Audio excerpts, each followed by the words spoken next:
which are brighter than yesterday. The streets have never been so quiet. The squirrels found a new hideaway. Tomorrow will never be the same. There is so much hope in our hearts. Brick by brick we shall overcome and walk right into a new start. Welcome to the brand new world. With the children of our Mother Earth, reach out your hands, let us lead our earth together. Welcome to the brand new world. With the children of our Mother Earth, reach out your hands, let us lead our earth together. We will heal the earth, heal the earth, heal the earth. We will heal the earth.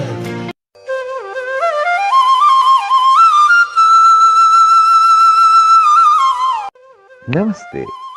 Join us this Sunday on a free online episode to mark the Universal Health Coverage Day. Health for all. Thank you. We will heal the earth, heal the earth, heal the earth. Stars, they can tell you stories which are brighter than yesterday. The streets have never been so quiet. The squirrels found a new hideaway. Tomorrow will never be the same. There is so much hope in our hearts. Brick by brick we shall overcome and walk right into a new start. Welcome to the brand new world. With the children of our Mother Earth, reach out your hands, let us lead our earth together. Welcome to the brand new world. With the children of our Mother Earth, reach out your hands, let us lead our earth together. We will heal the earth, heal the earth, heal the earth. We will heal the earth.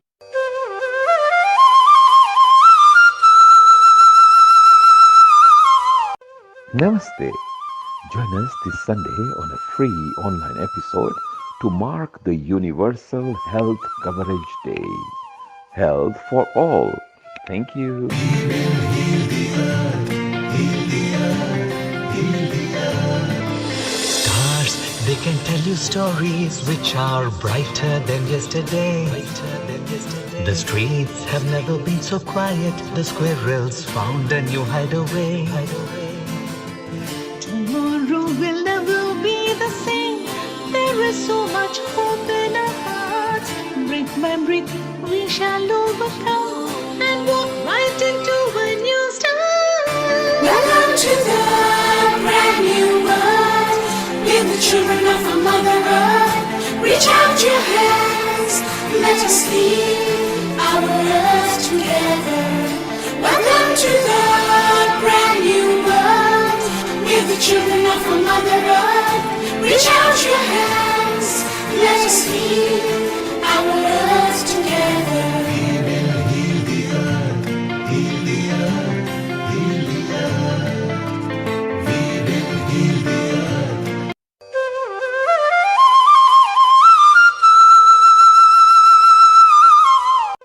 Namaste. Join us this Sunday on a free online episode to mark the Universal Health Coverage Day. Health for all. Thank you. We will heal the earth, heal the earth, heal the earth. Stars, they can tell you stories which are brighter than yesterday. The streets have never been so quiet. The squirrels found a new hideaway. Tomorrow will never be the same. There is so much hope in our hearts. Brick by brick we shall overcome and walk right into a new start. Welcome to the brand new world. With the children of our Mother Earth, reach out your hands, let us lead our earth together. Welcome to the brand new world. With the children of our Mother Earth, reach out your hands, let us lead our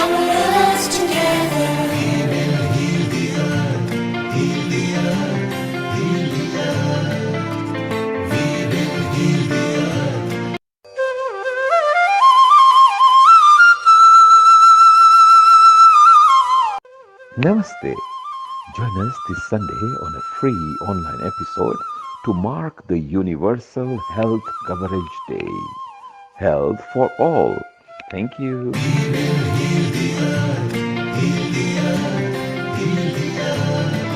Stars, they can tell you stories which are brighter than yesterday.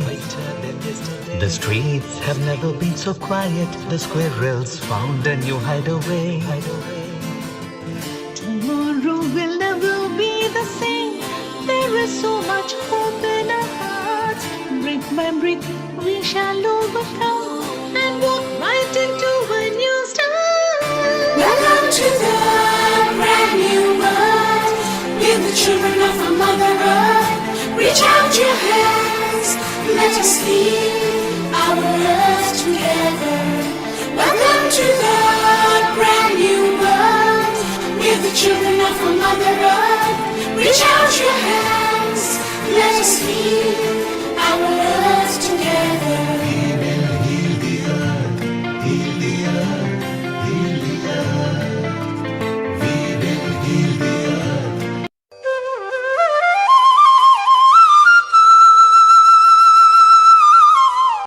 Namaste.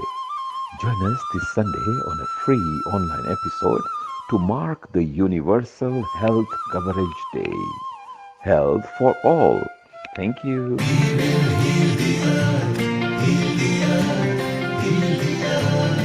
Stars, they can tell you stories which are brighter than yesterday. The streets have never been so quiet. The squirrels found a new hideaway. Tomorrow will never be the same. There is so much hope in our hearts. Brick by brick, we shall overcome and walk right into a new start. Welcome to the brand new world. We're the children of our Mother Earth. Reach out your hands, let us lead our earth together. Welcome to the brand new world. We're the children of our Mother Earth. Reach out your hands, let us lead our earth together.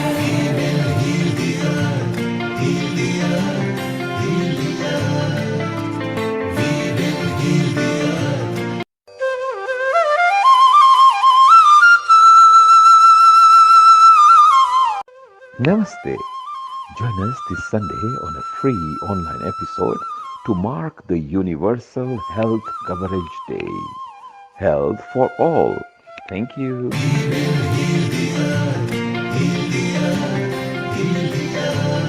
Stars, they can tell you stories which are brighter than yesterday. The streets have never been so quiet. The squirrels found a new hideaway. Tomorrow will never be the same. There is so much hope in our hearts. Brick by brick, we shall overcome and walk right into a new start. Welcome to the brand new world. We're the children of our Mother Earth. Reach out your hands, let us lead our earth together. Welcome to the brand new world. We're the children of our Mother Earth. Reach out your hands, let us lead our earth together.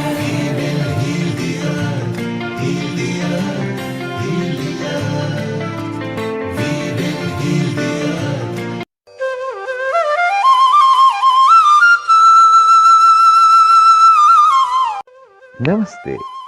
Join us this Sunday on a free online episode to mark the Universal Health Coverage Day. Health for all. Thank you.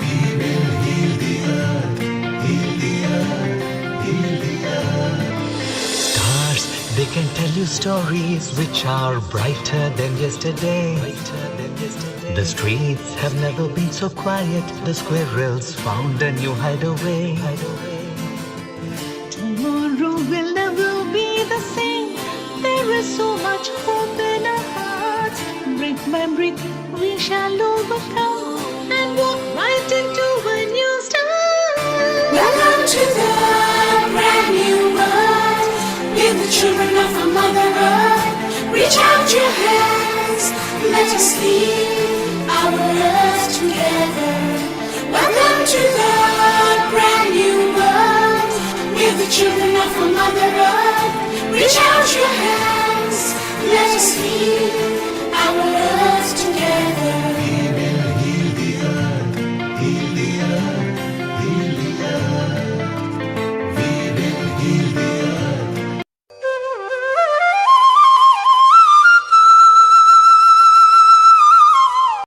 Namaste. Join us this Sunday on a free online episode to mark the Universal Health Coverage Day. Health for all. Thank you. We will heal the earth, heal the earth, heal the earth. Stars, they can tell you stories which are brighter than yesterday. The streets have never been so quiet. The squirrels found a new hideaway. Tomorrow will never be the same. There is so much hope in our hearts. Brick by brick, we shall overcome and walk right into a new start. Welcome to the brand new world. We're the children of a Mother Earth. Reach out your hands. Let us heal our earth together. Welcome to the brand new world. We're the children of a Mother Earth. Reach out your hands. Let us heal our earth together. We will heal the earth, heal the earth, heal the earth. We will heal the earth.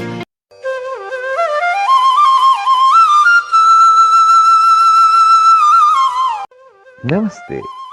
Join us this Sunday on a free online episode to mark the Universal Health Coverage Day. Health for all. Thank you. We will heal the earth, heal the earth, heal the earth. Stars, they can tell you stories which are brighter than yesterday. The streets have never been so quiet. The squirrels found a new hideaway. Tomorrow will never be the same. There is so much hope in our hearts. Brick by brick, we shall overcome and walk right into a new start. Welcome to the brand new world. We're the children of a Mother Earth. Reach out your hands. Let us heal our earth together. Welcome to the brand new world. We're the children of a Mother Earth. Reach out your hands. Let us heal our earth together. We will heal the earth, heal the earth, heal the earth. We will heal the earth.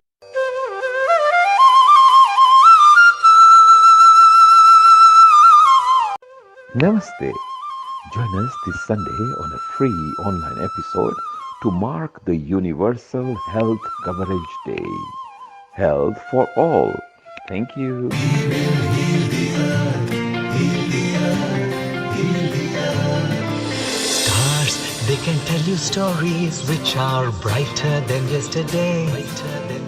The streets have never been so quiet. The squirrels found a new hideaway.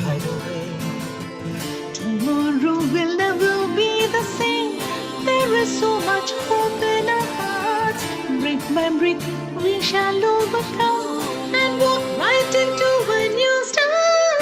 Welcome to the brand new world. We're the children of a Mother Earth. Reach out your hands. Let us heal our earth together. Welcome to the brand new world.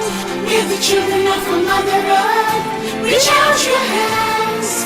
Let us heal our earth together. We will heal the earth, heal the earth, heal the earth. We will heal the earth.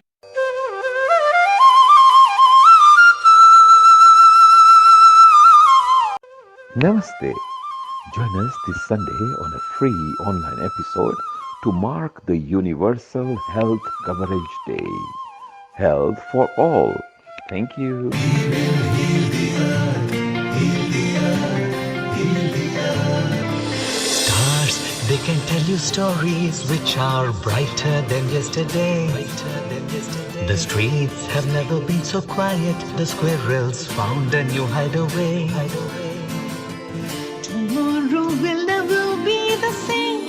There is so much hope in our hearts.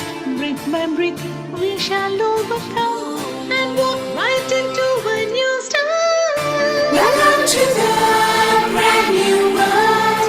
We're the children of our Mother Earth. Reach out your hands, let us lead our earth together. Welcome to the brand new world. We're the children of our Mother Earth. Reach out your hands, let us lead our earth together. We will heal the earth, heal the earth, heal the earth. We will heal the earth.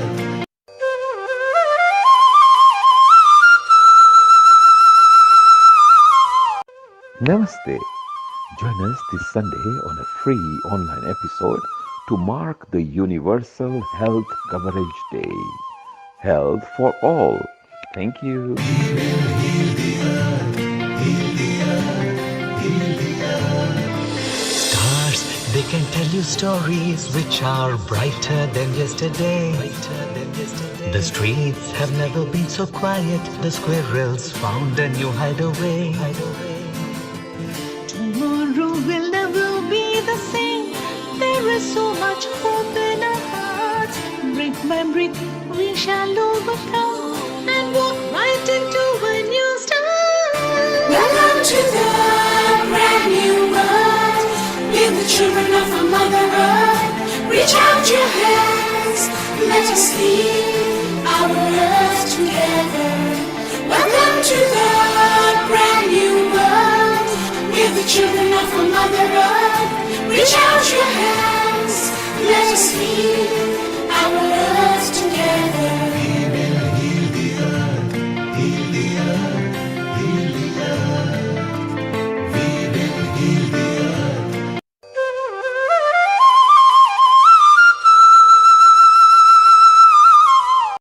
Namaste. Join us this Sunday on a free online episode to mark the Universal Health Coverage Day. Health for all. Thank you. We will heal the earth, heal the earth, heal the earth. Stars, they can tell you stories which are brighter than yesterday. The streets have never been so quiet. The squirrels found a new hideaway. Tomorrow will never be the same. There is so much hope in our hearts. Brick by brick, we shall overcome and walk right into a new start. Welcome to the brand new world. We're the children of our Mother Earth. Reach out your hands, let us lead our earth together. Welcome to the brand new world. We're the children of our Mother Earth. Reach out your hands, let us lead our earth together. We will heal the earth, heal the earth, heal the earth. We will heal the earth.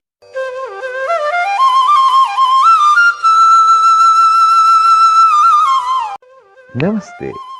Join us this Sunday on a free online episode to mark the Universal Health Coverage Day. Health for all.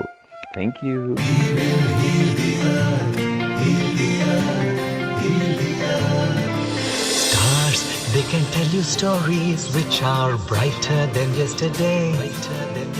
The streets have never been so quiet. The squirrels found a new hideaway. Tomorrow will never be the same. There is so much hope in our hearts. Brick by brick, we shall overcome and walk right into a new start. Welcome to the brand new world.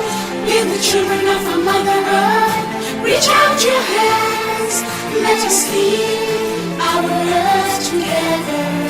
Welcome to the brand new world. We're the children of our Mother Earth. Reach out your hands, Let us heal our earth together. We will heal the earth, heal the earth, heal the earth. We will heal the earth.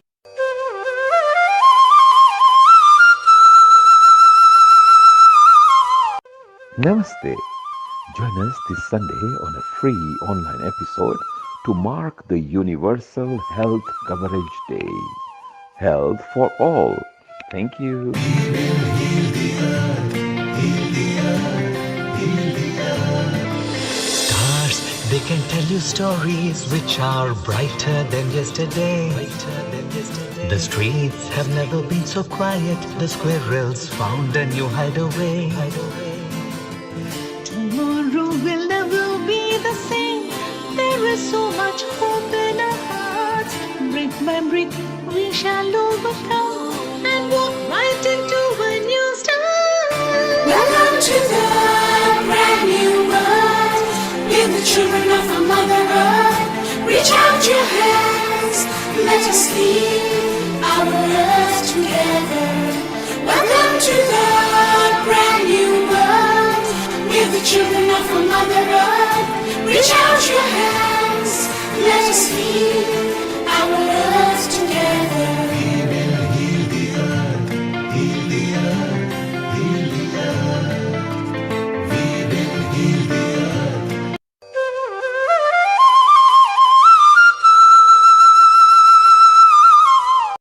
Namaste. Join us this Sunday on a free online episode to mark the Universal Health Coverage Day. Health for all. Thank you. We will heal the earth, heal the earth, heal the earth. Stars, they can tell you stories which are brighter than yesterday. The streets have never been so quiet. The squirrels found a new hideaway. Tomorrow will never be the same. There is so much hope in our hearts. Brick by brick, we shall overcome and walk right into a new start. Welcome to the brand new world. We're the children of our Mother Earth. Reach out your hands, let us heal our earth together. Welcome to the brand new world. We're the children of our Mother Earth. Reach out your hands, let us heal our earth together. We will heal the earth, heal the earth, heal the earth. We will heal the earth.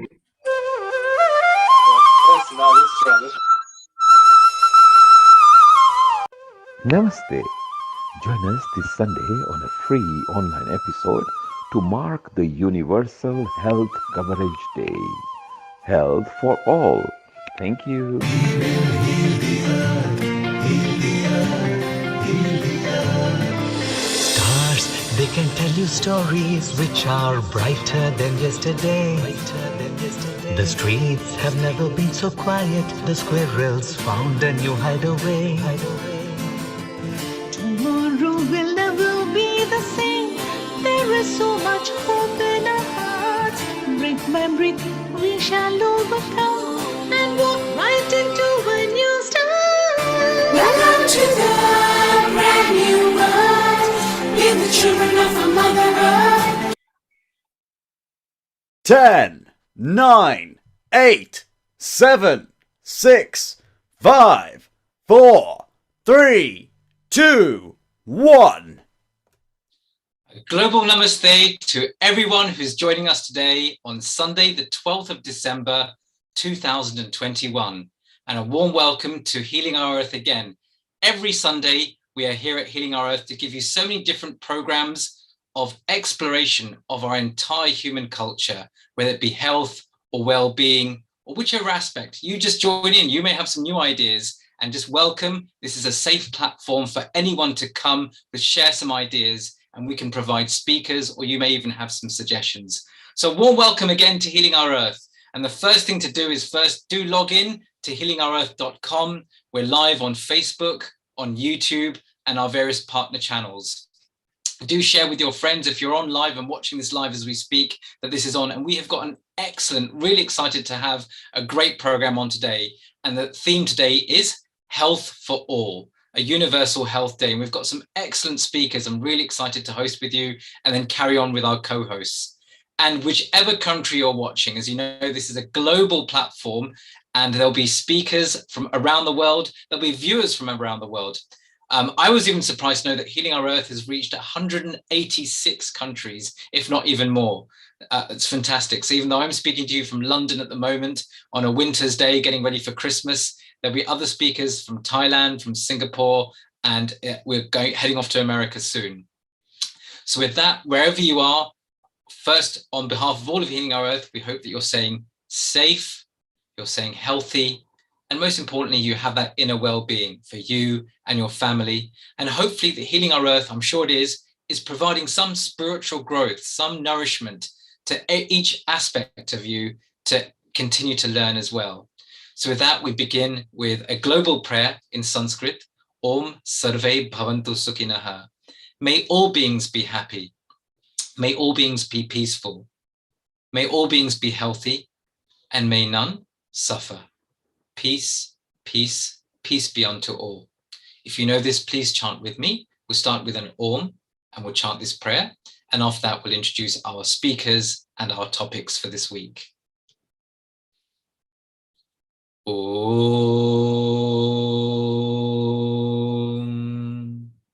Sarve Bhavantu Sukhinaha Sarve Santu Niramaya Sarve Bhadrani Pashyantu Ma Kaschit Dukha Bhag Bhavet.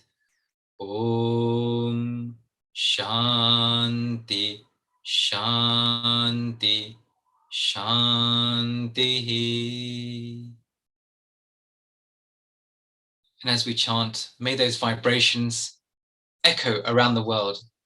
As we've been learning, even that sound vibration, wherever we are, as we know, we live in a quantum universe, which means even that vibration can move wherever it may be in this entire world. And with those sound vibrations, may we even purify the house around us, our surrounding areas. As we know, we chant Shanti 3 times. Adi Devik, Adi Bhautik, and Adhyatmik. All those 3 obstacles, where they may be the surrounding cosmic forces, Adi Bhautik, our neighboring forces, or Adhyatmik, even within us. May all these obstacles, may they be removed, may we be in harmony with each other. And this, as some of you know, I work as a medical doctor in the NHS. This is my first prayer before I walk into my consulting room on a daily basis. Anyway, enough talk. We're here to hear our speakers and so on. So with that, I'm just going to share screen to tell you who's with us today as well. So with that, let's bring up our slides for today. So hopefully you can see that. And this is our 107th event. Unbelievable. Healing Our Earth started now 2 years ago, and it's still going strong. Well, a year and a half, in fact, it feels like 2 years, a year and a half ago. We're in December 2021. And as you can see, here are our speakers for today. Hopefully you can see on your screen, with myself hosting you. In a moment, going to introduce Amajit Gordua. We've got Keith coming on, Keith Sharp. Dr. Tariq is going to be with us briefly as well, soon as well. And lovely, I've got Dr. Wei Ching Lee with me as well as a co-host in a moment. Dr. Lee, I'm going to introduce you, and I'm sure you've got some thoughts to share as well. But there you can see your program coming on still. So in UK time at 4 o'clock, Dr. Kalaria Honey will take over, and you can see the speakers going right until 7 o'clock UK time, which will actually be going, so from Australia, will be 11 o'clock in Australia at that point. So with that, healingourearth.com. Have a look at the website. There's now tabs to get involved, to our social media pages as well. What is Healing Our Earth? To promote happier, peaceful, healthier, and inspired global communities. How? By delivering multicultural online edutainment.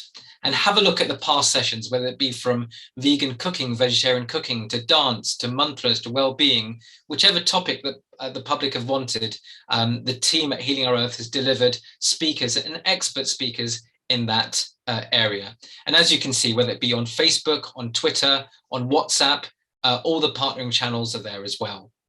Briefly about me, so my name is Dr. Milan Shah. I'm a GP, I'm a family physician in North London, been practicing for nearly 20 years now, and that's me sort of working at the moment. Actually, that's me vaccinating, so we're busy vaccinating with our boosters at the moment, and that's what I've been busy doing. Not much, actually, I've been much more looking after lots of patients. So wherever you are in the world, do keep safe. And we'll be telling you a bit later on actually about all our upcoming sessions. You can see that every Sunday already the team is lined up right to the end of January with topics. So you can see Healing Our Earth is very much on the ball. But we'll come back to those topics because more interestingly, we'd like to bring in Amarjit. But briefly, we should just bring in Dr. Lee briefly because I know she's going to be a co-host as well. Just to say, so brief namaste to Dr. Lee. Wei Ching, and I think you'll also come in with any questions or topics, but I know you're going to be with us a lot more in an hour's time or less than an hour when we've got our next speaker as well. So briefly, maybe you want to introduce yourself or just say hello and namaste, Dr. Lee. Thank you very much. A global namaste, everyone, to 186 countries right now tuning in, and understand that our average is about 50,000 people. So a global namaste to everyone. And it's my delight and privilege to be with all of you and to be a panelist co-host this time and to perhaps span the whole spectrum of this evening's, or rather today, this is evening here, program, and to perhaps comment and highlight, and perhaps at the end to weave together a cohesive plan for our health and healing the earth and healing our earth, and to see how we can move forward with some action. So it is really a great pleasure, Dr. Milanji, to be with you and to really meditate and to chant with you for peace and for healing for our planet and for humanity. Thank you. Thank you so much. So I think it's you're in Singapore at the moment. I'm somewhat in between. I'm in Malaysia and Singapore. Okay, so I know it's around about 10 o'clock at night. So I think you're going to be doing an all-nighter, like a proper doctor's shift. Yes, exactly that. I get calls in the middle of the night as well. I'm sure you do. Right. Okay. Try and switch off the phone at that point just to get some well. My doctorate is actually also in philosophy and healing, as is Amarjit as well. And I am also a medical intuitive and a practitioner of healing. And as you know, my office is in London as well. Yes, you're saying so. So next time, we'll all be together. We'll meet. I think that's the beauty of this platform, is that so many different personalities are meeting at least through this platform, and knowing that we all are around and we've got similar goals. We may have different goals, but we are coming together. One is for wishing the well-being of our local or global populations, and to learn from each other's expertise and medical systems as well. There's many quotes on medicine, etc. I think the most greatest physicians will say the more and more you develop in your field, you realize the less and less we actually really know, or how different healing processes take place. Doesn't mean we don't know anything, but it does mean that actually the more you get qualified, you realize more of the world sometimes is a mystery. And we can share that. I'm sharing it in public here, but I think physicians, we can share together. I think when you're seeing with a patient, you have to also exude that confidence and give that confidence to the patient that, okay, we'll take you on a journey. I know what's going on. But also sometimes that honesty to say, well, I'm not sure, but this is what we're going to plan to do as well. And if we say that with honesty, I certainly do a lot of my patients, actually that doctor-patient or physician-patient relationship has a huge healing power itself. So anyway, enough talking, because we're ready for our first guest. Because before time goes by, because I know we're going to have Keith soon. Amarjit, namaste, and great to have you on again. And I'm going to just say a brief, as you come up on the screen, just say a few brief words about you, so the audience know who you are. So, this is coming up even on the screen. I had it ready for me. Our host is excellent here. So Amarjit Cordua, as you can see, is going to speak a little bit about the effect of Raj Yoga of the Brahma Kumaris for increasing happiness and life satisfaction and overall health and wellness. And this is a case study in Thailand. Amarjit is a universal spiritual guide for over 25 years, an English teacher holding a master's degree in education from Australia, and is completing her PhD, which we were just talking about offline just before, a PhD in philosophy from America. And her particular specialist topic will be that of Ayur Yoga, alternative healing for overall health and wellness. Amarjit studied the Sikh scriptures, the Sri Guru Granth Sahib Ji, with a true thirst and yearn, which led to serving as a Sikh religious teacher in Thailand and abroad, especially with youth and children. And along her life's journey, she's also studied and practiced Reiki, the art of living courses, and supported many of these projects in prisons and public programs as well. She's also studied sort of Osho sessions and associated with the Radha Swami Satsang as well for some years. So really interesting. You've got lots of varied backgrounds in your spiritual journey, as we all are. And now I think you're really ready to share a lot more with us. The Thailand case study, really highlighted a lot of things. So Amarjit, namaste, and really great to have you back. I know we were together when you were chanting, I remember the Ikonkar mantra together during mantra healing. And so, Sat Shri Akal and namaste to you. Om Shanti. Om Shanti, Namaste, Sat Shri Akal. Hello, global family, and thank you, Healing Our Earth, for having me on once again. And this time I'll be presenting actually my PhD paper, which is very close to my heart. And at this age, I wouldn't be bothered studying or doing anything if it wasn't for world service and for my own inner growth. So I will begin. Should I begin right away? Please do, please do. Time is flowing, I think. Thank you, Dr. Milan, for the lovely introduction. And it's always a pleasure meeting you all, and you all are doing great service. And it's amazing how much time and energy you all give to the world. And that's what we all need to do to help our world. So I'll get right to sharing my my screen. Okay, so 1 second. The topic has been introduced by Milan just now, the effect of Raj Yoga. Let me just mention why I actually chose this.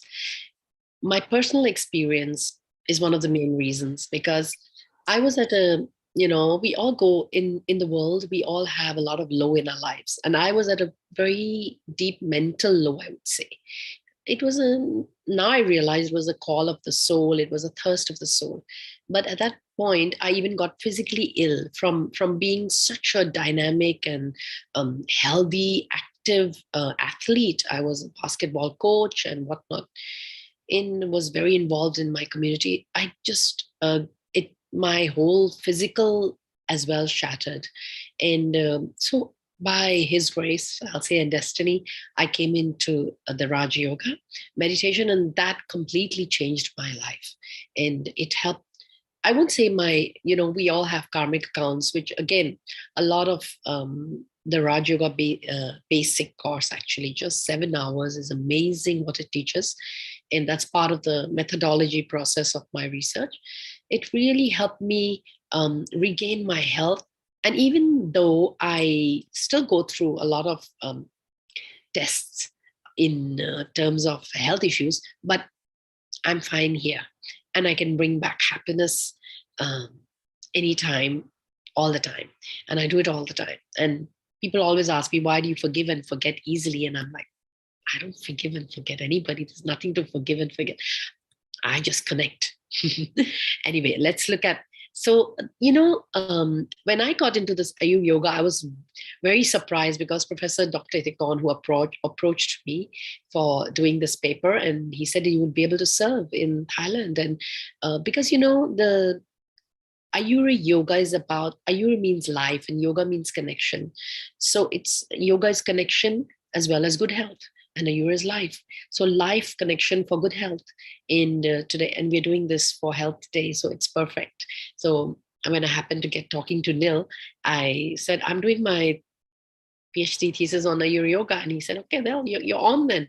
So this is actually my first public presentation of it. Now, as you will know, the health approaches, there are many, we talk of the physical, as most in today's world, we just go for medication and diseases and, but there's a lot of health approaches nowadays, complementary, alternative, integrative. In statistics wise, you will be able to see that some of these deep breathing, chiropractic, all other alternative medicine and medication and methods and approaches have come in. But and meditation is one of them. Okay, so it's not all of it, but it's one of it. But and just percentage wise, it's increased just now. As you can see, it was just like 8% or something, but it actually increased another 4.1% for 2017 to 14.2%. So it's just some statistics that people are turning to meditation. I'll just be breezing through my presentation because I want to focus on the interaction with our host and answer some questions. So I just wanted to have an idea of what my research study is about, and how it can help the world, and it can help anybody increase happiness and well-being and overall life satisfaction. These are 2 points I touched, which we will see. And because most of illnesses are subconscious in the mind. Anyway, here we go. Meditation is the future medication, and that's what I just told you about. Ayur Yoga and the whole person, like I said, it's not even just about our mind, it's also about our behavior, social, environmental. All these things affect our mind. It shouldn't, but it does. So, and because we're all connected, and sometimes you go to a doctor for your heart or your stomach, and they're all like separate doctors and dealing with separate body systems, but actually it's all interconnected, and we really need that. And ultimately, we are the whole. So the word medicine or meditation actually comes from the same root word, which means making whole, meder. So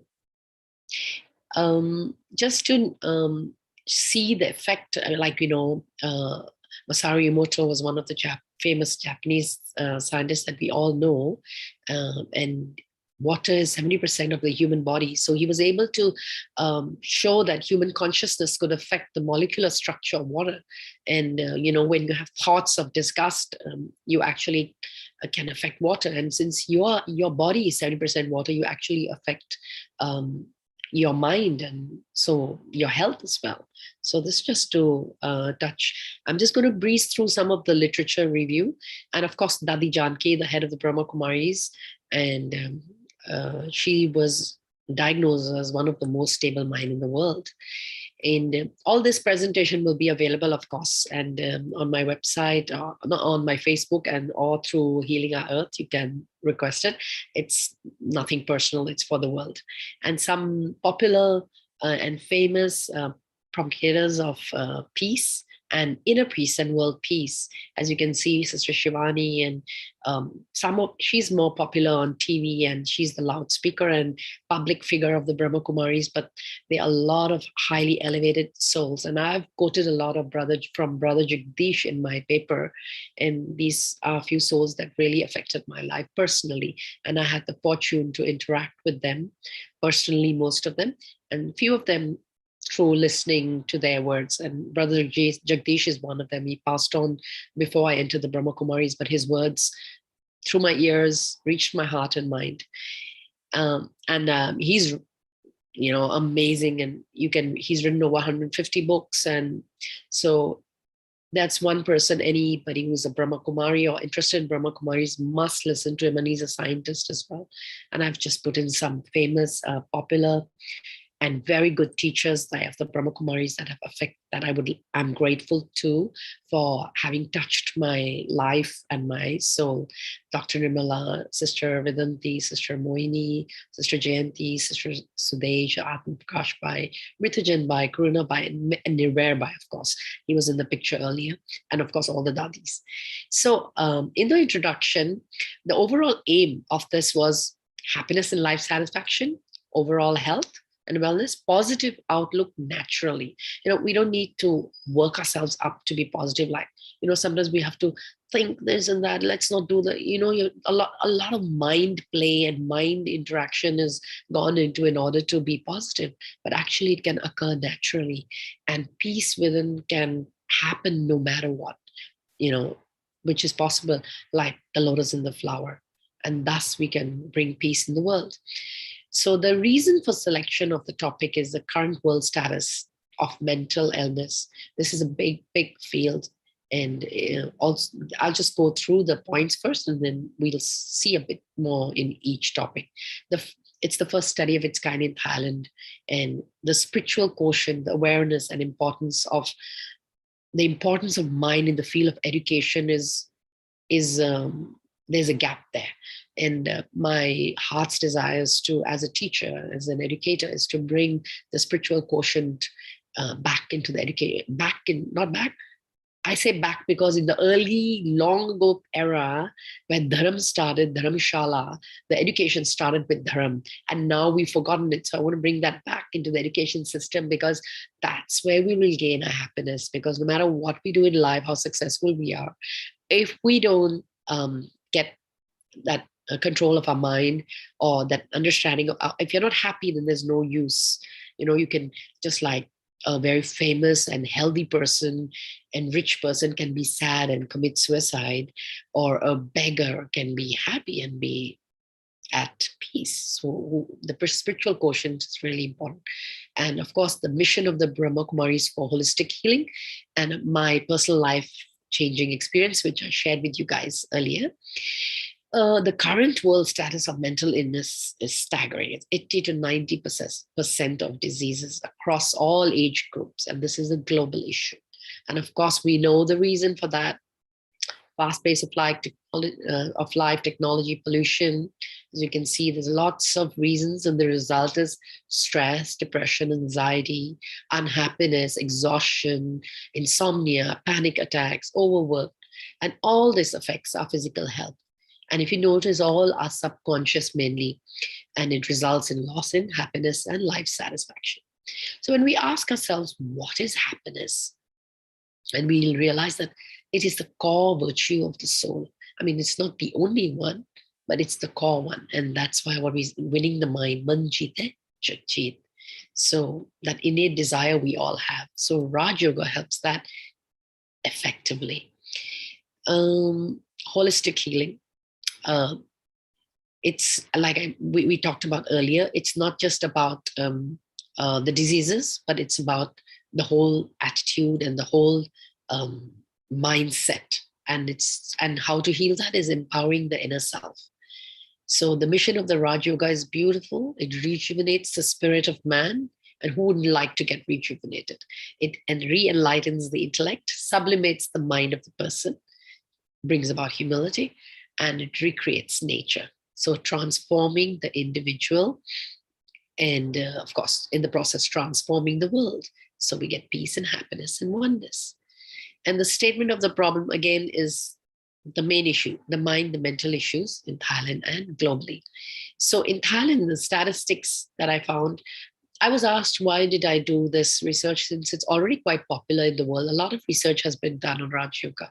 And well, there's none done in Thailand. So, we can see that Raj Yoga, even though the name sounds very Indian, it is actually for every part of the world. It doesn't, irrespective of language and background and culture. So in Thailand, more than 7 in 10 young children have mental illness, worry, stress, and anxiety.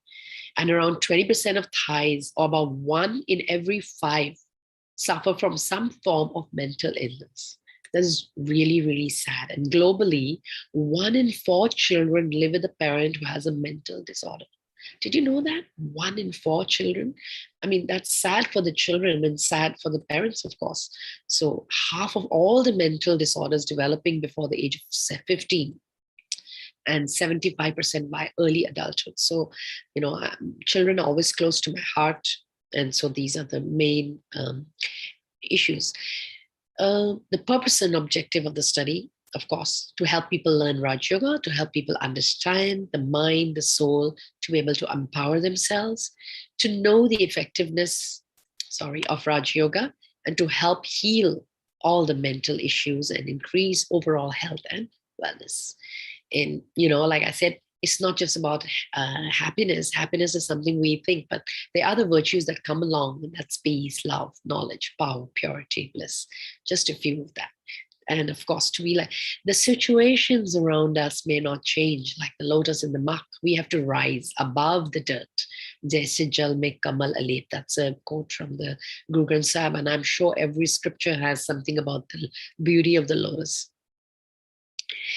I will not go into the literature review, except, okay, Hippocrates was one of the old ones. Natural forces within us are the true healers of disease. So, and the root of all illness is in man's own mind. And of course, the ultimate healer is God and core nature.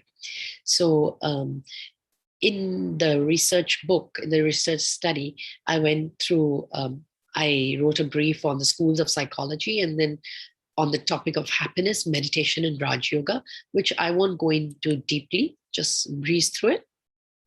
So Robert Moore, these are famous people, Bernard Shaw and Sigmund Freud. And Sigmund Freud's compared the mind to an iceberg, and meditation taps into the 90% that is subconscious and invisible. So, and happiness is, when we search for it externally, it can be really exhausting. And this is on the topic of happiness. So a few more researchers. And of course, I put in 55 academic research on happiness. Meditation, also there's plenty of the positive effect of meditation on health. And Raj Yoga is the topic that I've picked because it's something that we can measure and see, and it's helped me personally. Practiced by actual kings from the 11th century, Swami Vivekananda. These are names and things we've heard of. And of course, since 1936, Dada Lake Raj. Now, the Spark research wing of the Brahma Kumaris, actually, I just watched this today.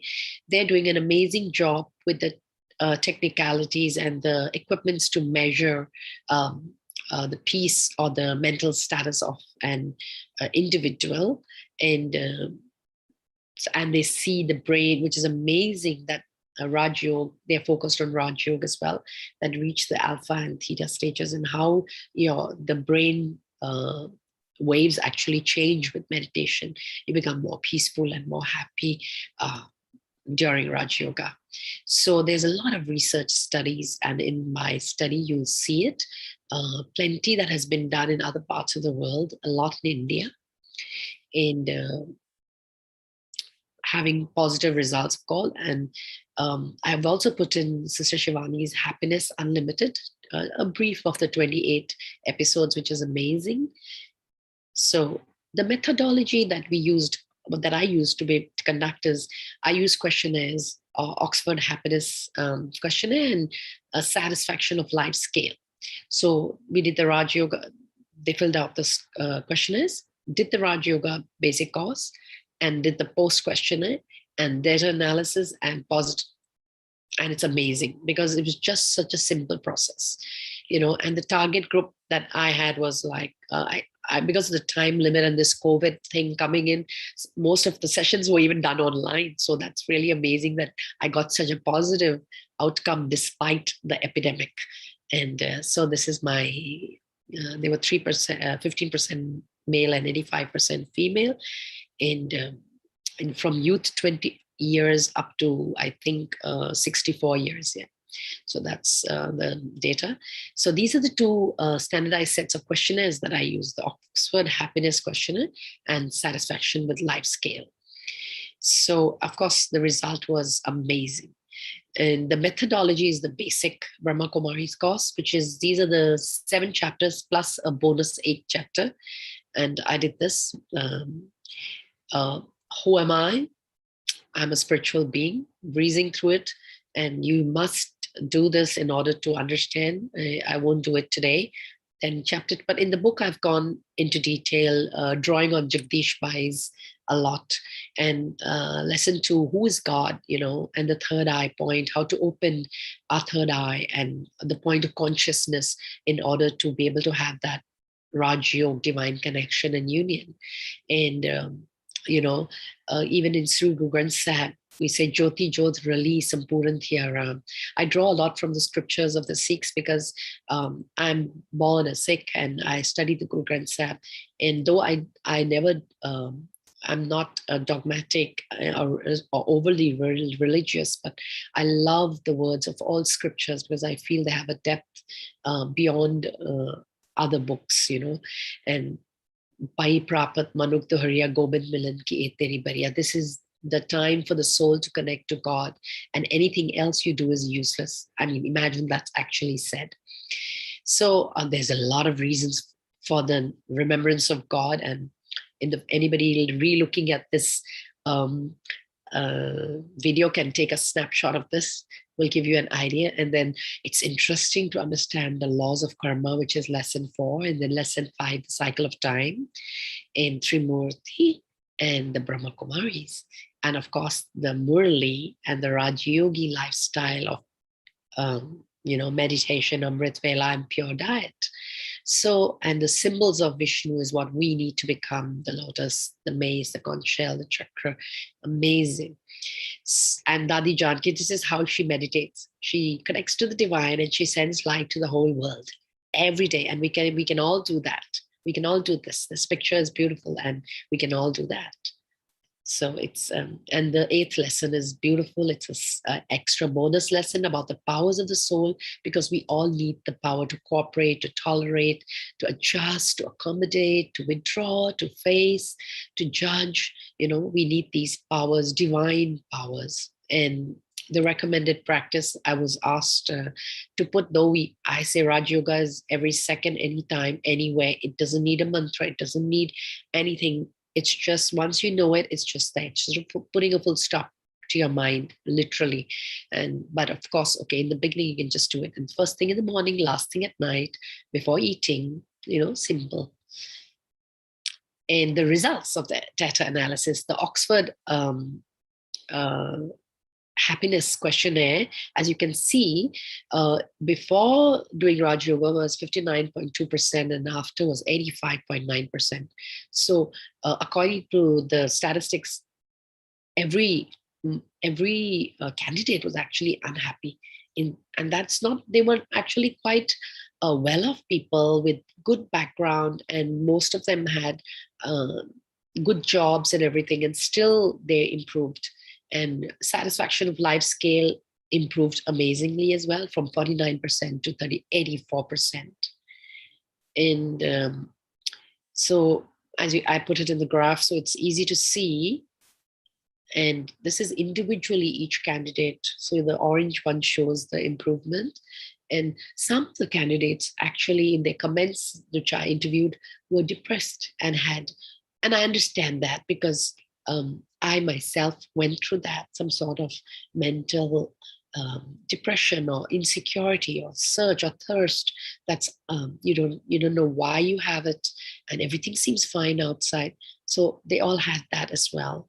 And same with the satisfaction with life scale. I chose to do two so that there's no question of doubt. So both tallied, which makes the research even more effective, because I have two standardized tests, not just one. And anybody seeking these statistics can get from me anytime. And so the result of the study was, of course, that irrespective of age, gender, profession, language, culture, cultivating and sustaining a positive mindset is possible. And lifestyle is improved, and overall health and wellness. The purpose of the study was definitely accomplished. And I will say that this helps in self-transformation, divine attributes, social benefit, world transformation. Suggestions that I gave, of course, like I mentioned, I hope that it outreach to hospitals and critically ill people, disabled people, so that they can have peace of mind and happiness before they leave the body or while they are useless on the bed, disabled. I have a disabled father, so I keep making him do that as well. And such studies need to, and the SQ, I've mentioned these before already. Yep, the cows don't give milk, you have to milk it. Likewise, God's powerful energy is prevalent all around us, but we have to make the effort to tap into it.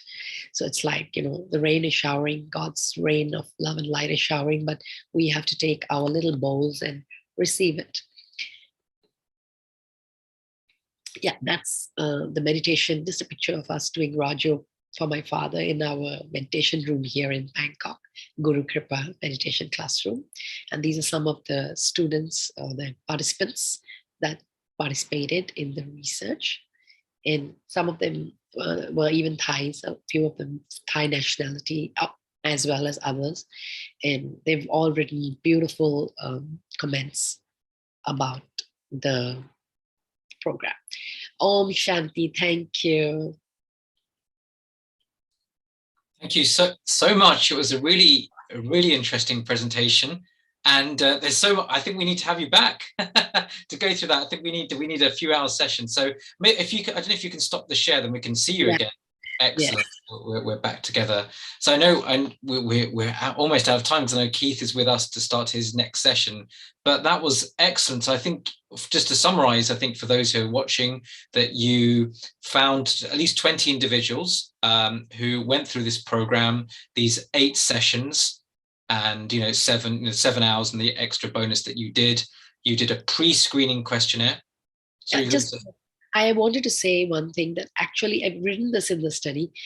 I can get actually 300 to at least 300 participants in Thailand, but because of the COVID and the lack of time, yes, otherwise they are over 300 people that will be ready to do this research. Yeah.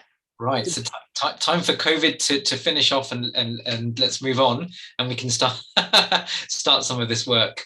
But certainly, I think that's one of the things that, looking back, we'll want to say, well, let's increase the N number to 300, 400, and then let's see those sort of trends emerge, which will be there. But certainly, you did this pre-screening questionnaire, which some scored medium or quite low, and clearly afterwards you could see the height. They went through the process as well. So, and I think it was a mix of both sort of those who may have not got a sort of Indian spiritual background, as you said, they may have a Thai background, to those who have, and I think it was important as well, so that that knowledge that has come through, or the practice, could be practiced by anyone, really, both from what you're saying. That's right. So looking for, there's so much to unpick, but just I think one or two, before we move on, I think one or two key points just to pick up. What was there a specific turning point for any of these participants, and when you felt that they were turning a point, they had to, as you say, either they met with you in face-to-face, or they were done online, and some would have questions maybe about philosophy, but they were still practicing the meditation techniques. What was it in particular? It's very difficult to hone in on one thing, but would you say there were particular sort of light bulb moments for certain people, saying, aha, this is why I'm feeling unhappy, or this is what I need to move forward?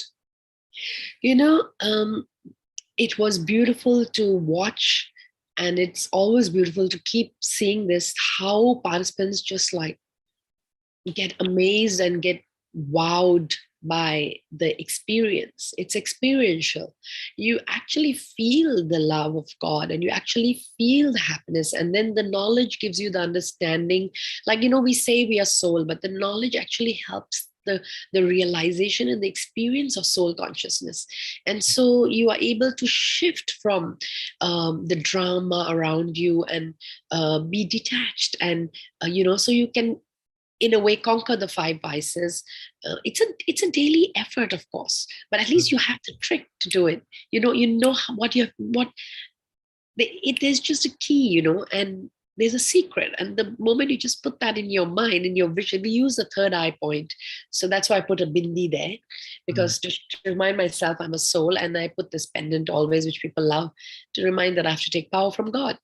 So yes, and it doesn't matter whether you're a Christian or you're a Buddhist or you're a Sikh or Muslim. I have all kinds of participants and students coming to learn, and it's amazing. It's amazing how I was asked by my invigilators as well that, did you meet any conflict? Was there any conflict during the teaching process? And I said, never. Strangely, never. Because the ambience and the energy and the positivity and I think only those souls come to Raj Yoga who are actually ready. I feel that. I've seen that in my 12 years of experience as a teacher. They only certain souls are meant to come. And if you are meant to come, you will come. And when you come, you will be receptive. And even the souls who don't practice it have left changed.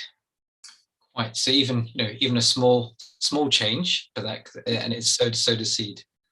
Definitely. And so without a doubt, I think either sharing on the group or somewhere we'll be able to tell where this presentation will be available so people can see, because even the beginning, your literature search or literature review will be really interesting to see the different schools of psychology, of philosophy, etc. One thing for sure is that the book that will be printed out, I will be distributing it to the main centers, national in every country, and in Mount Abu for sure, and otherwise online, of course. So as we can see. A global namaste to you. We're ready for our next speaker. We're just getting up because I know Keith Sharp has been very patient, logged in. So and we are running a bit late already, and we'll speed up as well. So on behalf of all of us from Healing Our Earth, Amarjit Ji, thank you so much for being with us and just giving that glimpse. Also importantly, of showing that scientific method. Often when you think of spiritual techniques, it's all sometimes a bit, I use the term, wishy-washy, or people just say things. You've actually used, this is a scientific technique, which I think is really important, a methodology, which is really important as well. So thank you for spending time with us, and I'm sure we'll meet again soon. Namaste and Om Shanti. Namaste, Om Shanti. It was a pleasure to be with you all again. Yes, thank you. And we carry on. So just those of you who have just been tuning in or have been watching already excited about so many different techniques of healing and healthcare. Sometimes, if you study the history of medicine, you find that certain centuries, a certain way of thinking monopolizes, and then it goes through changes. And I think we're at that time of a change as well. So even things I may have learned in traditional medical school, you find that actually there's so many other ways of looking at things. And in fact, they all often work together, and actually each piece of a jigsaw. So really happy to have Keith with us.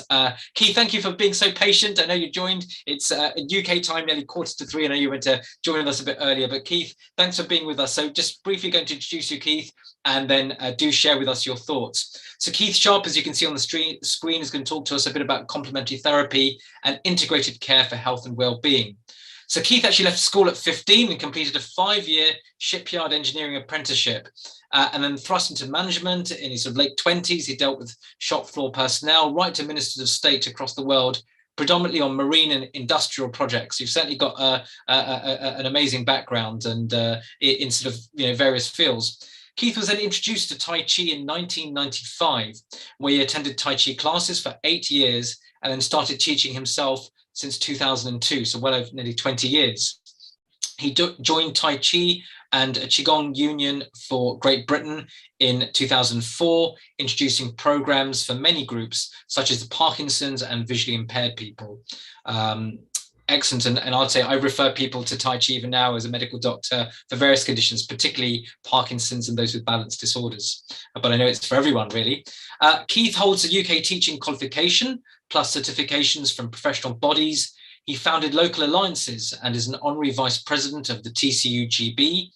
He recognised the need of suitable exercises for over 65s, some 20% in the UK. Certainly here we're an ageing population, and I can definitely testify the needs as we get older of the need for various sort of movement and aligning practices.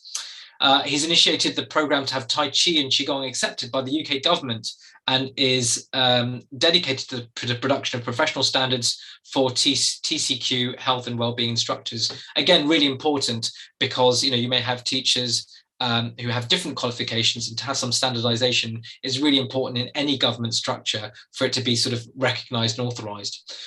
Finally, Keith has recognized that Qi, Prana and energy systems through global collaborations will be essential.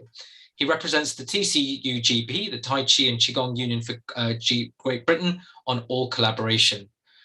With that, Keith, it's great to have you. Thank you again for being patient. Welcome to Healing Our Earth, and a namaste to you. And please do share your thoughts with us. You'll have some time. Don't worry if you slightly overrun, no problem at all.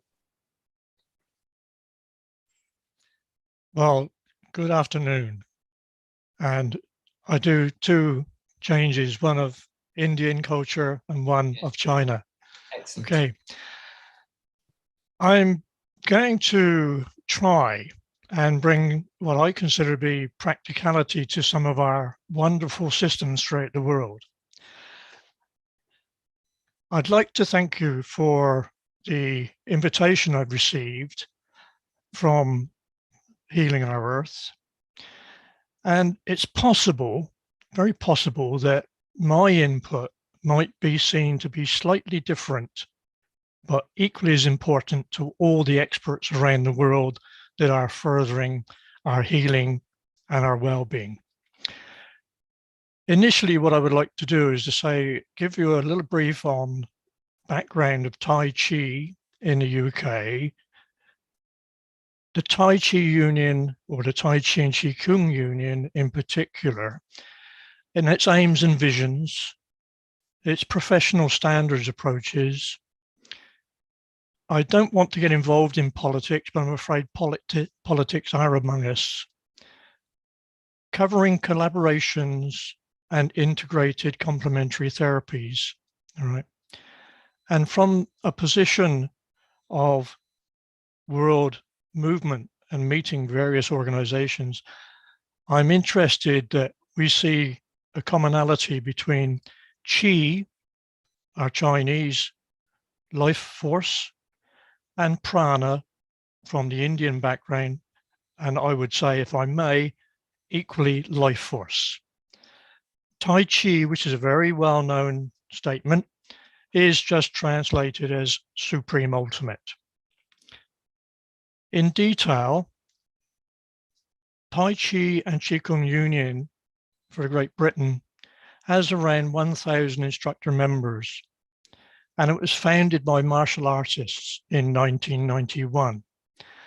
And it will go very, very well, I think, to say that those people that started up with that vision in 1991 have to give thanks to a gentleman called Dan Doherty. Dan Doherty, I have known since 2006. He was in the Hong Kong police force. And the reason I bring it in without having it listed is that Dan sadly passed away 2 or 3 days ago. He has been a leader in martial arts. He has been a strength. And I first met him in 2006 in Scotland. And I come from a no-nonsense background. And Dan put me into my place in as much as he comes from Glasgow and doesn't take fools gladly. We got on very, very well, right? So we think that the Tai Chi and Qigong Union is probably the largest and the leading organization in the UK for Tai Chi and Qigong. And because it was founded on martial arts, we've had to recognize in recent years the importance of having health and well-being, because many of us took up Tai Chi and Qigong at a late age and said to our sifus, our teachers, we're not really interested in fighting, we're interested in preserving and preventing our health. Along those lines, the commercial or community interest company, the Tai Chi Union is now formed, has added health and well-being to its structure of graded instructors. I work very closely with the chairman, a gentleman called Mark Peters, and he's a highly experienced worldwide international internal arts specialist.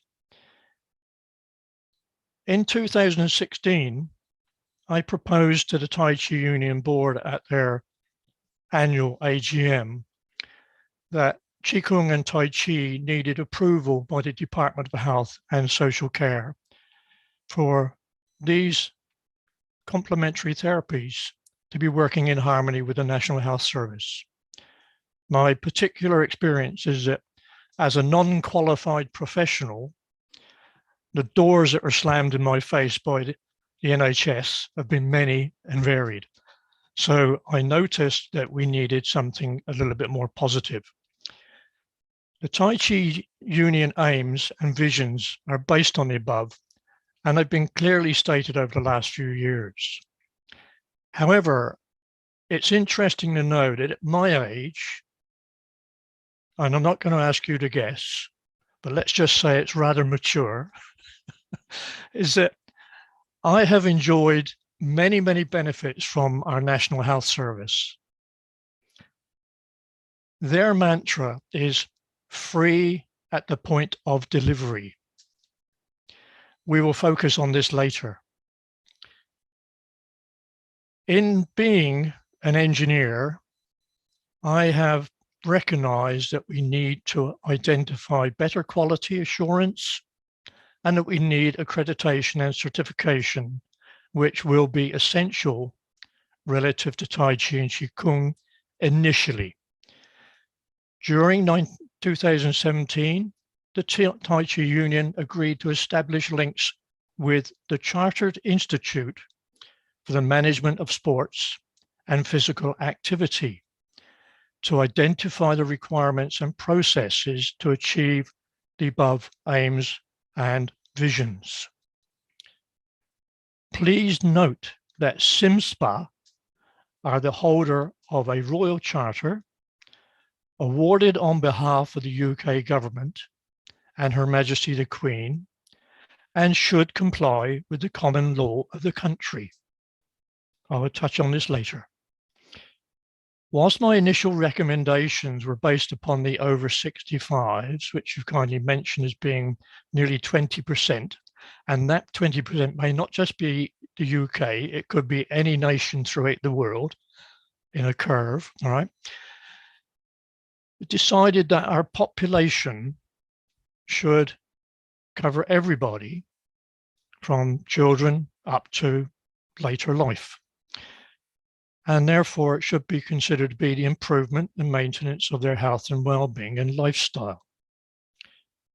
The foundation for any project must have a reference. It's no good saying, oh, we think we go down this route, come to a fork in the road and then not know which one we're going to take.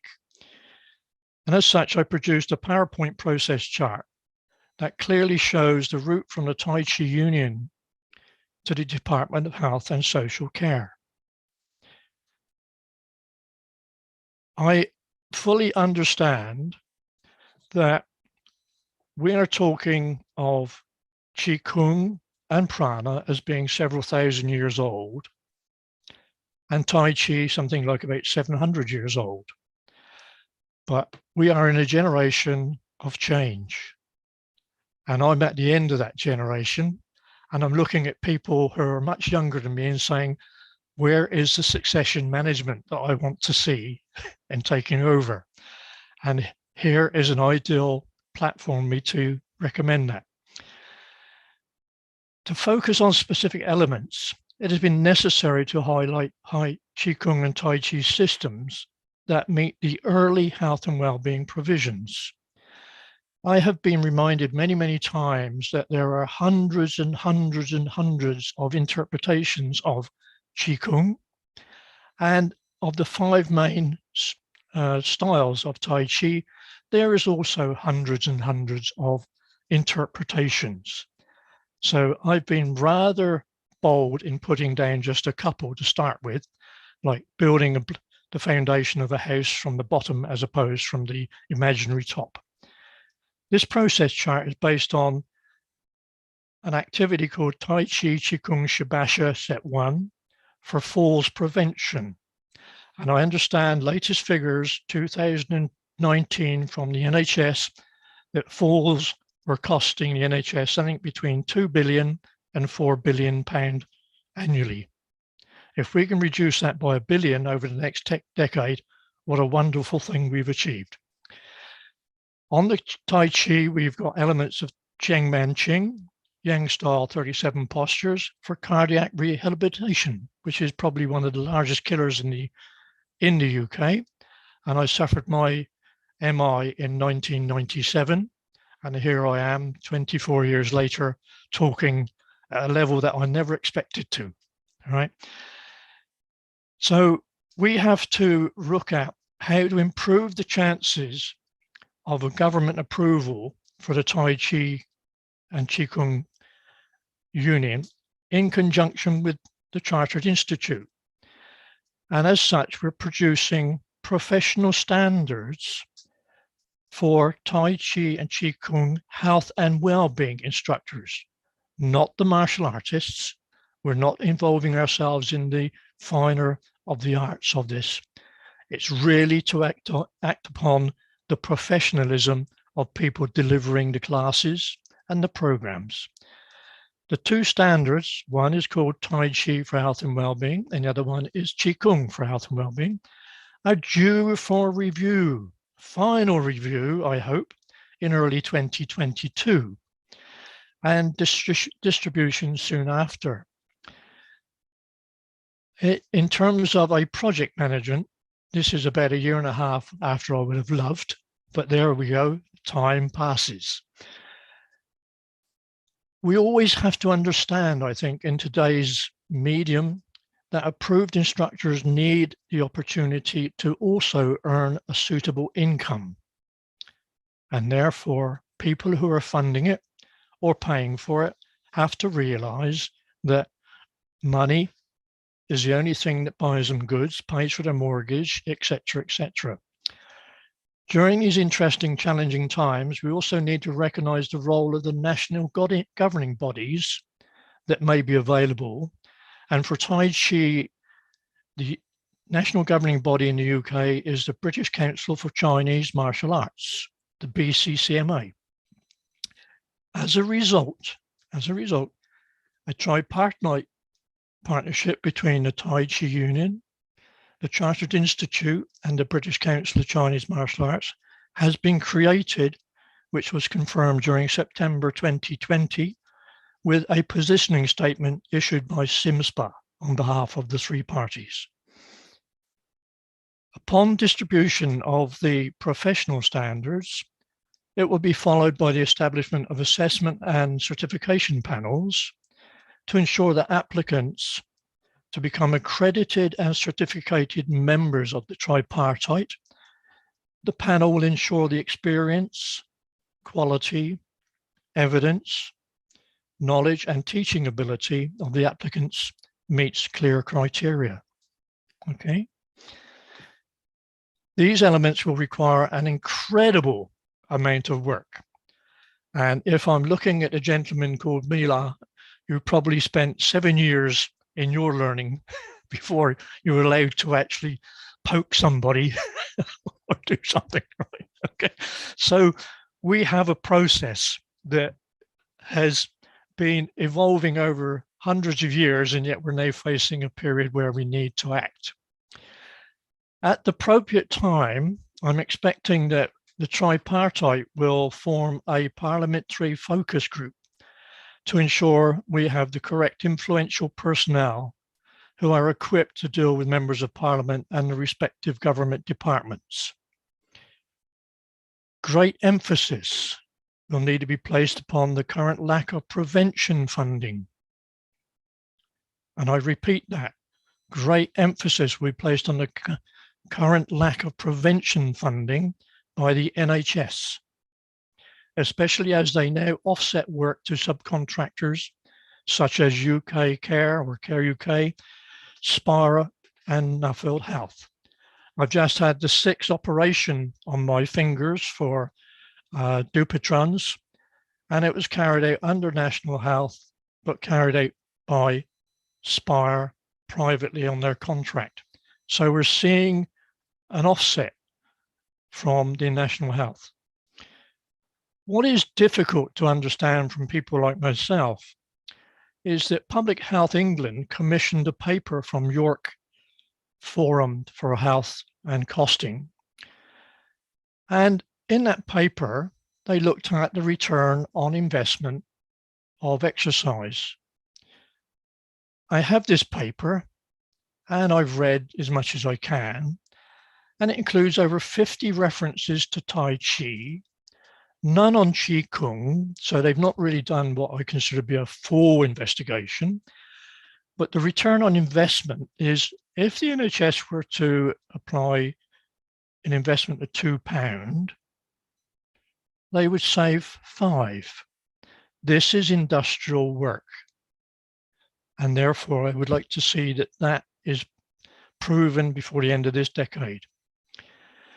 Qigong, energy cultivation, is a term that is yet to be fully recognized and understood.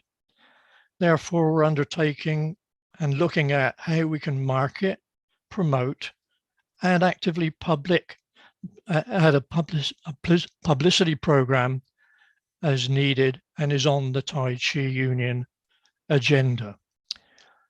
I'm emphasizing the next part, which is referred back to the statement called political. Confidentiality is paramount for the tripartite. We have a Chinese communist-backed organization in the UK promoting the Chinese Belt and Road Initiative. Also, they have created a trademark for the generic terms of health Qigong. That's led to some legal practices, but because the British Health Qigong organization is backed by the Chinese, the Articles of Association of the Tai Chi Union is that we are non-political and we are run by volunteers. As such, we just have to do what we believe to be best for the health and well-being. And as an ex-sales manager and business manager, it's a question of what is it, the customer, the end user, what are their needs? What are their requirements? How are they going to pay for it? Well, it's the needs of those customers that we need to service, not just the over 65s, but everybody. As an individual, no, it can't be too many people, it can only be one. My travels around the world have included something like about 60 countries, and locations have included Brazil, where I watched a number of activities. Mexico, where I've been to some of the monuments. India, where I've had the pleasure of not only working in Mumbai and New Delhi, I've also been on holiday on 3 occasions. And China. But equally, we're looking at how can we marry the 2 wonderful systems created by India and China in terms of linking. Life force. In recent years, as a practical guy, I have found it quite challenging to understand meditation, mindfulness, awareness, and all those wonderful terms that people are using now. But I am convinced that energy covers us all. Internal energy, life force to prove our own health, one way or the other. And I've also been to places like New Orleans, Sedona in Arizona.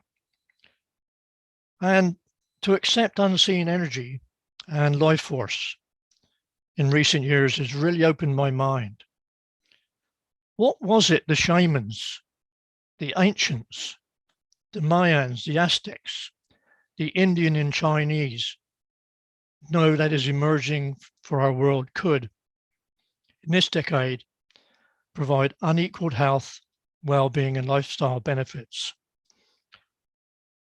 As an individual, I'm incredibly proud that meetings with people like Roger Janker, one of your later speakers, resulted in a personal agreement with him in an alliance some years ago and remains in place today. I am sure his enlightened presentations later will be fantastic. Roger and I shared lunch back in 2012. And as a typical American and as a typical Brit, we got to the point where Roger said, Keith, what is it you can do for me and what is it I can do for you? Many people are saying about the Tai Chi and Qigong Union, what can the Tai Chi Union do for me? I'm sorry, the question has to be, what that we can do for the Tai Chi and Qigong Union and for the persons in the country and throughout the world. The most significant recent contact in 2020 is resulted in my first collaboration, and it's called Chi Prana Wellness. And it's with a Hong Kong-based lady, highly respected and part of the Healing Our Earth organization, Ambika Devi Karma Yoga. It provides a wonderful partnership between the Chinese, Indian culture and energy. And I'm very proud that she's actually given me an insight into many things. And I can see Dr. Y is nodding her head there, knowing who I'm talking about probably. During the last 18 months,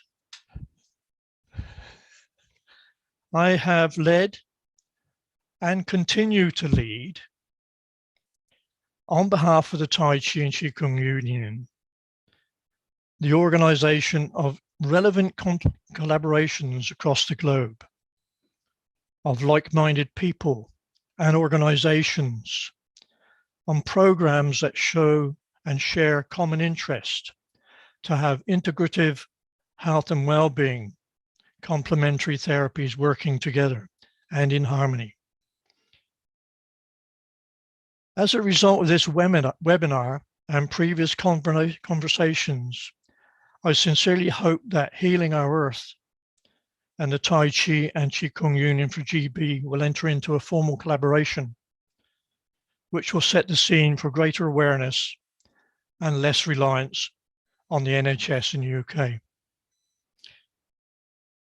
I now look forward to more discussions between the Tai Chi Union and Healing Our Earth, and wish to thank you on behalf of Mark Peters, the chairman, and myself for this valuable opportunity to be part of Healing Our Earth webinars. Namaste. Namaste, Keith. Thank you so much for sharing that entire journey that you've been on. And there's, again, so much to unpick. Being an NHS working line GP, there was a lot that I could really connect with, and particularly those desires that you've got a technique that you can see that works, that will bring back investment. How do you bring it into some sort of mainstream, or at least allow it to be funded, whether it be by the NHS or, as you say, as the end user, and the whole journey of regulations, of standardization. So it was really interesting. So those who are watching, this is, how does something on the periphery be accepted as mainstream, or at least start somewhere? And as you say, it's hugely political at times. And it's difficult to know. Sometimes that time can just be right and things can snowball, that within a few months or years, things that may have taken decades happen very quickly. And other times you think things will happen quickly and they take, as you say, something's dragged on, as you say, for a year and a half just to get sort of a paper reviewed or protocols to accepted. But there's some really, really interesting things there. And you've mentioned, the harmonization or the understanding of Qi from a Chinese background, prana from Indic backgrounds, and as you say, this theme of what you call life force or energy. And I think we need another whole session, either from yourself or from others who can actually explore that theme. And I think it's going to be coming up actually later on. Even today, I think we've got some other teachers in the sort of Qi background who will certainly elaborate on that. Keith, we're actually running out of time, but I think there's so much to take up on. But I think particularly what resonated with me was your work on looking at some of the papers that were done, particularly with balance and with falls. So again, being a working doctor, that is a lot of my day-to-day work. I work a lot with the elderly and seeing when the elderly fall and what the consequences of that are and how we could prevent that. And it's a huge challenge, I think, with preventative medicine, because how do you prove sometimes preventative medicine works? You almost prove it, you're trying to, prevent the, something, and, if it hasn't happened, can you really project those gains? But without a doubt, I know that locally where I work in London, Tai Chi classes were there, then suddenly they disappear and they no longer, I can't refer to them anymore, and people have to self-fund those. But Keith, I know we're running out of time, but I've sort of reflected on what you've said. So any passing words or thoughts? I think you've been on your journey. I know you haven't revealed your age. You look fantastic. Considering you've done, you've suffered from a heart attack before. You've had various work done to you, but you're doing great. I know one parting message for the audience in terms of your journey in health. Right. Well, let's just give you a clarification. I was born in 1940. Okay. That's one. Okay. Excellent. The second one is that I asked myself, why am I doing this? And I can't find an answer. I'm just being led by, I don't know what. But the person that I relate to most is a lady who passed away a few years ago called Linda Chase Broder. She was one of the founding members of the Tai Chi and Qigong Union. And she started up an organization in the early 2000s called Tai Chi for Special Needs. I feel that I have a connection somehow with Linda because I now have the advantage of not only knowing her and what she was trying to do, but we now have social media, which she did not have. And if this happens as we would like to see it, with not uniformity, but with the 68,000 physiotherapists in the UK and all the GPs of 28,000 plus, then we will find a solution in the next 10 years. And when I've reached the right old age of 91, I'll be looking back proud and saying, I know some of these people who are going to help our future generations.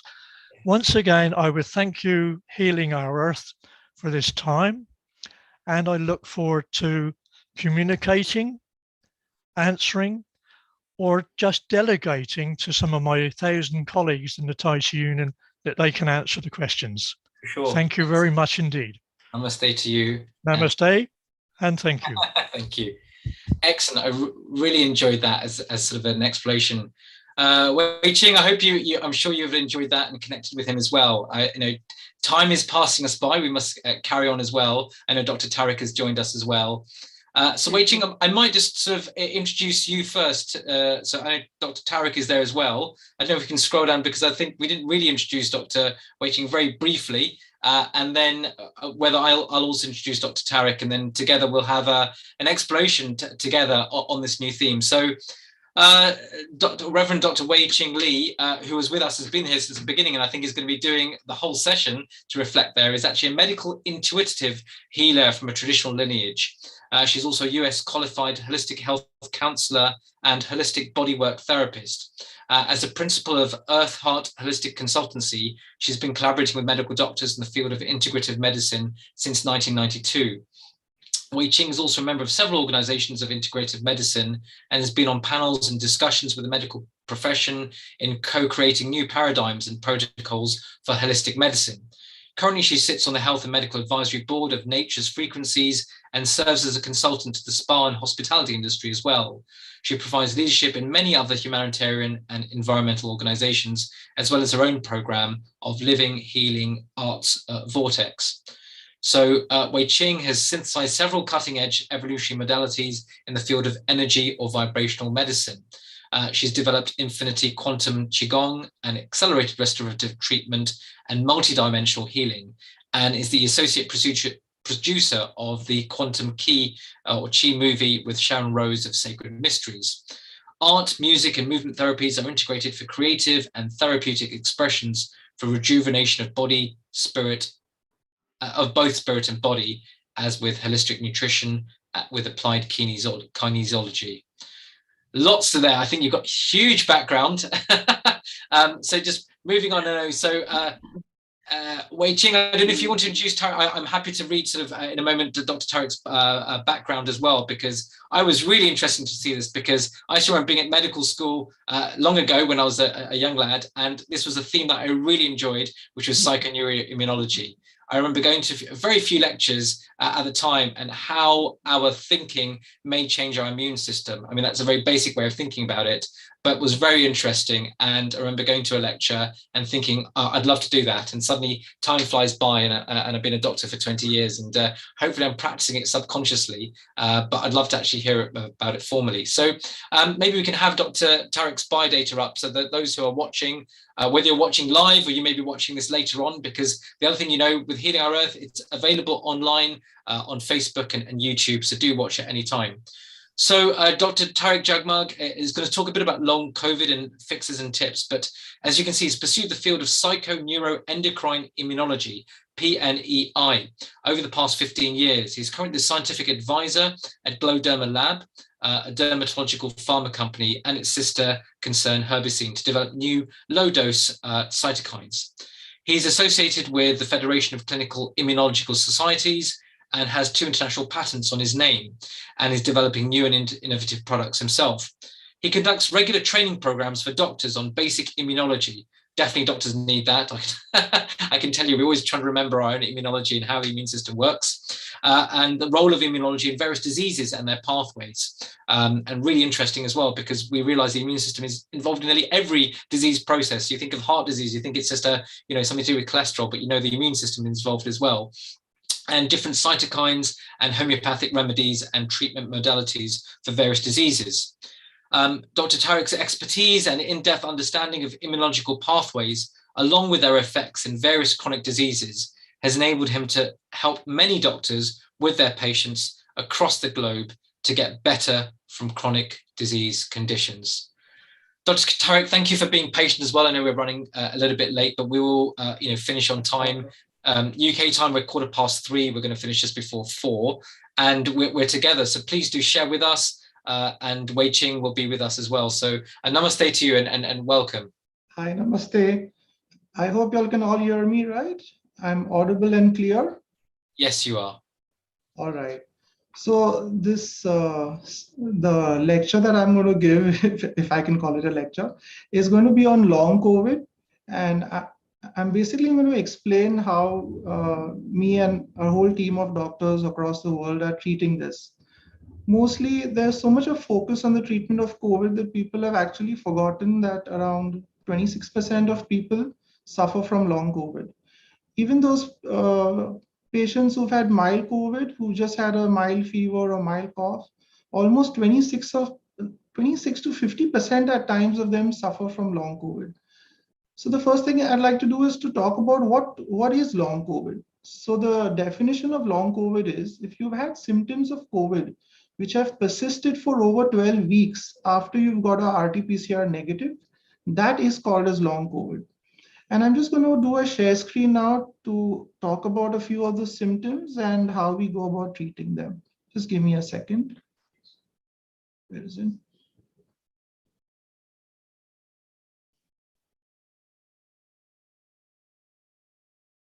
No.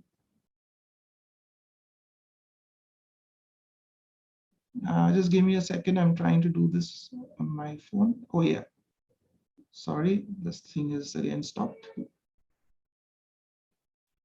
Yeah. So I hope you all can see the screen. Okay. The first part of this is that what are the types of symptoms that patients with long COVID have? As I said, that if you had symptoms of COVID that have persisted for 12 weeks, that's the definition of long COVID. So we can divide these symptoms into various aspects. The first would be the cardiopulmonary system, where you have trouble with your heart. So patients usually complain of palpitations, they complain of shortness of breath, which is usually the 2 symptoms that they complain of. We usually test this with a simple test called the 6-minute walk test. If the patient fails in the 6-minute walk test, that means they have problems with dyspnea. And we say this patient has long COVID. We also run a whole bunch of other tests on them to understand what the cause of this is. So we can run an EKG to see if they have any problems like an ST elevation or they have a decreased amplitude over there. We can run tests to check if they have autonomic dysregulation, which means their sympathetic nervous system is in overdrive, causing them palpitations. We've seen patients having pulmonary emboli, where they have high D-dimer or they're tending to clot very rapidly. Patients are usually given anti-clotting drugs like aspirin They put on these drugs, but even after going on them, their D-dimer stays elevated, the CRP stays elevated. Many patients end up getting high blood pressure as well. We've seen a few patients having increased thyroid activity. They end up getting hypothyroid, which causes them palpitations.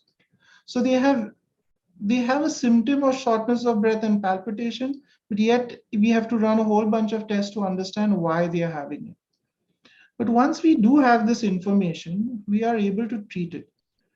I'm going to talk a little bit about a drug which we've invented. It's a herbal drug. It's called as Imusil, spelled as IMUSIL. We have a US patent on it, and the paper on it for COVID and long COVID, it just got accepted in the International Journal of Inflammopharmacology. So we got the acceptance letters probably about 4 days ago, and I mean, as soon as the paper gets published, I will be sharing it on my website. So this Imusil tablet of ours is actually a NOX2 inhibitor. The enzyme NOX2 basically is made by your neutrophils. When you have an infection, the neutrophils make this NOX2 enzyme in order to burn the infection out. But too much of NOX2 creates oxidative stress. I think most people know what oxidative stress is. It increases and it actually burns the infection. But after the infection is gone, that burn causes you damage to your body. And it is that burn actually which leads to most of the trouble in COVID, the shortness of breath, the persistent cough, the autonomic dysregulation where they have sudden palpitations, sudden arrhythmias, the rapid increase in blood pressure.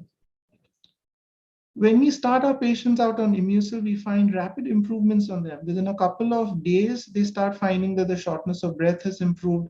They start finding that their cough has decreased. Many of my patients have had improvements in their blood sugars as well. That means they were previously diabetic, and their blood sugar starts to drop.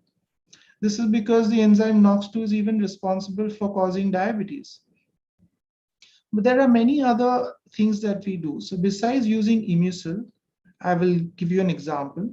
We had a case who lost a few of their parents in COVID. She had severely high blood pressure, and she had persistent cough and dyspnea. So along with giving Imusil, we gave her this homeopathic called Ignatia. Ignatia is useful when you've had like loss in your family, you're in grief. Whenever you're in grief, your immune system actually hyper accelerates. You start having catabolism, your enzymes start to break down. And when we gave this Ignatia, it basically inhibited that cytokine storm that was happening in her. So just the Ignatia and Imusil within a period of a week not only cured her anxiety, but also treated the shortness of breath and persistent dyspnea. We have had another case where the patient was having the same symptom, palpitations with cough and dyspnea. But this patient was having a fungal infection in the mouth. They were having candidiasis, and they were persistently sweating. Their palms were sweating all the time. The skin had become dry. This is because they were having sympathetic dysautonomia. The sympathetic system was upregulated. So this patient, we gave her homeopathic lycopodium, which downregulates the sympathetic nervous system, and we gave her Imusil to treat the palpitations and the dyspnea. And lo and behold, within a few days, it went off. We've had one other case who had shortness of breath and dyspnea. She had severe COVID. And after COVID, she suddenly developed palpitations. Now, in this patient, we checked her hypothyroid and we found that she actually had developed hypothyroidism. We had checked her thyroid. She was normothyroid all these years, and after COVID, she developed hypothyroid.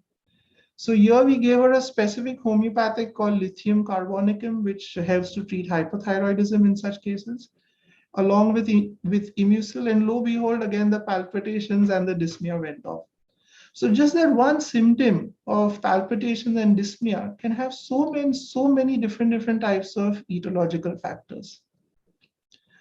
One of our neighbors, after the vaccination, developed severe fatigue. He wasn't able to get up from his bed.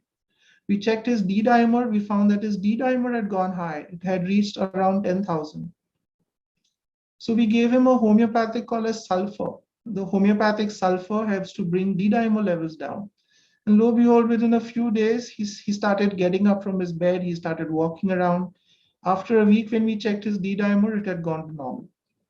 Even in long COVID patients who have elevated D-dimers, it's the homeopathic sulfur along with Imucil that treats it. Dr. Tarek, just sorry to interrupt, just 1 second. Just looking at your screen, it seems to be just on the front. Is it, are you meant to be scrolling down? I wasn't sure. Yes, I do want to scroll down. I was just talking about the first few Okay. symptoms. Brilliant, brilliant, excellent. Now I was just checking that you were not. Yeah. I just kept it on pause at that level. I'm going through different case examples so that people can understand this. Yeah, really interesting, and I think it's and I can certainly so just summarising for the audience as well that this is the case that we are seeing cases either as Dr. Tarek says of long COVID, which is symptoms after sort of 12 weeks, but also interesting things are happening in COVID. Or when I say interesting, maybe interesting to doctors, not so interesting to the patient. But you know, things are changing, and as you've mentioned, you know, changes in the thyroid. But these particular symptoms, as you say, palpitations, where someone may feel a hard or a fast heartbeat, and as you've so eloquently said, there's just so many different causes. You know, it's not just one simple cause, and you have to look at it deeper. No, that's fine. I just wanted to check. I wasn't sure if you were scrolling down and the screen had frozen. Sure. I'm trying to go slow here because I know there will be many people here who are not doctors. So I have to be very, very slow and careful with what I say, you know. Sure, of course. Right. So we go forward, right? We also have patients who have persistent cough after COVID. Now, the reason why they have persistent cough after COVID, well, one of the causes could be that the lungs have not recovered after COVID and there is still a lot of inflammation going on. But many patients who have persistent cough after COVID actually have a type of asthma, which is known as cough variant asthma. So the immune system goes into a hyperreactive state, and because of this, they end up getting cough variant asthma. So these patients are usually controlled by using inhalation steroids. But then there are also those who have cough, but it's not cough variant asthma.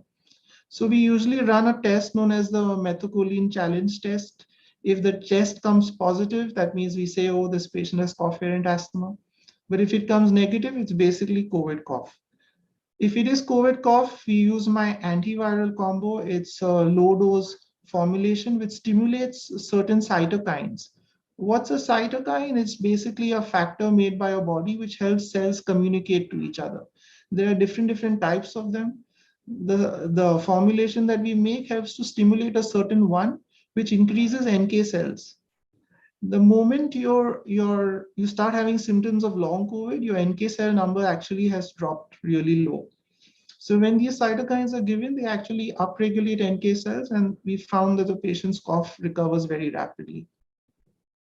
Then you have symptoms which are not cardiopulmonary, but the patient has somewhat of a issue where they start having excessive fatigue. You know, they get very tired. This is one of the most common symptoms we have. The patient has severe fatigue. They have brain fog. I'm just going to go down to this part where you have ACTH tested. So what is the cause of this fatigue? What we found is that there are basically three causes of the fatigue. The first cause is that during treatment of COVID, patients are usually given dexamethasone. When you have taken dexamethasone for a period of time, you end up having immunosuppression. So your own body's cortisol levels start to drop. And if the dexamethasone was not tapered off well, what you end up having is a patient with very low ACTH. That's a hormone which is made by a gland in the brain, which helps to stimulate cortisol in the adrenal glands, which are above your kidney. That cortisol helps to control inflammation. So if the dexamethasone was not tapered off properly, your cortisol drops and you have symptoms of chronic fatigue. So you can actually test this. You can have your ACTH tested, you can have your cortisol tested. And if the cortisol is low, we use a homeopathic or NATMER. The symptoms that the patient has when their cortisol is low, not just that they have fatigue, but they start having dry lips. Their lips will start getting chapped. They start drinking a lot of water. In the morning when they wake up, their blood sugar is kind of all over the place because cortisol helps to increase your blood sugar. So if your morning cortisol is low, you start having a lot of craving for sugar. So these patients have told me in the morning when I wake up, I've had cravings for sugar. The moment the patient says that, we're like, okay, you need to give you the homeopathic NATMER to fix this. If the patient's ACTH is low, then we usually use a homeopathic called pulsatilla. Now here, if the ACTH is low, these patients have complete absence of thirst. They have no thirst at all. So again, the moment the patient says that I'm feeling fatigue with lack of thirst, we give them pulsatilla, and lo behold, their ACTH gets fixed and their chronic fatigue goes away. The second cause of chronic fatigue, again, is, as I mentioned, is that oxidative stress, which is driven by NOx2. Here again, Immucil works very well and it treats out that fatigue. The third cause of chronic fatigue, and this is very interesting, is that whenever you get COVID, it basically goes into your gut, and in the gut it knocks the ACE2 receptor off. As you guys know, COVID binds to the ACE2 receptor. When it knocks the ACE2 receptor off in the gut, your ability to absorb nutrients, basically proteins in the gut, actually decreases. You start having a reduction in tryptophan levels. Your tryptophan drops. Your B complex vitamins start to drop. If your tryptophan drops, you don't make enough of serotonin. Serotonin is the hormone which gives you contentment. You feel nice and content when you have serotonin. You get good sleep when you have it. If your tryptophan is low, you will also have fatigue. So these patients have fatigue mixed with insomnia, fatigue mixed with anxious depression. For these patients, we use the homeopathic called as Sepia. It immediately corrects the patient's serotonin levels, making the patient relax. The insomnia goes away, they feel comfortable. There's this wonderful case we had where this patient after COVID started to develop Parkinson's, which is a disease in which you get tremors in your hand. And this happened after COVID. Before COVID, he didn't have this problem. So it occurred to me that there was something wrong with his serotonin levels. His daughter told us that whenever he takes an SSRI, which is a drug that increases the levels of serotonin, he starts feeling better. So we gave him Sepia, and lo and behold, his tremors decreased. He started walking normally again. The same homeopathic Sepia we use in all our Parkinson's patients, and it works beautifully well. Some of these patients who have chronic fatigue and who have low tryptophan also develop severe hair fall, which is another symptom of COVID. The hair just completely falls off. We've had many patients who become completely bald after COVID. We have this low dose formulation of B vitamins. We give that to the patient along with a formulation which stimulates a cytokine called as interleukin 10. When this cytokine is given, it upregulates the ability of your body to form ACE2. You start absorbing nutrients again, and lo and behold, your hair starts to regrow on your head. So even for these symptoms of COVID, the hair fall, we can fix it. Many of these patients develop brain fog. Brain fog is a condition where you wake up in the morning and you can't think straight. You start getting mental slowing. This is really interesting, and we've done so much of work on this. So I just go to the neurological issues, the brain fog. Now, when a patient has brain fog, of course, one of the reasons again is oxidative stress, which Immucil usually corrects. Then there are certain types of brain fog which the Immucil can't correct. And through a few experiences, we realized why this is happening. So whenever the ACE2 receptor in the gut is downregulated, you're not going to be able to break down protein to absorb tryptophan. So the body starts turning off the amount of acid you make in your stomach. Your stomach acid levels start to drop. As your stomach acid starts to drop, your gastric cells do not regenerate. When they stop regenerating, even the nasal epithelium starts to stop regenerating. So these patients with fatigue have anosmia, they can't smell, or they have parosmia, where when they're eating food, the food tastes like garbage. It tastes very, very bad. You have so many cases now which we've done where the patient, when they're eating food, says, well, am I eating garbage? They have chronic, very, very fatigued with this constant low-grade fevers, feeling like they're eating garbage. So what we do is we give a homeopathic made from hydrochloric acid, which is called as muriatic acid. Within a few doses of muriatic acid, that parosmia just disappears. The patient's fatigue goes off, the fever goes away. For patients who don't have the parosmia and don't have the fatigue, if they just have lack of smell, We give them a homeopathic called as Natmor. Natmor is a wonderful little homeopathic. I would love to explain its exact mechanism of how it works, but I don't have the time for that. What I would like to say is that the virus actually lingers within the cells of your nasal mucosa. It doesn't actually affect the nerve which is transmitting the sense of smell to your brain, but it's affecting the cells around the nerve, the connective tissue around the nerve. So NATMER is a homeopathic which triggers a certain pathway in your immune system to make that pathway target viral infections better. And it particularly targets viral infections where your immunoglobulin levels are low. So when you have low Ig levels, which are your immunoglobulins, NATMER will stimulate your immune system to remove that infection out. So all our patients with this lack of smell, the smell just comes back.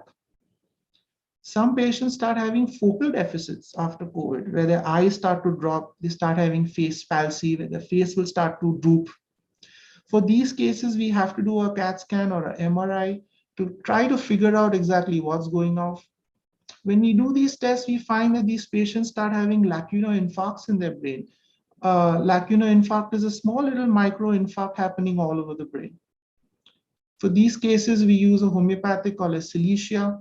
Again, I would love to explain exactly what it does, but it's really complex. It modulates a factor called as epidermal growth factor in the brain, and it actually treats these patients off.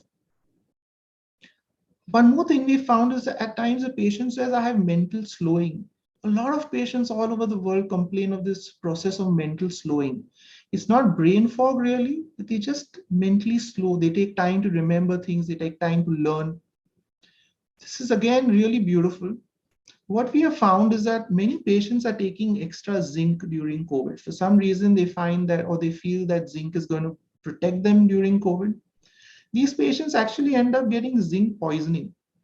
Whenever zinc increases in the brain, if you already have some sort of oxidative stress in your brain or some sort of damage there, the zinc is going to precipitate it. Zinc is going to make Alzheimer's or dementia far worse. These patients who have this problem have this very interesting sensation on the skin. They feel as if there are worms or some insects crawling under their skin. For these patients, we give zinc med, a homeopathic, which will actually decrease the excessive zinc in your brain. Not only does that sensation of worms crawling under the skin, which is called as formication, decrease, but also their brain comes back online. They start being able to remember things, they start being able to learn. All of this comes back. So this is it's really beautiful. We can actually look at the symptom and we can give a specific medicine for it. A few of our patients with COVID after recovery have had severe fatigue because of fungal infections. All we do is ask the patient, please stick your tongue out. The patient sticks their tongue out and we find that there's a thick white coat on their tongue.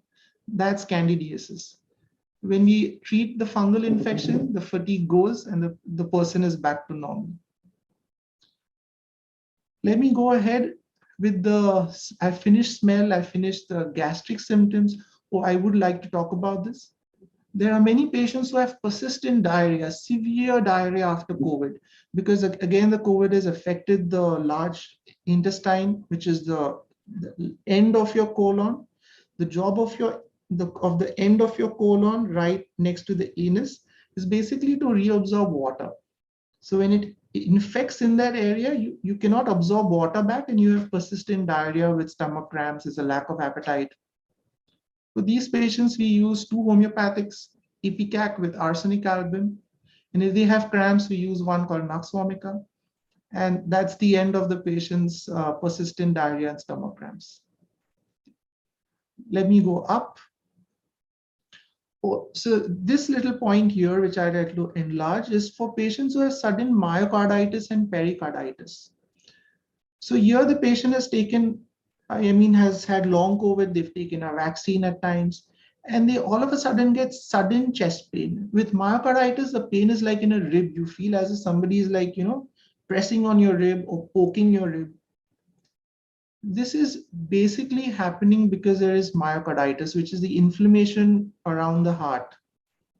For this, we use a homeopathic called as Apis. It's made from a honeybee actually, and it decreases the inflammation around the heart. Again, I can't go into the mechanisms of how it works because it's quite complex, but it works immediately and the patient's pain goes down. Let me go further. I think I have to go down. Yeah. So I've covered hair fall, I've covered fatigue. Oh, we've had patients who have suffered from acute kidney disease after COVID. They have long COVID. This is again really wonderful. When you are recovering from COVID, you can have an elevated D-dimer, which causes these tiny little clots spread all throughout your body. Now, this is easy to treat. As I said, we give them a homeopathic called a sulfur, which actually brings the D-dimer down. But many of them, even with the D-dimer normal, they start having acute kidney disease. So we have a low dose formulation which stimulates something called as clotho in our body. Clotho is an agent which actually protects your kidney from damage.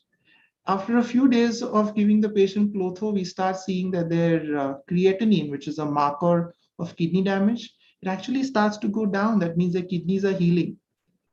How is clotho involved in this? You see, when you have COVID, clotho is actually the major antioxidant in the lung. It stops your lung alveolar cells from breaking down.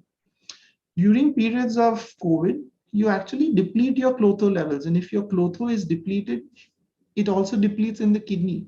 And you start having kidney issues after COVID. So by giving them this low dose clotho stimulator, we are able to fix these issues.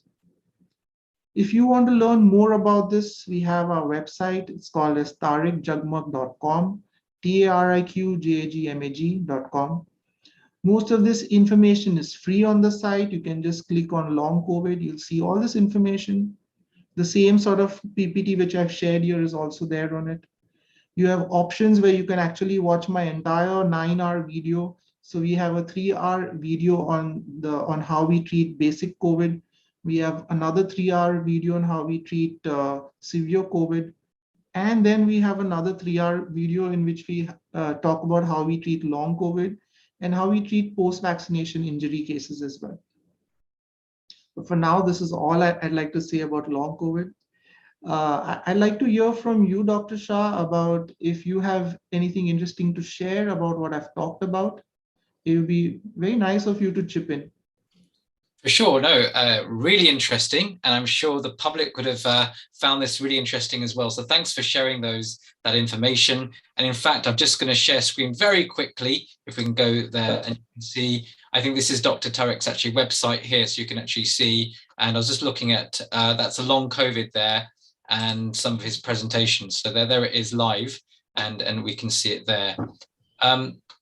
Lots to cover, and I think we've got probably around about 8 or 9 minutes time. And Wei Ching is there. Wei Ching, I think you introduced Dr. Tariq to the team, so thank you for bringing Dr. Tariq and his expertise as well. Well, thank you very much. I'd like to give that credit to Dr. Julie Tay, who introduced Dr. Tariq to me. And so I'd like to thank Dr. Tariq for sharing his valuable and important experience with long COVID, right? You know, it's just so much information there. So I would actually like to ask Dr. Tariq. Dr. Tariq, you recognize this? Yeah, that's one of my meds. Yes, I just picked it up from our beloved Dr. Aziza here in Malaysia. Yeah. And it's called the COVID combo, Dr. Millen. Okay. So Dr. Tariq, could you just enlighten us on this and how Right. to use it? Because So I have a published paper on this. I also have an international US patent on this. And basically what this is a combination of various factors which actually increases your ability to kill COVID off. It basically increases interferons, which are factors in our body which are required by your innate immune system to knock off any viral infection. So we have used this in patients who are as young as 4 months old, 6 months old, to all the way. We have a patient which we did who was about 101 years old. You can use it for any age group, and it stimulates those cytokines which are required by our body. Again, I have a free video which will be posted on my site where I've spoken about this in depth in a different conference. It took me around 1 hour to just explain what this is and what it does. So I can't get into that detail.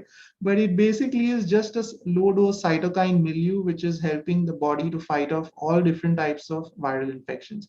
We are able to target dengue also with it. We are able to target COVID with it.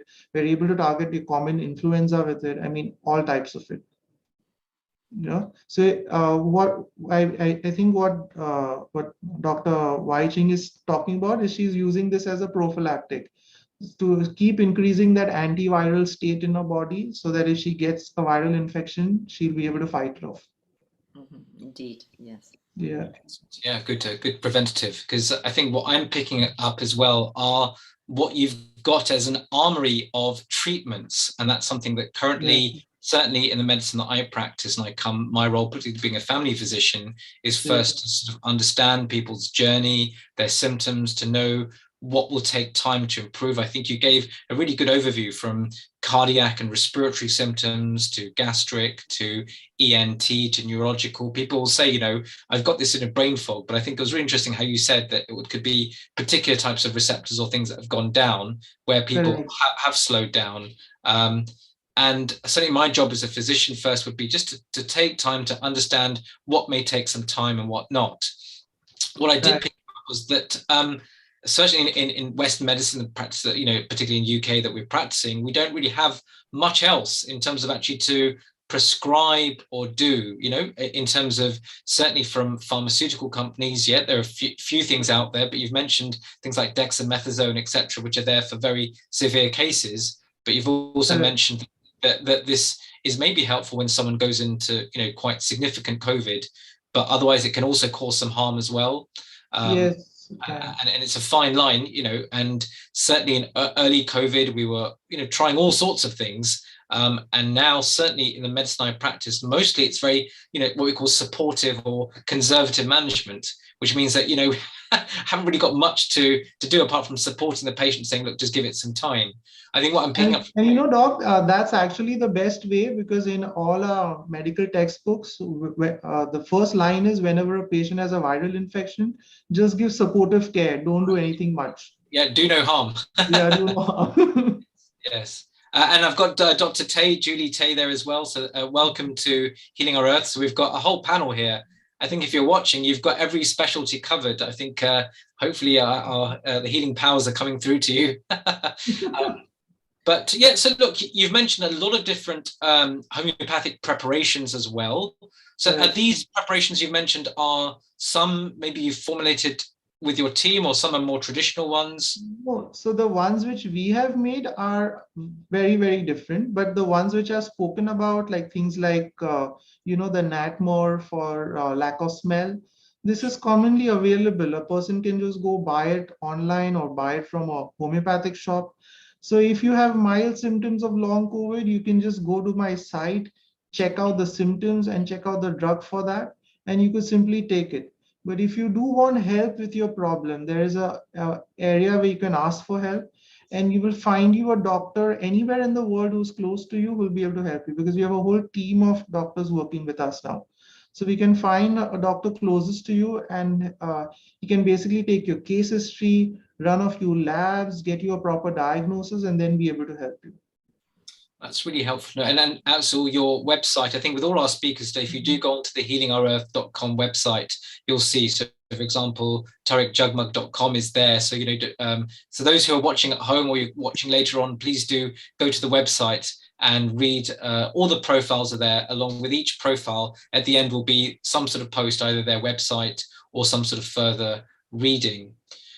So, I mean, it's now going forward with this. I think, as you say, long COVID, you mentioned, 15, 25% of patients certainly can have some symptoms. You've mentioned some improvements with patients. Do you want to give some sort of more challenging cases? Because, I mean, it's sounding great. It's sort of working in a lot of the time. What happens when, because I find particularly we try something and it doesn't work, what do you do then? How long do you give it? Because obviously I have not that experience with homeopathic medicine. You've mentioned some cases where it works quite quickly.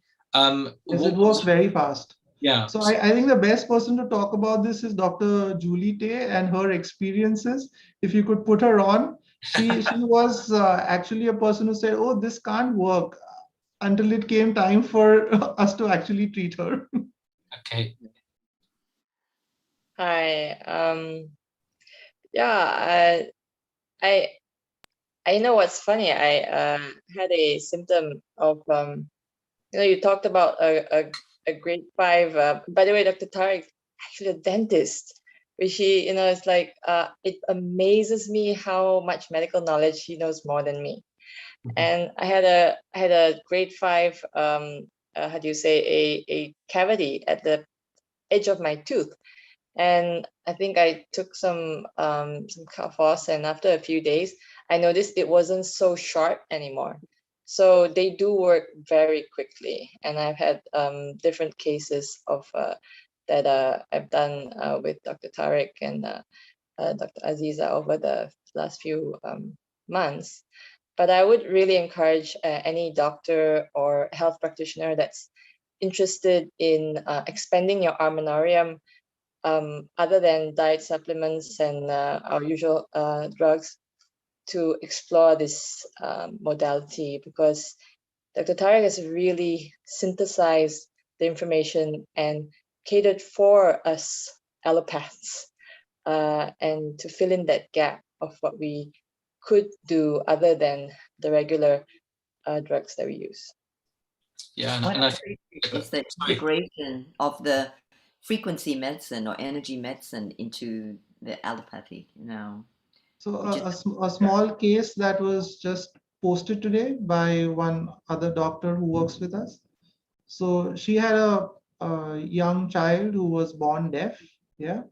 So when a child is usually born deaf, it usually is because the child has a CMV infection. So we treated the child for the CMV, and lo and behold, the child's hearing has improved by 10 decibels within a few weeks' time. So that's how fast it works. We've had cases which we've done with autism. We've had cases of long COVID, which we've treated. So many thousands of cases we've done of COVID and long COVID. I guess Dr. Tay could talk about her own experience with COVID. You want to talk about that, Dr. Tay? About your husband's experience with COVID?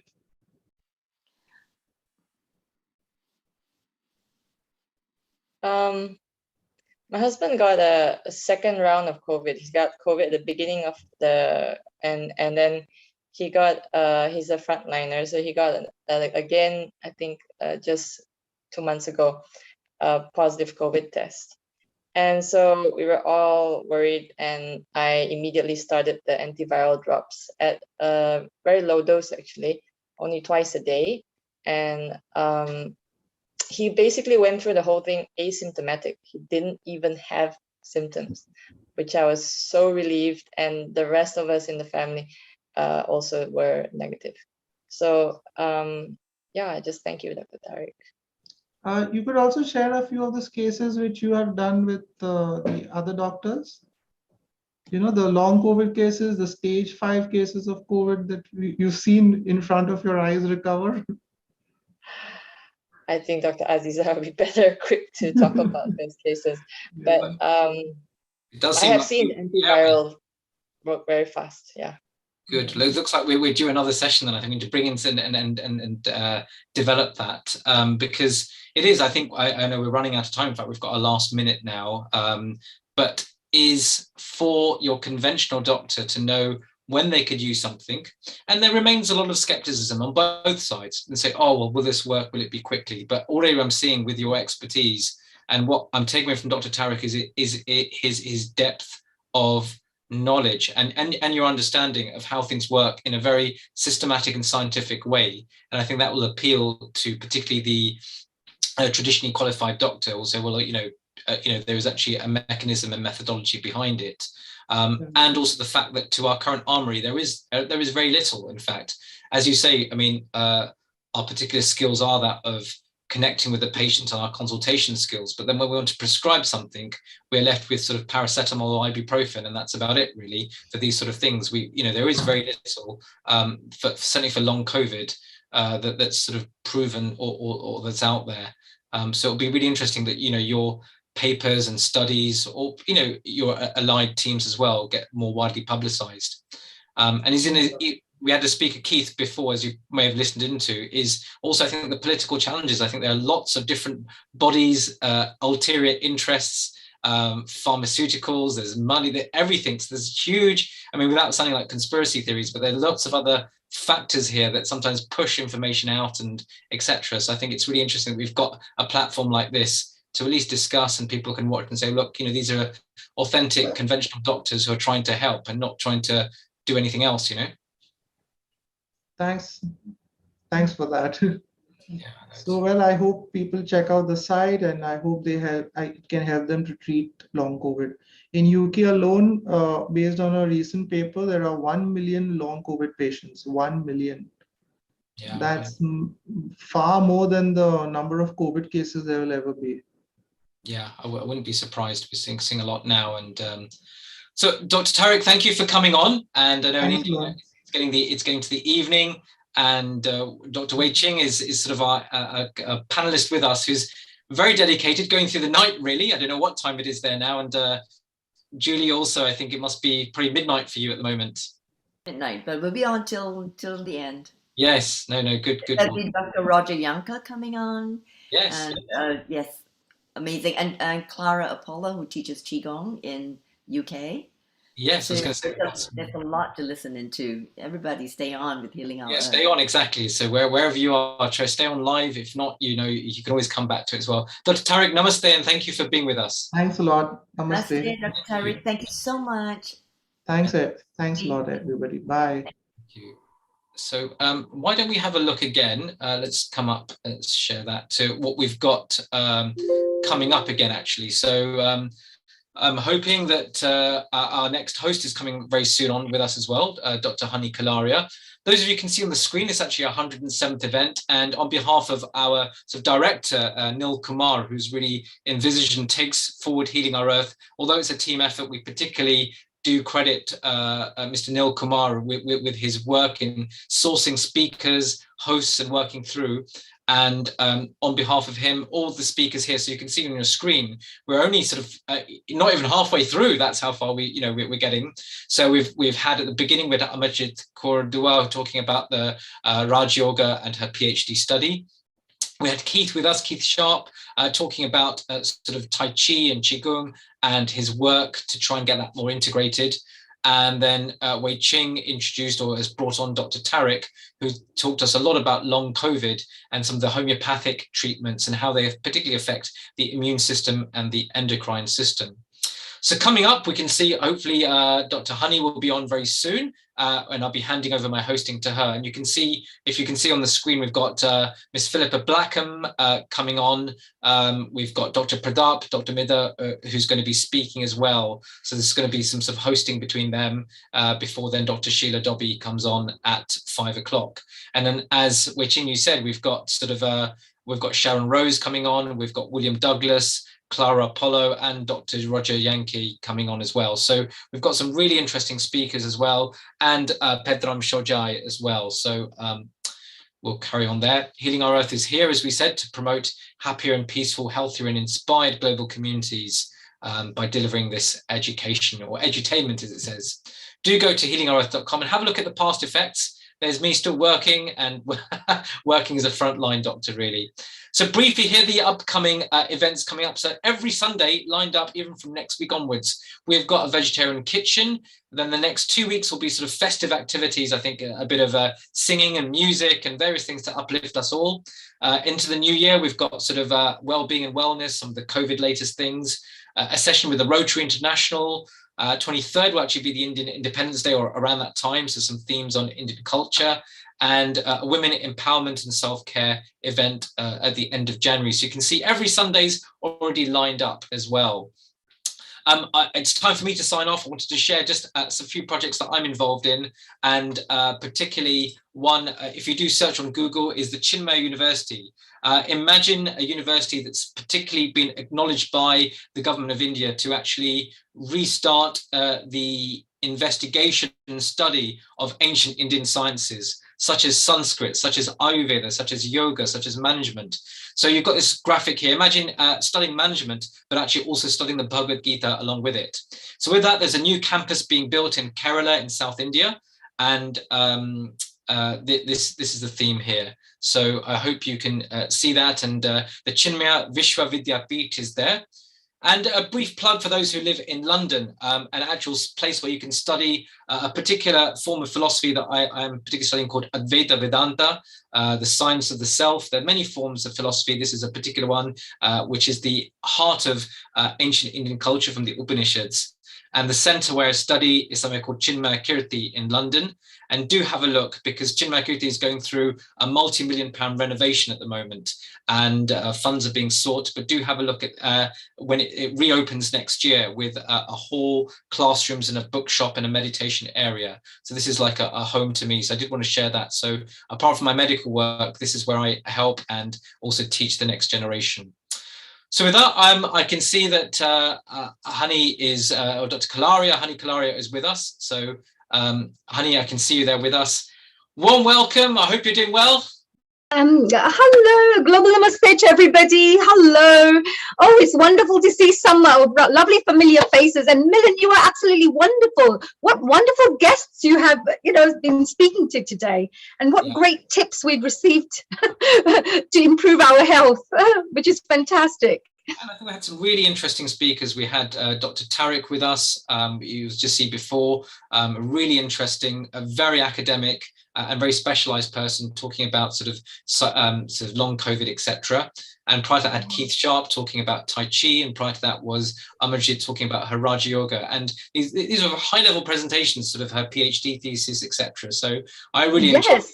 I thought that was really, really brilliant, because, when somebody goes through an experience themselves, then they can really, speak from their hearts, because sometimes there's book knowledge, but when there is personal experience, it normally is much more powerful as well, isn't it?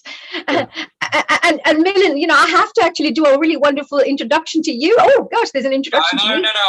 I've already introduced myself. Please don't worry about me. I think in interest of time, I think we need to keep moving. But I'm absolutely fine at introducing myself. Just saying I'm here to help every patient. That's what a GP does. But I think we need to know about you, Honey. And very briefly, Dr. Honey Kalaria is a mind, body, soul coach, and award-winning creative dance expert. That's how I first came across you. I think you've been teaching dance for a long time, over 35 years, in the field of art, culture, and entertainment. But really what I didn't know about you, and I've really learned as we've met each other over the last few months or year, is actually your spiritual journey. And actually you're a spiritual seeker and meditator really since a young age, since a teenager, practicing Samarpan meditation, which is part of Dhyan Yoga, taught by the Himalayan yogi Shiv Krupanand Swami. But along with that, and like many of our other speakers who've come before, and our spiritual journeys, you've come across a lot of other disciplines and brought from them. So ranging from Raj Yoga, taught by Brahma Kumaris, Art of Living by Shri Ravi Shankar, and my particular interest was Vipassana by Goenka. So I spent 30 days in silence on Vipassana myself. Oh, fantastic. Enjoy that. So we can catch up on that for some time. Isha Kriya by Sadhguru, Kundalini Yoga by Yogi Bhajan, and as we talked just briefly about the Vedantic knowledge taught by Chinmaya Mission, and other Western practices such as mindfulness and transcendental meditation. And as if you believe it's important to self-reflect and contemplate and grow spiritually and become a better human being. And there's your website, Honey Kalaria Official. So yeah, look, we're here. Thank you. That's a lovely introduction. Thank you. Every time I hear that, I think, God, have I been on that kind of a journey? Gosh.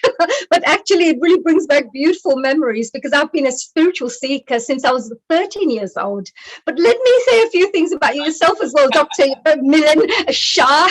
I have to say, because this is wonderful host. He's Dr. Milan Shah actually is our family member here on Healing Our Earth. He's an amazing host. And as you can tell, is very, very knowledgeable in the field of health and, of course, the medical industry. He himself is an NHS doctor for many years and is a GP partner in a large practice in London, serving a variety of patients. He follows up a range of long-term patients from children, teens, adults, with a particular interest in elderly and end-of-life care. From a spiritual background, the work is deemed as seva, which means service, with an emphasis on communication skills and compassion and understanding, which I think is so, so important, so important.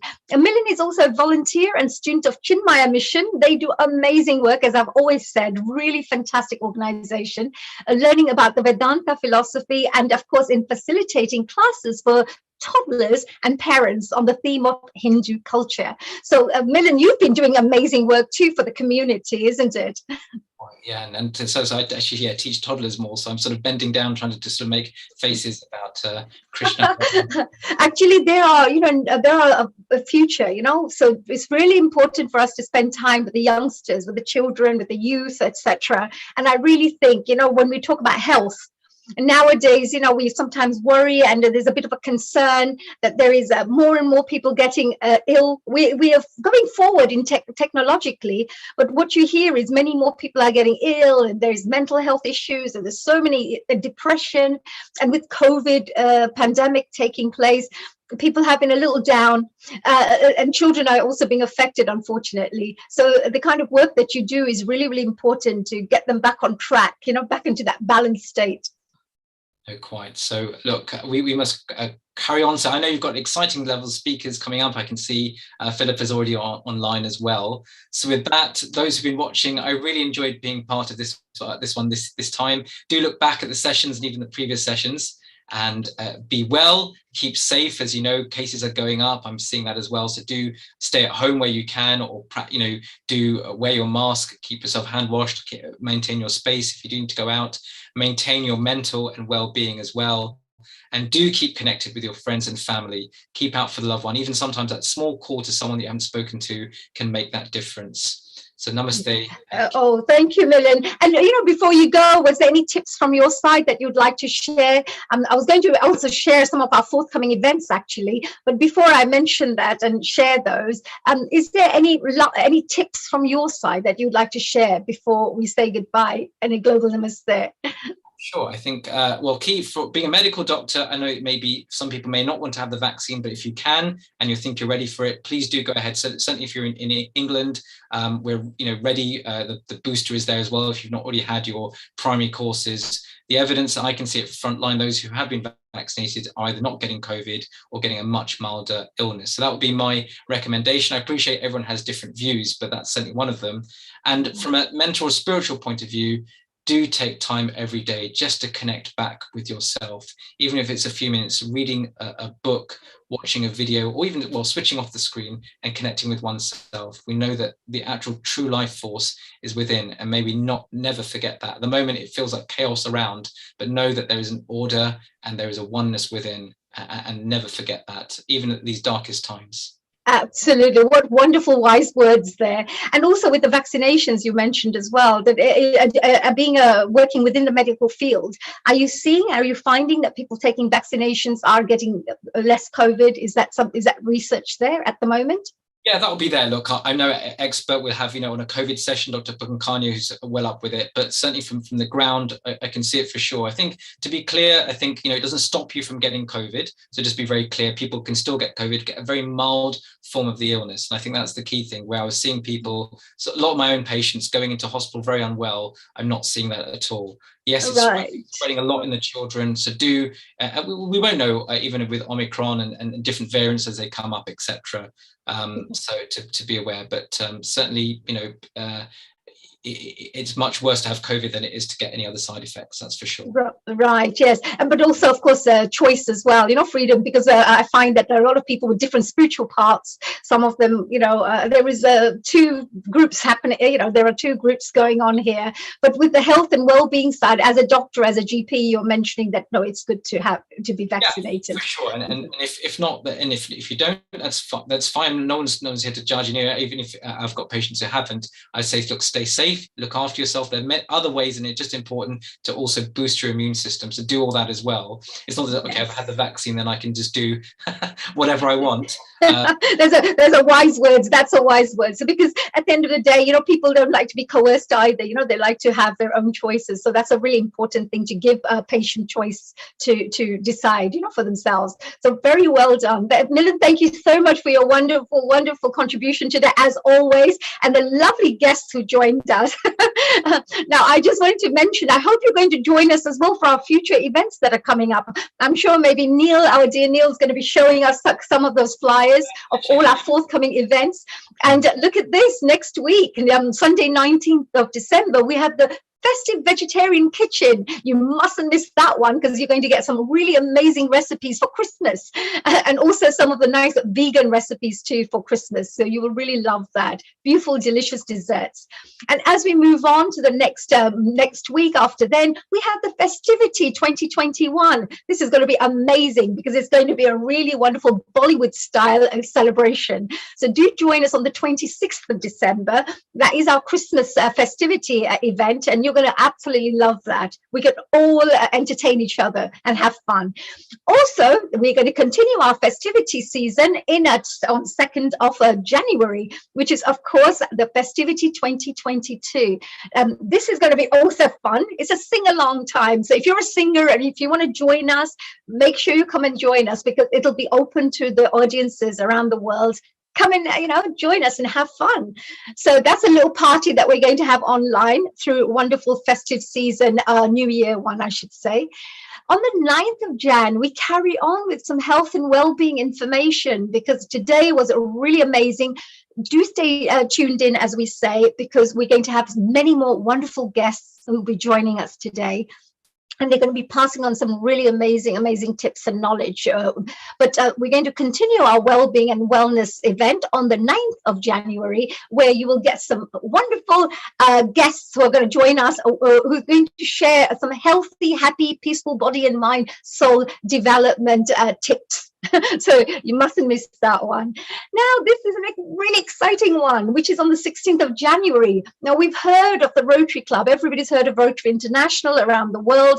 But these community members, the 1.2 million members around the world, are doing amazing work. Their work is a service above self. That's what they believe in. Go out there and serve the communities around the world. So there's a really wonderful event that's taking place on the 16th of January, and you'll hear about the wonderful impactful work that's happening all around the world and how you could also get involved to, just to make this world a better place.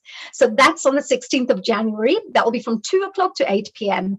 We always say to everybody, what is Healing Our Earth? Well, you know that the platform is all about to promote a happier, peaceful, healthier, and inspired global community by delivering multicultural online edutainment, we say, because it's education and it's entertainment. So you get everything rolled up in one there for you. And do share. This is what I would say to people. Get involved. Look at this. If you want to become a presenter, a host, would you like to come along and just become an editor with us or help us with the technical team? You could help us with the marketing team if you wish. Any thoughts, comments, feedback, suggestions of what you want to see? What kind of topics and guests would you like us to bring on board? Because this is your platform. This is what we're here for. We're here to serve you, to make sure that your weekly Sunday is the most informative and educational possible, and of course entertaining at the same time. So do contact us. There's a WhatsApp number there. 0044, because this is open to people around the world. It doesn't have to be people in the UK only. And the number is, like I said, 0044, which is our UK code, 771 217 7703. Oh, well, it's on there on the actual screen. So just jot it down and contact us because we would love to hear from you. And finally, I'd like to just share whilst we're here today, we really love connecting with people around the world. We're here to serve you. As you know, Healing Our Earth was launched to support people during this COVID pandemic, to make sure people don't feel isolated. If they couldn't go out, we thought we'll go out to them, to their homes, through the technological means that we have through our Zoom presentations here. So if you could share this with your friends and family, all you have to do is just share every week or just add it on your Facebook, your Instagram, your Twitter, something that you could support. That is your little thing as well. You will create a huge impact around the world by just doing that. If every single one of us did that, we could help to bring this information across to many more people around the world.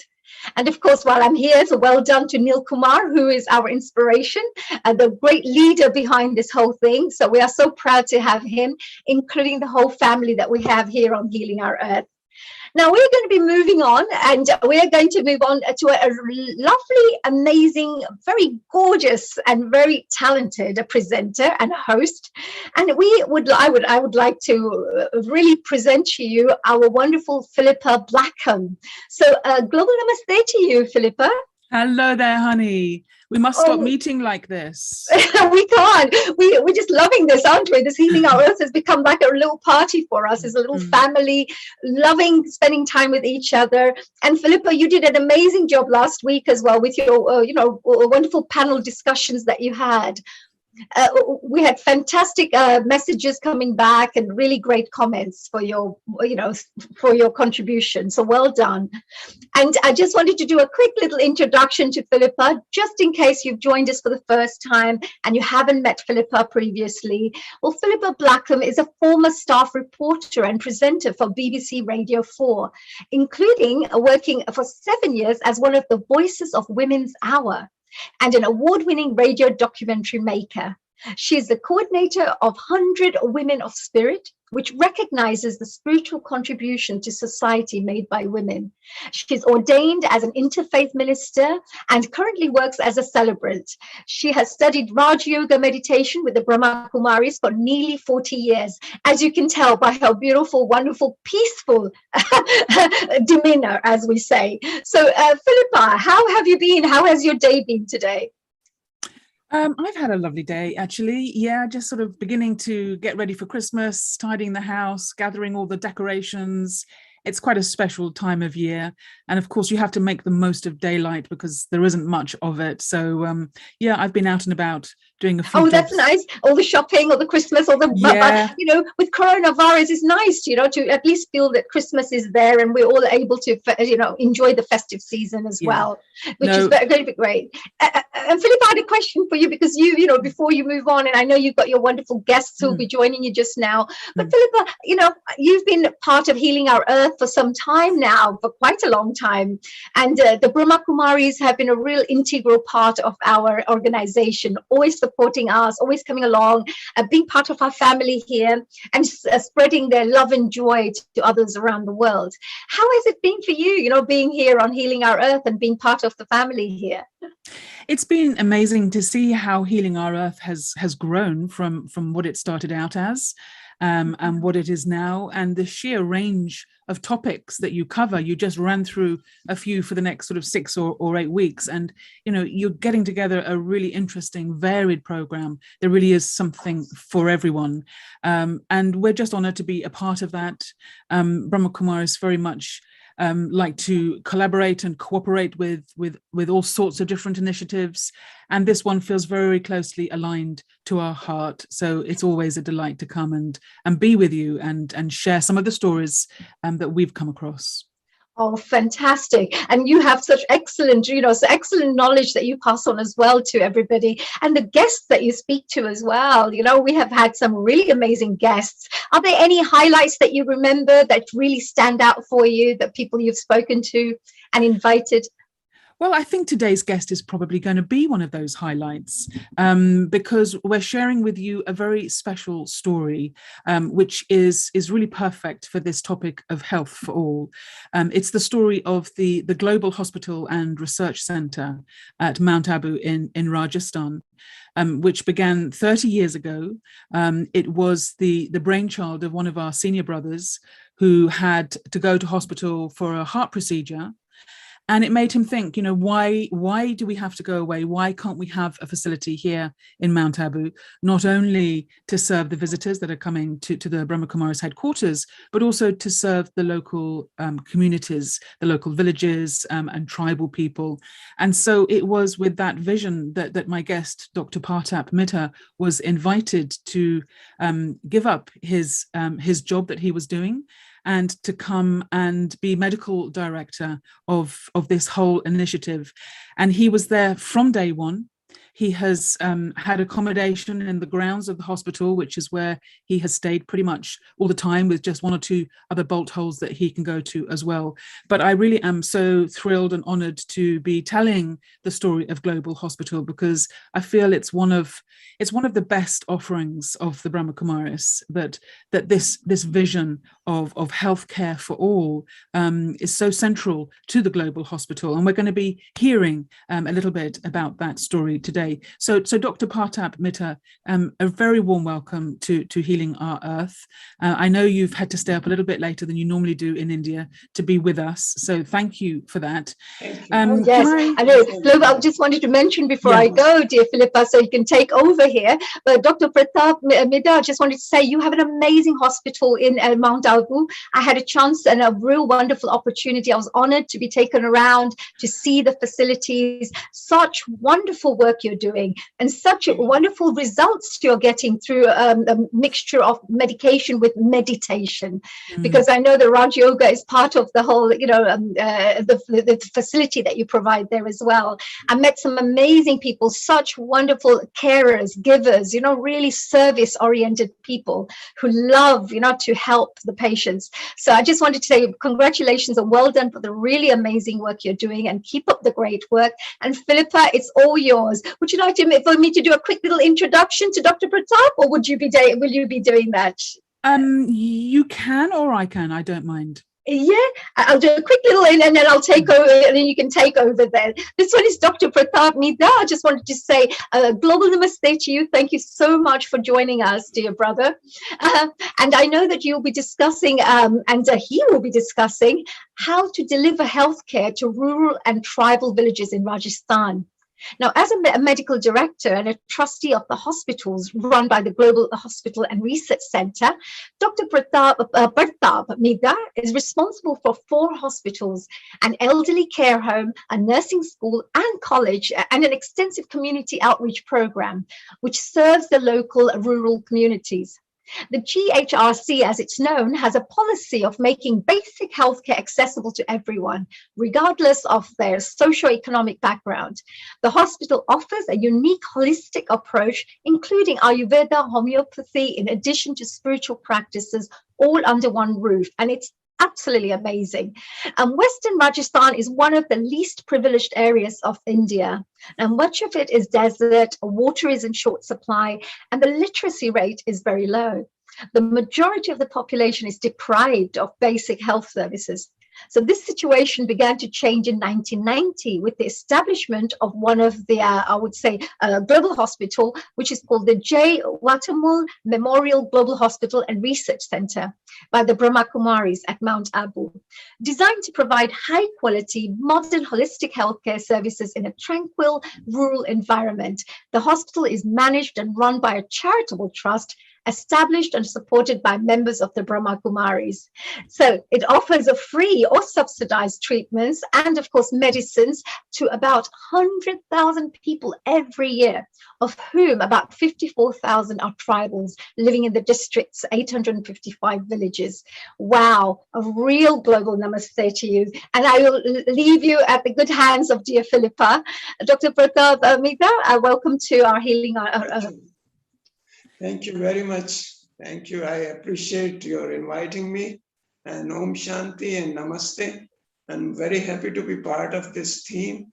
I'm sure we all together can bring a message of some kind of awareness, some kind of self-responsibility to the people of the earth, that they need to take charge of their lives and they need to take the charge of the healing the earth.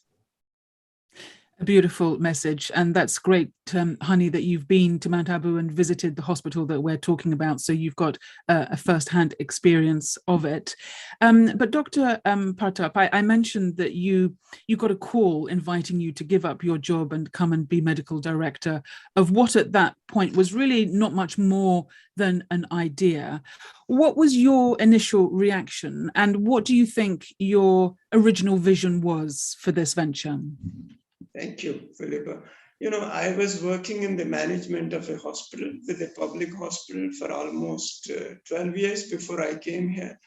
And my vision was to reach out to the people. We normally have constraint in public health system We cannot innovate ideas. We cannot bring in what we feel should be taught to the patient. And as I initially shared, that our focus was to particularly educate, to provide health education to the tribal people, even to the educated people, people who are, professional. They also need health education about how to take care of themselves. So lifestyle was a major issue for us. And when we started, we were just 30 people. And today we are almost 600 people, covering almost 3 districts in the state of Rajasthan.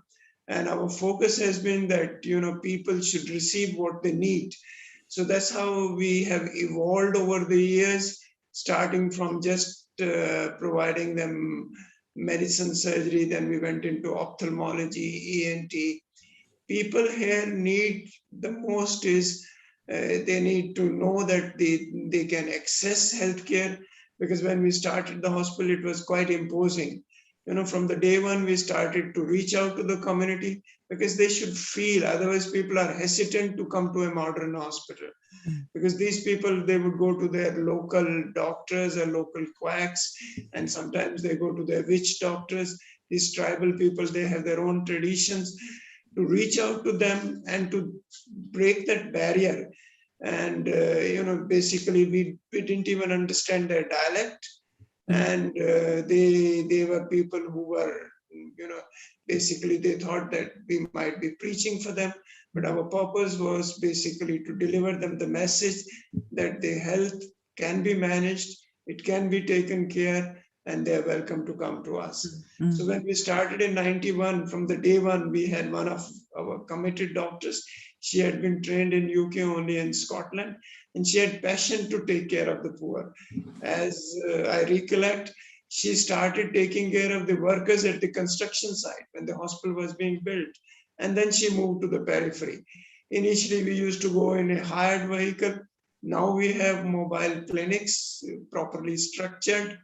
So the things have changed a lot. I know it is a journey, but it is an amazing journey. I could never imagine that I would be so busy. We didn't have phones here. Now you need to keep cell phone and other, not even one cell phone. Sometimes you have 2 cell phones. So it's like the things have changed so fast, but the journey is still not complete. We feel that people need to know, as we were mentioning, that it is the lifestyle which matters the most. It is not the tribal people, but even the people who live in cities, they also need to know about their diet, their sleeping habits, their, the addictions and other things. So we have been doing work, it's a multifaceted work, multidimensional work, which we have been doing. And the message is now going across through the Brahma Kumaris, through our mind-body medicine conferences. We feel that we have been able to deliver this message with a very sound presentation. You talk about a hospital without walls, which I think is a lovely idea. It's taking medicine out into the community and having no barrier for anyone to access it. Those of us in the UK are fortunate to have the National Health Service, and so we just take for granted, perhaps, or at least we're used to it, a basic healthcare for everybody. But just paint a picture for us of what the provision of healthcare was like in the rural part of Rajasthan where you're working. How did it operate, and how did people access the care that they needed back 30 years? I would say, particularly Mount Abu and surrounding areas, and even the surrounding districts, the care was very basic. There were public health facilities, but they didn't have the backup of secondary care or tertiary care. And we started developing this care gradually. I would say one area was eye care, ophthalmology. The other area was looking after the children, the children born with disabilities, born with difficult learning problems. We didn't have a good pediatrician. I remember when I used to come to Mount Abu as a student of Raj Yoga, even for toothache, you had to go to almost 60 kilometers away from here. It was such a situation. But we focused on those areas with those particular specialties which we needed the most. And then we wanted the care should be affordable to everyone also, not only accessible, but affordable also. So we didn't charge any consultation fee, but like the patient didn't have to pay anything to come for consultation. But people who were poor, they were provided all the facilities. But people who could afford, we used to encourage them to pay. But that proportion has almost remained constant, that about maybe 25 to 30% patients are paying, and rest 70%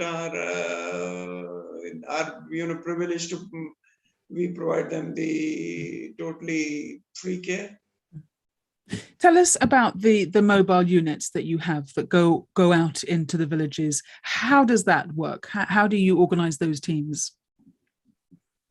See, the mobile teams, initially, as I shared, we used to have hire vehicles, but then supported by Rotary and other philanthropists. Now we have proper mobile clinics, and each mobile clinic is staffed by an assistant, a nursing assistant, and a doctor, qualified doctor, and a driver. And then in the villages, we have field workers or health workers, what we call them. So they are in touch with the community. They become as a kind of liaison. Sometimes they even translate for the village people who don't understand our way of speaking. So these doctors, they would go to the villages on a fixed time, on a fixed day, so that the program is all structured. So no one is kept guessing when would the mobile clinic come. So they know the place, they know the time, they know the day. So the patients, the field workers would also tour and see who's sick, who's lying in the house, who needs to be seen at the home. So the doctor would, after attending the clinics, they can even visit, they do the home visiting. So this is how, and sometimes if the patient requires hospitalization, the same vehicle would transport the patient to the hospital also. So now we have 3 mobile clinics. Each mobile clinic covers almost 20 to 25 villages. So in all, we are covering about 80 villages in all, in surrounding Mount Abu. And most of these villages are tribal.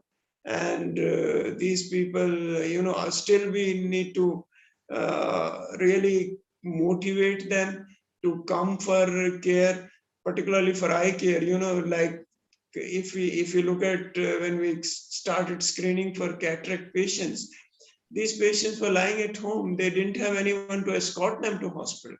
So we had to take that initiative and send our vehicles to bring them to the hospital.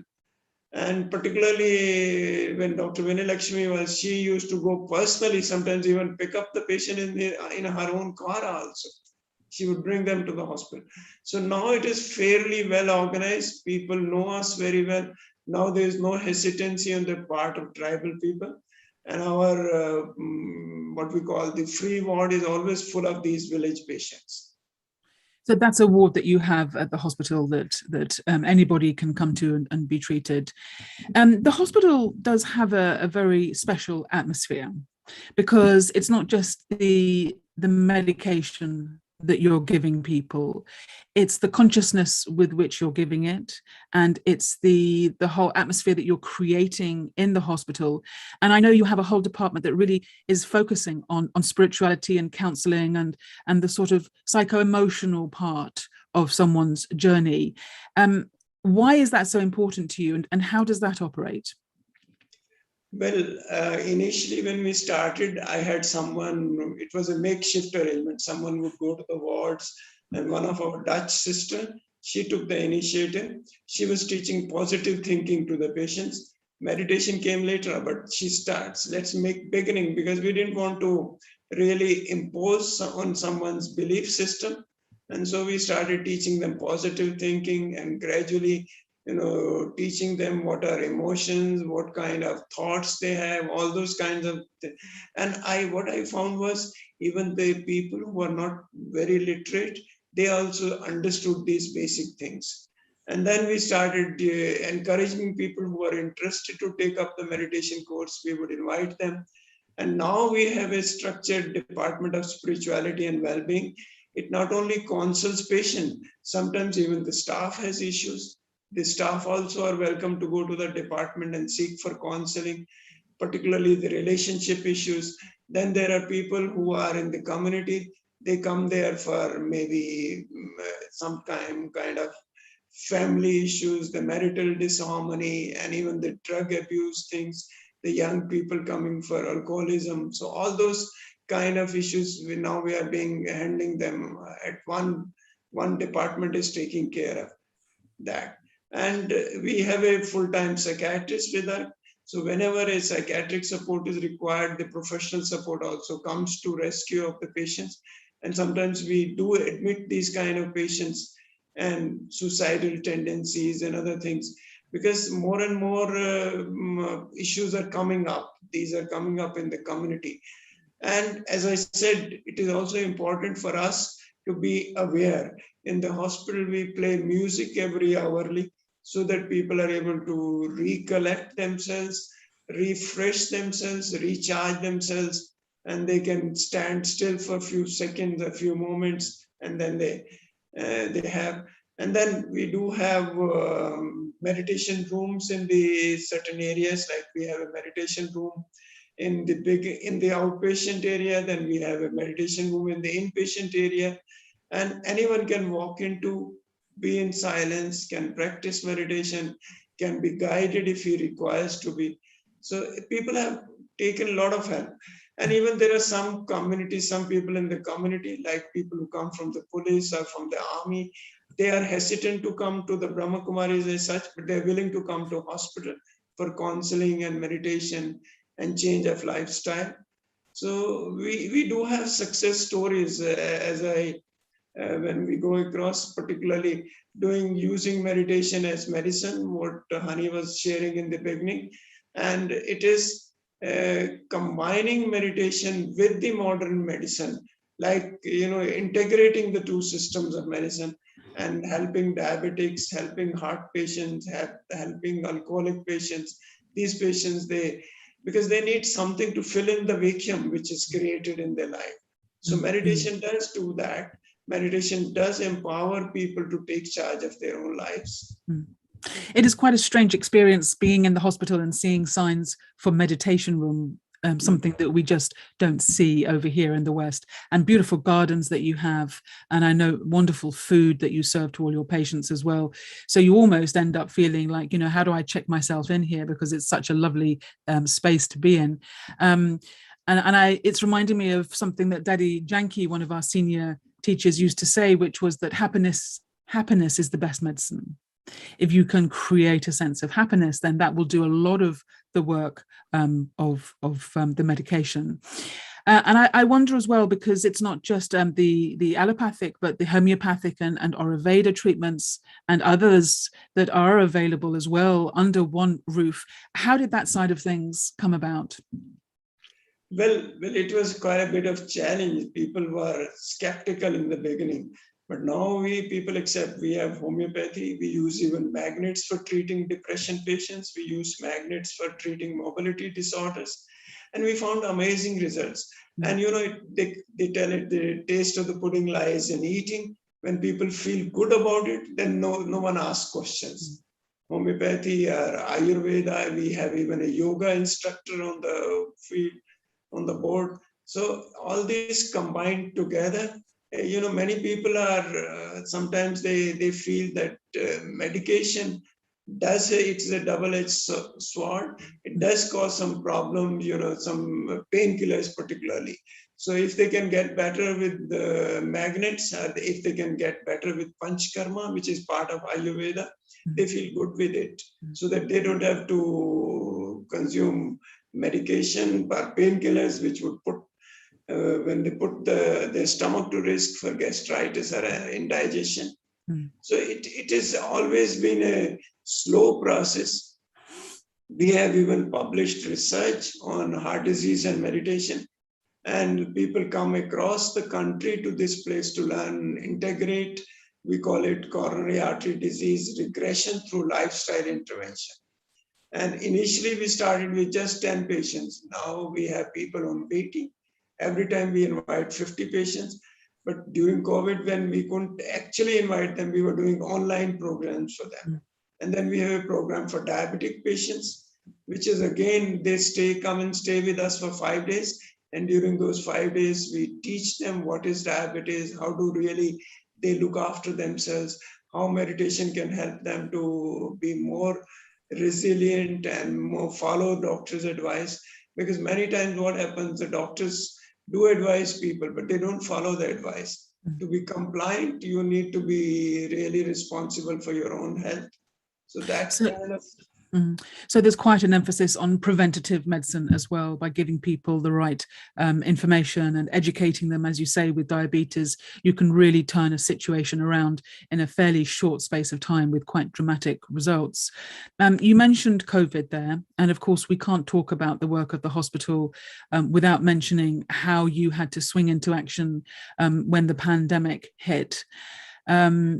What has it been like for you, and what have you had to do to cope with the COVID cases and respond to the waves of illness that were coming to you? How have you coped with that? Well, we were lucky that during the first wave, we didn't have much of issues. And during the first wave, we were able to train our staff, prepare them to face any eventuality like this. But the only problem was the constraint of the infrastructure. We didn't have, separate hospital or separate buildings. So those kind of things were. And the other plus point was during the first wave in the month of January and February, we were able to vaccinate our whole staff. So when the second wave came, actually in month of March 21, March, April, May, these were the 3 crucial months for us. And, we started within a small way. We converted our eye hospital into a COVID hospital. And then Mount Abu, we started with 1 ward, then we added another ward, then we had to open up the whole hospital for COVID. Because we found out that when we were referring patients to bigger cities, they had to stay in ambulance for 6 hours before they could find a bed in the bigger city. So that was the situation when we had to be on our own feet. And we were happy that our team, our strength was our nurses and doctors, the resident doctors, they did very well. And I think that really worked well with us. And we were able to get help from outside also. Most of the local people were quite generous because they supported us with infrastructure, with equipment. And in the 2.5 months when we had COVID patients, we were able to treat almost, I think, 600 patients. It's phenomenal. I mean, to be able to turn around the whole eye hospital and make it into a COVID hospital must have been quite a challenge. And you mentioned there the support you had from the local community in terms of helping finance some of the equipment that you need, oxygen and ventilators. And it kind of makes me wonder about the financing of the hospital generally, because it can't be cheap to run a facility like this. And you're always needing new equipment and new investment. How do the finances work out for the Global Hospital? Well, I would say the God has been very kind to us, and we never had any difficulty. But more and more people have been supporting us. And I must compliment Dadi Janki. She was the one who come up with the idea to support the hospital. And it's as such, Dadi Janki gave a name to Janki Foundation in UK.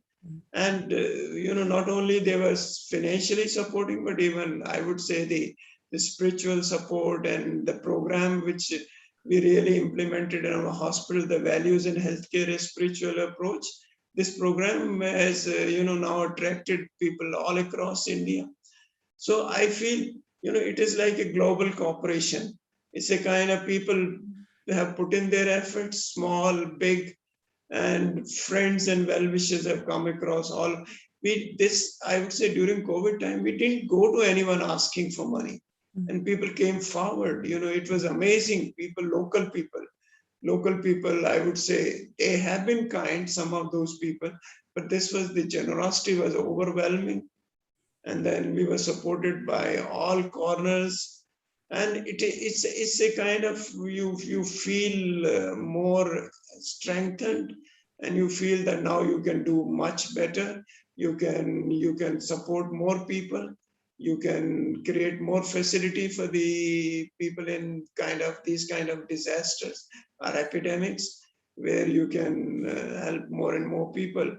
Like I would say, the oxygen supply was a major issue during those times. In whole of India, it was a crisis. But people came forward. We were getting oxygen supply from as far as 300 kilometers. We had to send our lorries and trucks to get the oxygen supply from. And then people came forward, and we have in both our campuses oxygen generation plants, which can meet at least part of our requirement, if not full requirement. It's an amazing story, and the people who have been helped must have huge gratitude. I'm thinking of some of the life-changing stories that you must have witnessed over the years, with things like the Smile Train, where you're doing surgery on cleft palates, and the eye care work that you're doing, the trauma work that you're doing for people that have been involved in an accident. You are literally transforming people's lives, which aligns so beautifully with the work of the Brahma Kumaris generally, because we try and have a philosophy of giving without necessarily expecting anything in return. But you could call that a gifting economy, where you give freely and then people give freely back to you as well. Do you feel quite humbled in a way? I would just share one story. I'm just sharing one story. There was an old man. He was a physics professor, retired from one of the adjoining universities in Udaipur. He came to me, and he's in a place which is almost maybe 150 kilometers from here. We used to do eye camps there. Then he came to me and he said, no, you need to start an eye hospital there. I said, I'm sorry, we cannot go that far.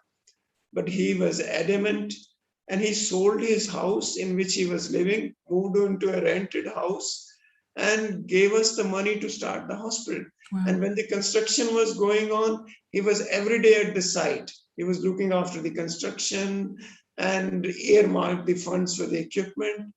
And he was so generous. Unfortunately, before the hospital was completed, he passed away. But he felt his legacy. I feel this was an amazing story of an old man investing whole of his savings and wealth to this hospital. And now this hospital is doing so well. It's in Jalore. We have a full-time ophthalmologist there, full staff there, and they are doing almost maybe 100 to 150 surgeries every month for poor patients. Incredible. We were hearing from the previous guest about the idea of service, that you give to humanity, whatever is your gift to share with others. What for you personally has it meant to be able to share your medical knowledge and expertise with so many hundreds and thousands of people over these 30 years? What do you think it's given you personally? Personally, I feel, this is an opportunity for me to serve, and I feel blessed. It's something, and then living in a community where you have like-minded people. The team is so good. In a staff of almost 250 at Mount Abu, I have 80 people who are totally committed, who don't draw any money for their living. They support themselves, but they only do service. And that's an amazing thing. And the other part has been, my learning has been, it's an enriching experience. We can work without constraints. We can work with, kind of a open system where we can help. Sometimes a patient who comes to us, he may require a costly medicine or a care to a tertiary care center. We are able to provide them vehicles. Like I would say recently, one of our friend, he went back to Australia and floated a foundation there, and they were able to donate ambulances to us because we needed ambulances, and he was able to raise funds to donate ambulances to us. So people have been very kind to us. I feel it's like when you work without inhibition, without constraints, the resources, they keep flowing. I know it's a challenge. We are able to, sometimes people say that you're providing care, and some people who really don't deserve free care, they also get free care. I said it's for up to them. And I've seen old mothers coming to Brahma Kumaris and they fall sick suddenly, and they would expect they are provided free care. But next time when they come, they would always bring some money to be contributed to the hospital care. People do understand, even the poor people I've seen, they do understand that everything costs money and they need to contribute. So you don't have to say, we haven't gone for fundraising in a formal way, but it has always been flowing. And people, particularly the BK family across the world, has been very generous and kind. We've touched on the meditation aspect, and I know that some of your patients can tell when the people looking after them are meditators and those who are just visiting and they're not particularly meditators. Are you able to put into words what that special ingredient is that the BKs are able to give to their patients? How would you define that? I think it is their peaceful aura and their sense of stability in their personal life, which the patients sometimes are very demanding. The patients can be very impatient and they really test you. But when you are stable within, when you have you feel you understand that patient is in pain or a patient is in distress and is likely to be irritated. Sometimes patients' attendants can be aggressive. These days, many of the hospitals in India face aggressive relatives of the patient. If sometimes, death is part of, the journey, but some people don't accept death, sudden death. So, but we are able to give them those, I would say, that kind of patience to them. I think patience really matters the most. And if we are able to withstand that pressure for some moment, then people are able to understand.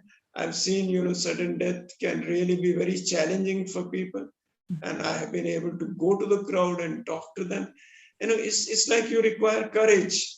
You require courage and conviction that you have done your best. You don't need to have doubts on your own working capacity. So once you are able to, you have that self-confidence about yourself, I think then you can handle patients, difficult patients very well. And of course, the families are welcome to come and be with their loved ones. I'd like to just ask you as well about the care homes for the elderly, because for many communities, the care of the elderly is a challenge. Here in the UK, falling numbers of carers are creating a lot of problems. What's your experience with this gerontology, with this care of the elderly?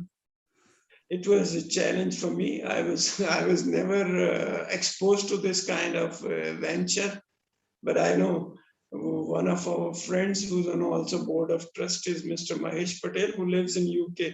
He came forward with a proposal, and so we built an old age home, and we find this spiritual environment. Every day they have some activity, and they live in an environment. Most of these people, they were probably, what is happening in India, the children go overseas and the old people are left behind to mend for themselves. So we try to provide them all the facilities, one roof, whether it is physical activity or spiritual activity or food or nourishment.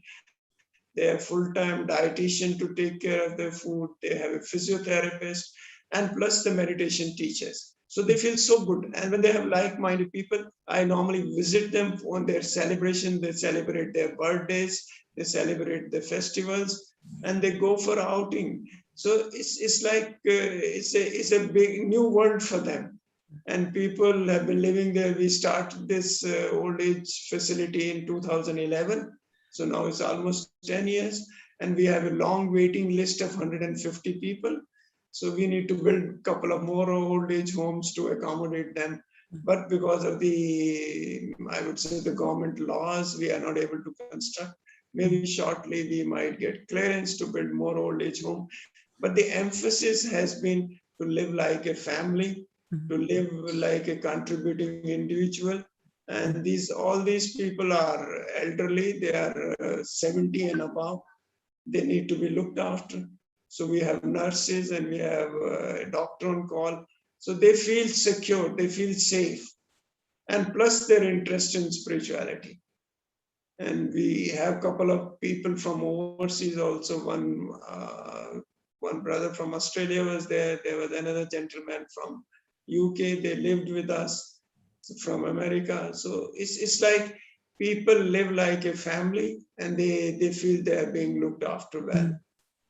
We have a film here called The Exotic Marigold Hotel, which is about people coming from around the world to India for their kind of later years. Because it's such a better quality of life, and the healthcare is good and the weather is good. So I think for many people it's a bit of a dream to come to India for later years. So I'm not surprised you've got a waiting list, because it must be just wonderful to be part of that facility that you're running. What about your own plans? Do you have any plans to retire yourself, Dr. Partap? Well, I don't think I have any. I can't plan because I wanted to retire at the age of 70, but I wasn't allowed. Now my target is if I can retire at the age of 75, maybe another 4 years. But I think, you are looked after well here and you feel very comfortable. And I've been here for now 30 years. When I came, I was just 40. And now the whole 3 decades have gone. But I feel good. I was, talking to today only I was talking to my brother who lives in Chandigarh. So I told him, now you need to buy a house and come and live here. Your children have also gone overseas. Both his sons are in Australia and he's living alone there. I said, you need to come here and be here in Mount Abu. So well, there's no better place than Mount Abu. There's no better place. You'll have to let us know how we can put our name down on your waiting list, because I'd certainly put myself forward and try and get myself to the front of the queue. It's just been so inspiring to hear about how this little seed of an idea has grown over the past 30 years into helping all sectors of society, and such a variety of illnesses that you're working with and treating and having fantastic results. And may the funds keep flowing, may the blessings keep flowing, may the good wishes keep flowing, and may the work of the Global Hospital keep doing what it's doing, because it has been such a beautifully inspiring and uplifting story.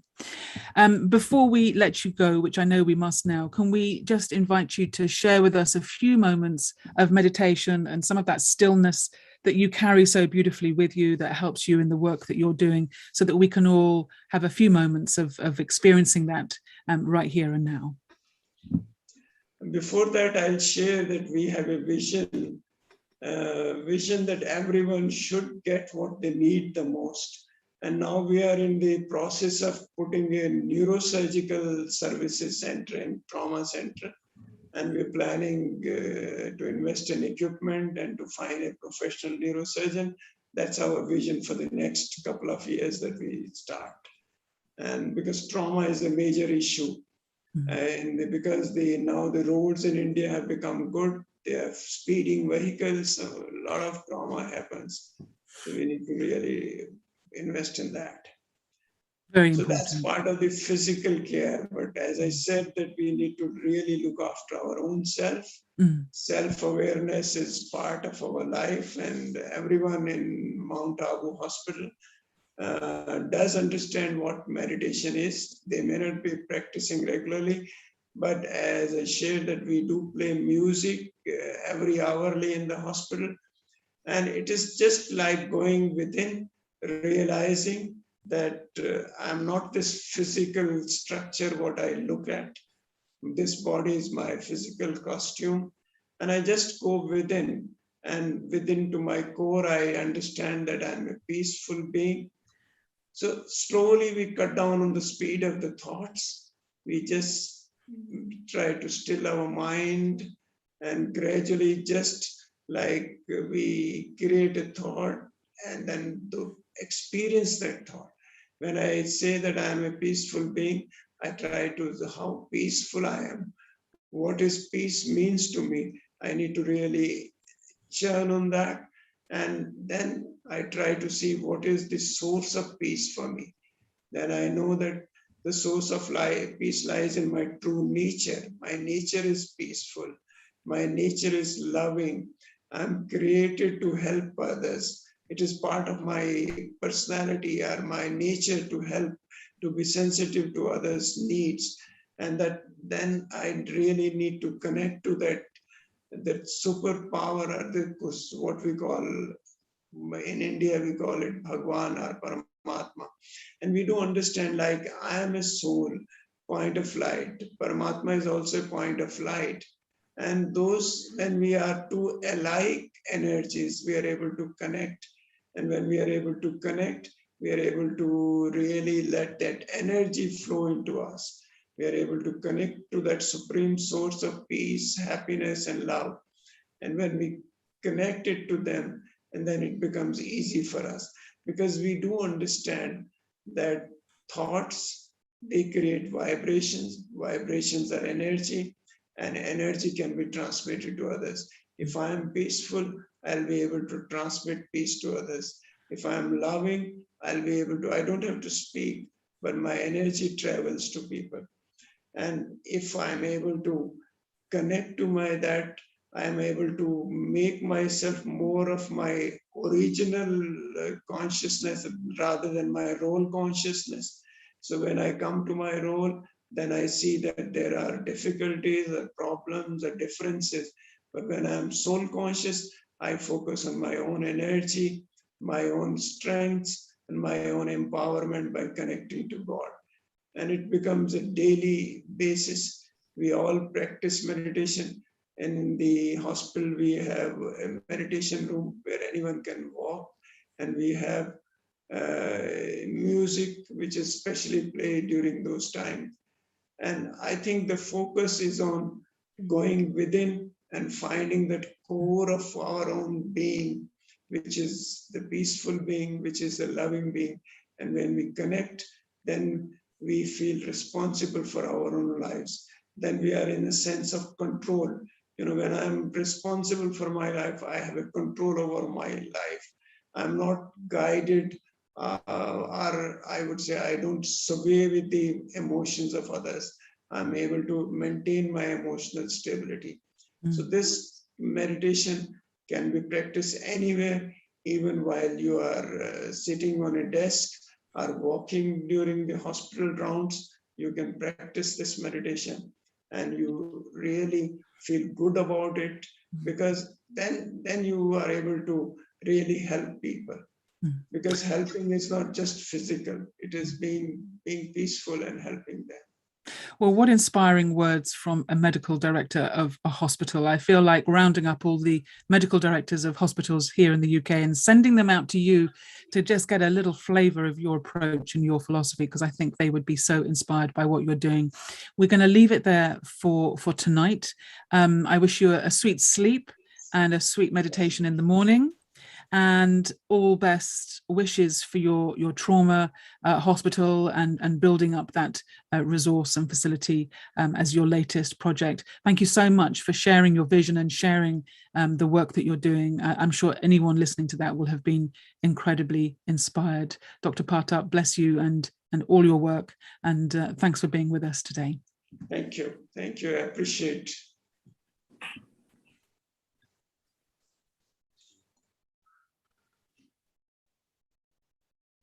Dr. Sheila, you are in charge now. Thank you. Over. Hello, that was such an amazing session. It was so wonderful, and thank you for hosting that wonderful session and having Dr. Pratap talk about such an amazing establishment. Thank you so much. And can I unmute you a little bit and say hello, Philippa? Absolutely. Hello, how are you? Hi, I'm really well, thank you. Such a pleasure to meet you. I haven't had a chance to say hello before. It's like arms stretching across the oceans, we're connecting from different parts of the world. And that's the beauty of this technology, is that we can feel so connected, even though we're physically far away. So yeah, it's great to be with you. Whereabouts in the USA are you? I'm in California. What about you? So I am in the west of England, near to Oxford. I was reading your bio. You have such a wonderful voice. I can tell you've done a lot of media before. And as soon as I logged in, I was like, wow, this is such a beautiful, professional sounding voice. It was so nice to listen to. Well, you have the same. So yeah, wonderful for what you're doing. Thank you. And please do stay on so that we can kind of interact a little bit later if you get a chance. And Dr. Pratap, thank you so much for your wonderful talk. It was so inspiring, gives us some hope out there of such wonderful people who are doing such great work. Thank you. Thank you. And I also want to introduce my co-host here, Sharon. Sharon is always with us here. She's amazing. She's like one of the wonderful senior hosts on our show. And she's always got such wonderful wisdom. She's got so much experience in this energetic realm. Sharon is an award-winning filmmaker of the year, and she is got a lot of experience with Tai Chi, Taoism, natural healing, and she's also the director and producer of a lot of the documentaries such as Quantum Chi, and she is also a very known lecturer. She's performed and presented a lot of her films in numerous universities, and she has written a lot of books, and she's currently working on The Nectar of Bliss, which is dedicated to the healing power of divine feminine cultures throughout the world. And if you want to know a little bit more about Sharon, please go to our website, Healing Our Earth, and you can see a lot more about her there. How are you, Sharon? Well, I was in bed for 2 days, suffering from some kind of exhaustion. You know, the world is so full these days, and it's been all these opportunities now have been coming at me, and I just went into some kind of a whirlwind, but I'm fine now. I'm so happy to be with you. And always being on Healing Our Earth is so healing. So I want to introduce to you all Sheila, my co-host, Dr. Sheila Dovey, who was born in England and moved to the USA. She's in California now. She is a whole health dentist, humanitarian, and entrepreneur. She is also a television host. Dr. Dovey is a recipient of the Bay Area's Outstanding Woman of the Year Award. She has also been the recipient of the California Patient Choice Award. Dr. Dovey takes a special interest in helping the underserved children and women in her local community. Thank you so much for that. On the professional front, Dr. Dovey was the past president and dental health chair of SACDS Dental Society. She is a graduate of the American Dental Association Kellogg School of Management Institute for Diversity in Leadership. Her current passion is working with #Kind20. Well, I'd like to hear about that. And you can find out more about Dr. Dovey from our website. It's just a global namaste to you all. It's a pleasure to be with you on our 107th show. Healing Our Earth brings free online events every Sunday to spread love. Don't we need love? We all need love. All we need is love. Bring unity, create harmony, balance, share happiness during this Corona time. That's when we began. And it's been building and building and building, and we're developing such a wonderful community, aren't we, Sheila? Absolutely. I mean, I've met so many wonderful people on this platform and all over the world, and we get to connect and share love and light. It's been really amazing. Well, we have some wonderful guests coming up, many of them who know each other. I've been working on the film Quantum Chi for quite a while. From my roots, really, well, my roots in the West, but for some of you may not know that I'm the first American disciple of Sitara Devi, the great Kathak dancer of India. And from that extreme immersion and embodiment of all the myths and teachings of the Hindu tradition, then I went, that's always been the foundation for me. And I went into the Buddhist tradition and then into Taoism. And now our first guest here, Pedram Shojai, I met, let's see, when he was just coming out of acupuncture school. and have watched his career develop. So exciting, it's like I take these people like my son. He's like my son. And so to watch him grow and blossom has been extraordinary. So I'm happy to bring him here to you today, to all of you, our wonderful audience. So we're going to be speaking about Heal Yourself, Heal the Earth, how transformation is an inner game. Dr. Pedram Shojai is a man with many titles. He is the founder of Whole.tv and director of the Urban Monk Academy. He's the New York Times bestselling author of the books Rise and Shine, The Urban Monk, The Art of Stopping Time, Inner Alchemy, Exhausted. Oh, we have to hear about that one. Trauma, another one. Focus, and Conscious Parenting. He's the producer of the movies Vitality, Origins, Prosperity, and The Great Heist, and the docuseries Interconnected: Gateway to Health, Exhausted Trauma, and Conscious Parenting. He is the host of the Urban Monk podcast and is a key influencer in the health and personal development space. Namaste, global namaste to you, Pedramji. Namaste. Hello, hello. Nice to be here. Nice to see you, Sharon. Nice to meet everyone else. Yes, when I was contemplating today, Healthcare for All, World Healthcare Day, we're in a very interesting place. And the first thing I did was look at the Hippocratic Oath, which is a very interesting, in brief, the first thing they always say about it is, first of all, do no harm. And then there are many tenets of it. It was created in about 300 BC. And then I looked at some Ayurvedic oaths, and they had many of the same principles. But are we living by those principles today? I know you have been involved in the healthcare on so many levels, filmmaker, practitioner, teacher. What is your perspective on the way that health is being approached in this current society?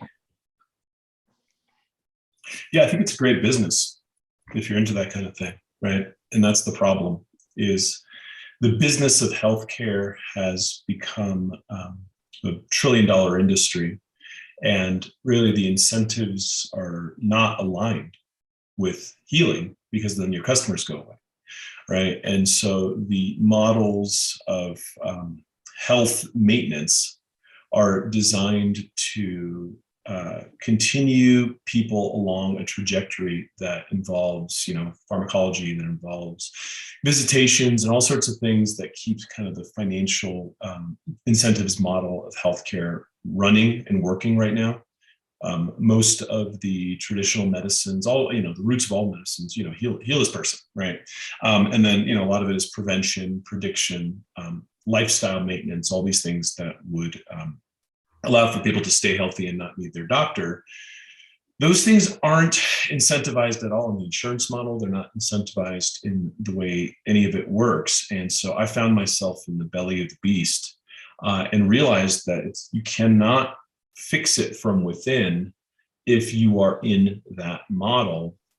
It's very difficult, right? And so, what was it? We were losing the propaganda game.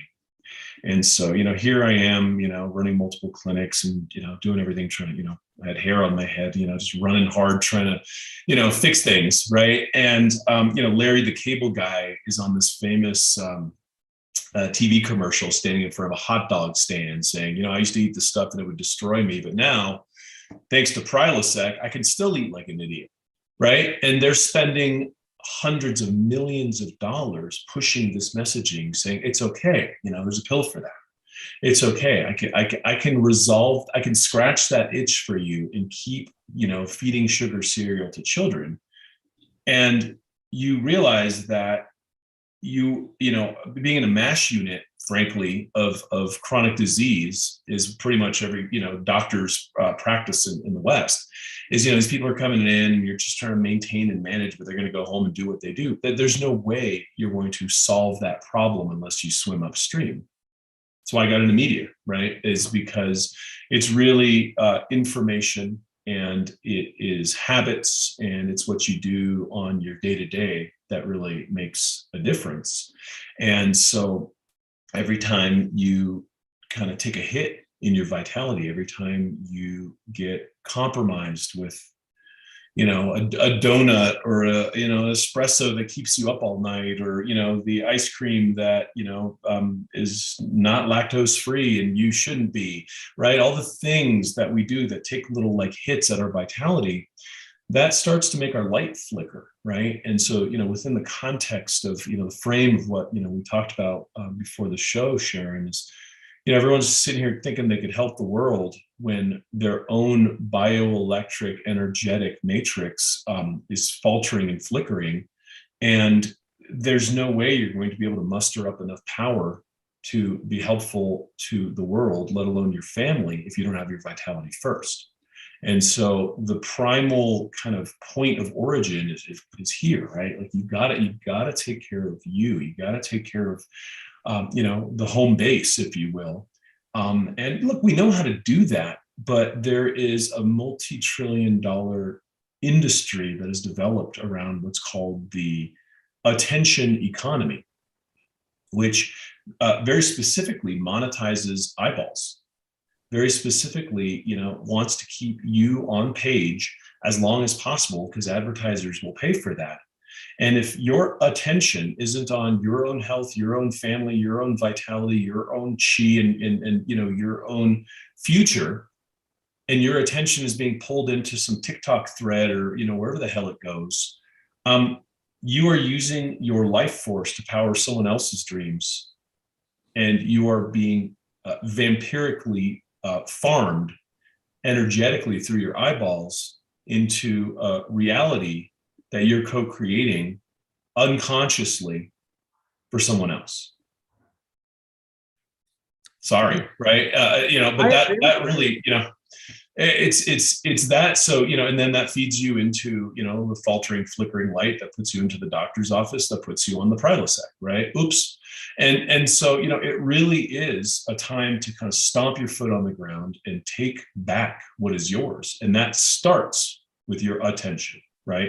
And we could get into kind of the framework within a Taoist perspective that would explain some of that, right? Is that the chi or the energy follows the shen or the spirit, which is housed in the eyes, right? And so where your attention goes, the energy flows, and eventually material reality will coalesce and congeal and look like what was held in that vision, right? And so if your attention is flowing through your own meridians and opening up your dantian and allowing the vitality to nourish this beautiful energetic system that is, your body, that eventually will coalesce into physical, material issues or not, then you stand a chance of healing and being a bright, shiny light on the planet. But if your attention is, thinking you need a Toyota truck to feel like a man, or this purse to, be a desirable woman, and all the crazy that is being,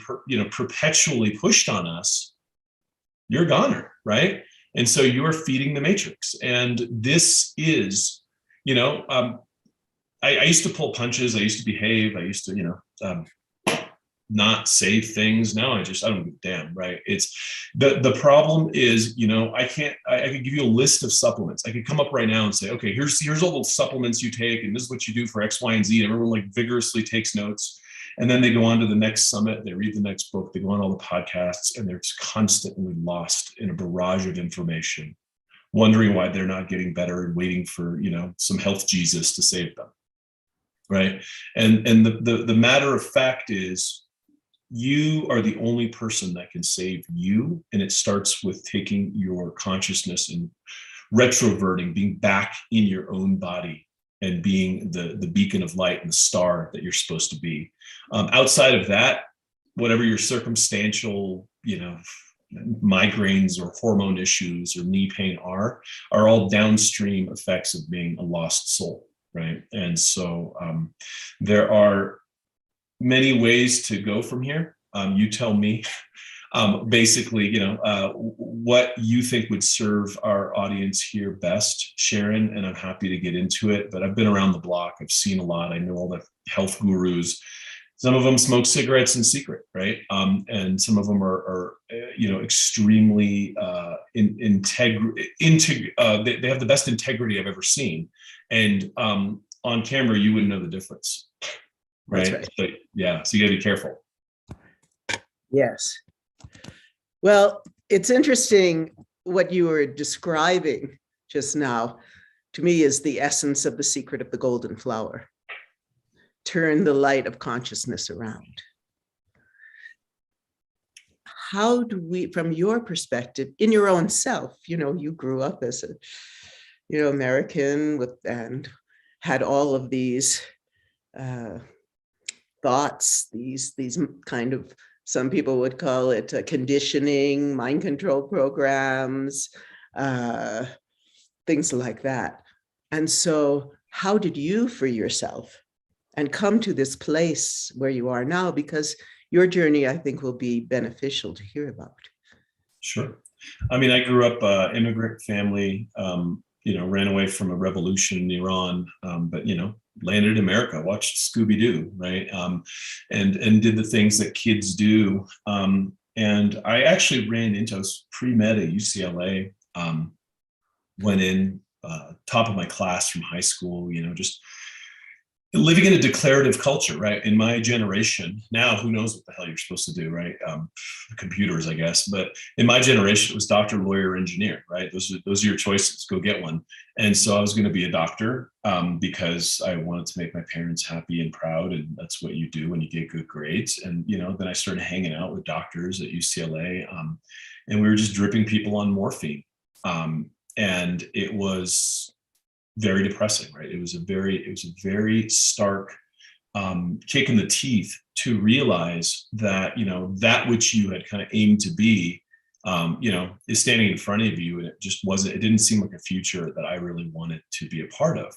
And so I did something crazy. I asked God for help, and I didn't grow up particularly religious. The God people killed my uncles, and in the name of God, a lot of bad things happened, in my country.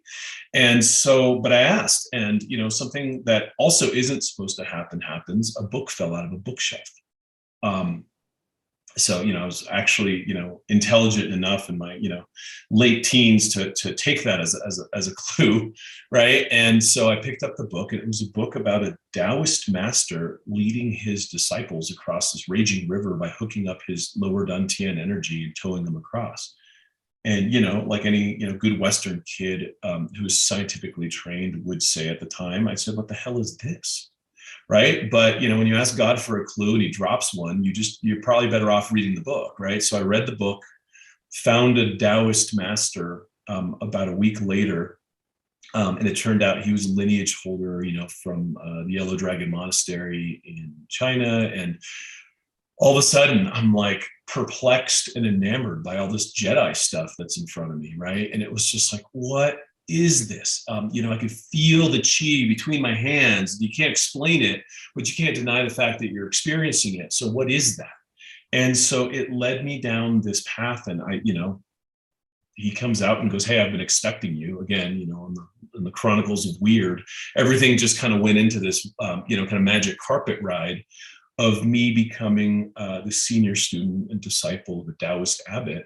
And I studied it's Lutong Pin school. So Secret of the Golden Flower comes from, so the Dao Tun Pai system is a steam-based system. So it's like you take the fire and the water and you create steam, and you use that to open up certain centers and activate your pineal gland and all sorts of, internal alchemical cutesy stuff that only makes sense to people who practice, right? And I ended up in this lineage. And so now I'm an abbot of that lineage, and have been involved ever since. Now, I've taken a very stark stance to be kind of the anti-guru. And, I just make films and write books, and I'm not looking for followers, because I think that that's also a trap.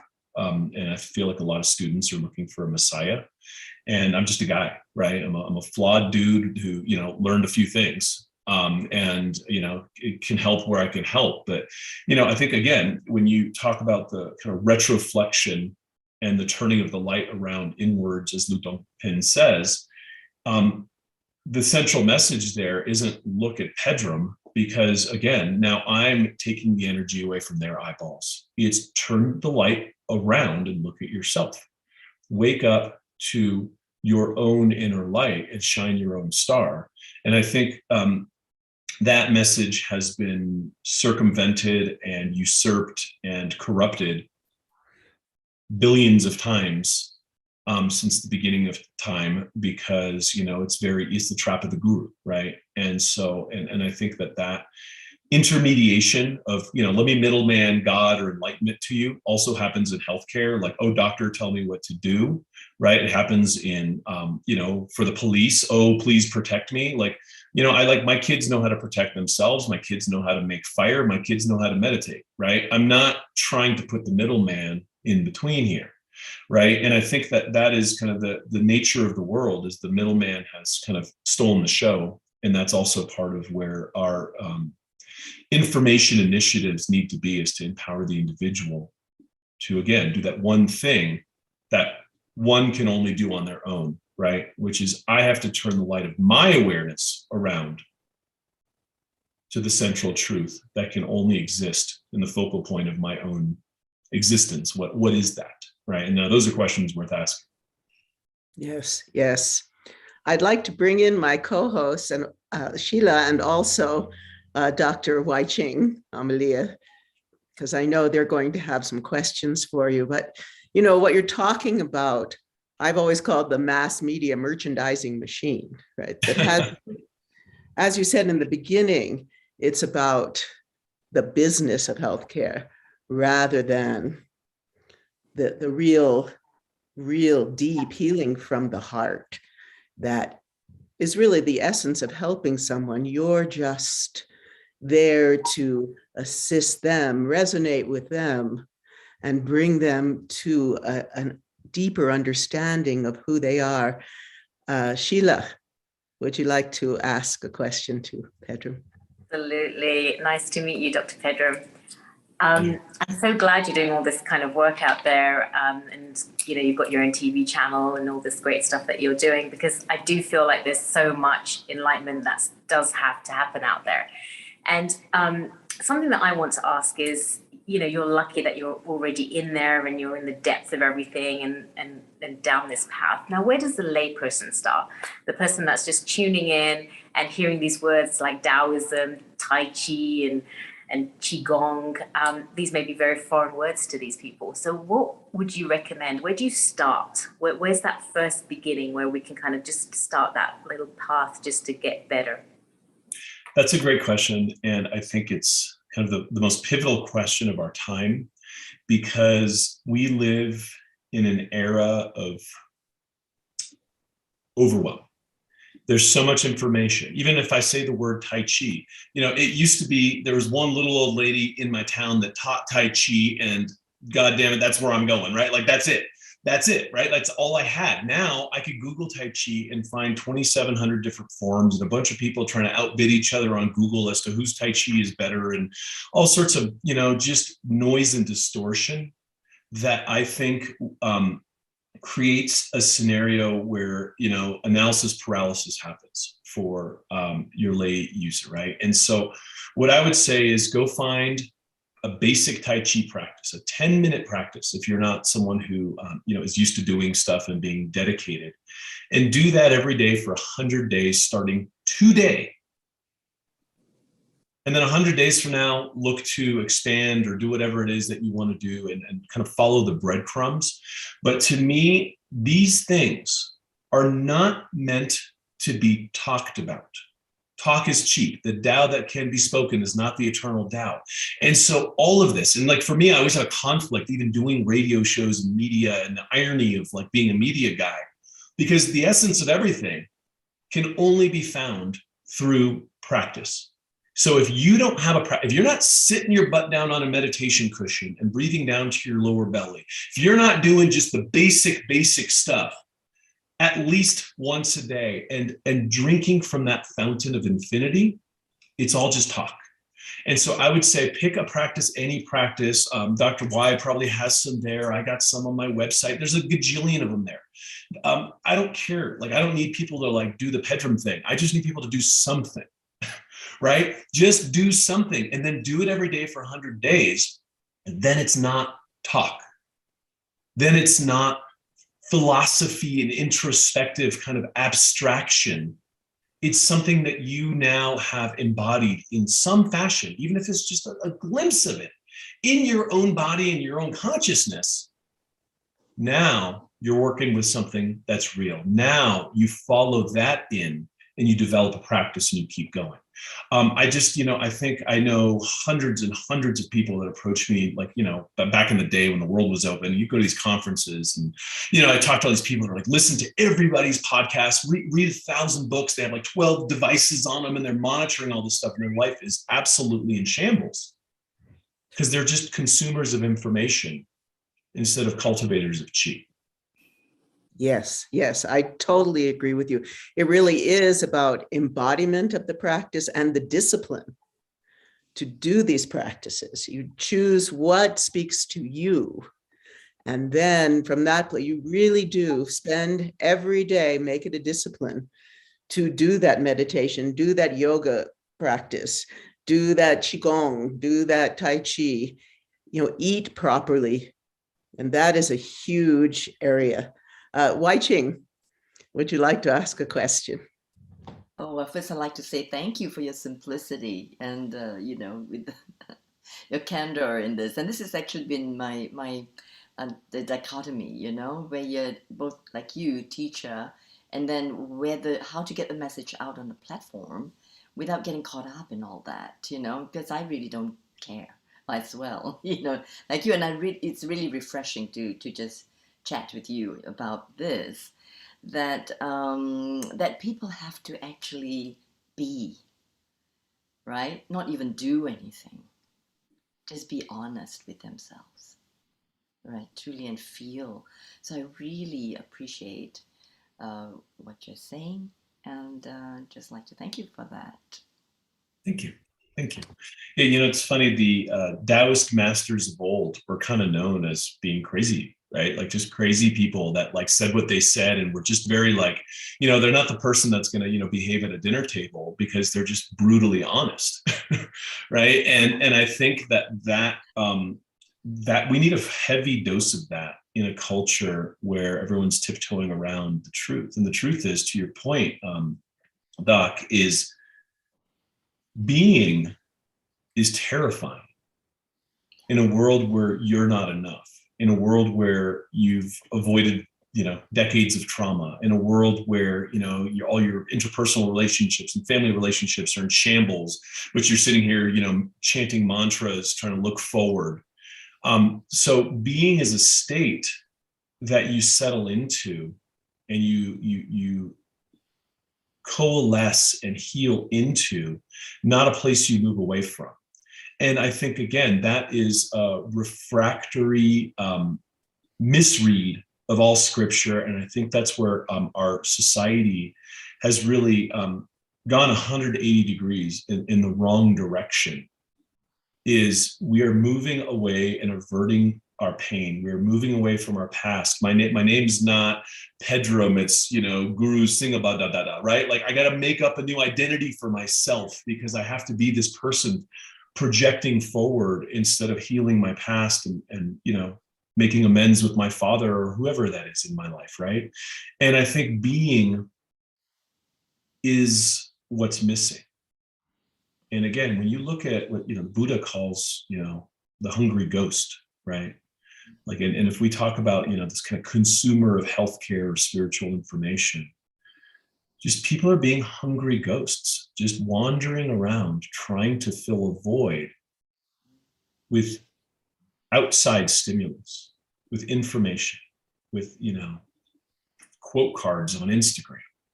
And if it worked, it wouldn't be growing and creating a world that has more school shootings and more chaos and more craziness. And so, as a group of people that live in a space where we can give some sort of spiritual counsel to the world, you got to stop the insanity. And if we see it going in a direction that is getting worse, then maybe we have to change our methodology, right? Maybe it's time to have a very different approach to our messaging. And that's what gets me up in the morning to do the stuff, right? Because the stuff is, it can be very frilly. Like, I hate social media. Like, it's a very love-hate relationship, if you will, right? Because a lot of it is very, the shadow lives in a lot of the technology. The shadow, operates in a lot of the stuff. Yet we can use it to shed light. We can use it to enhance consciousness, and we have to flip the tool back on it. And the question becomes, how do we do so, right? How do we do so in a raw, authentic way?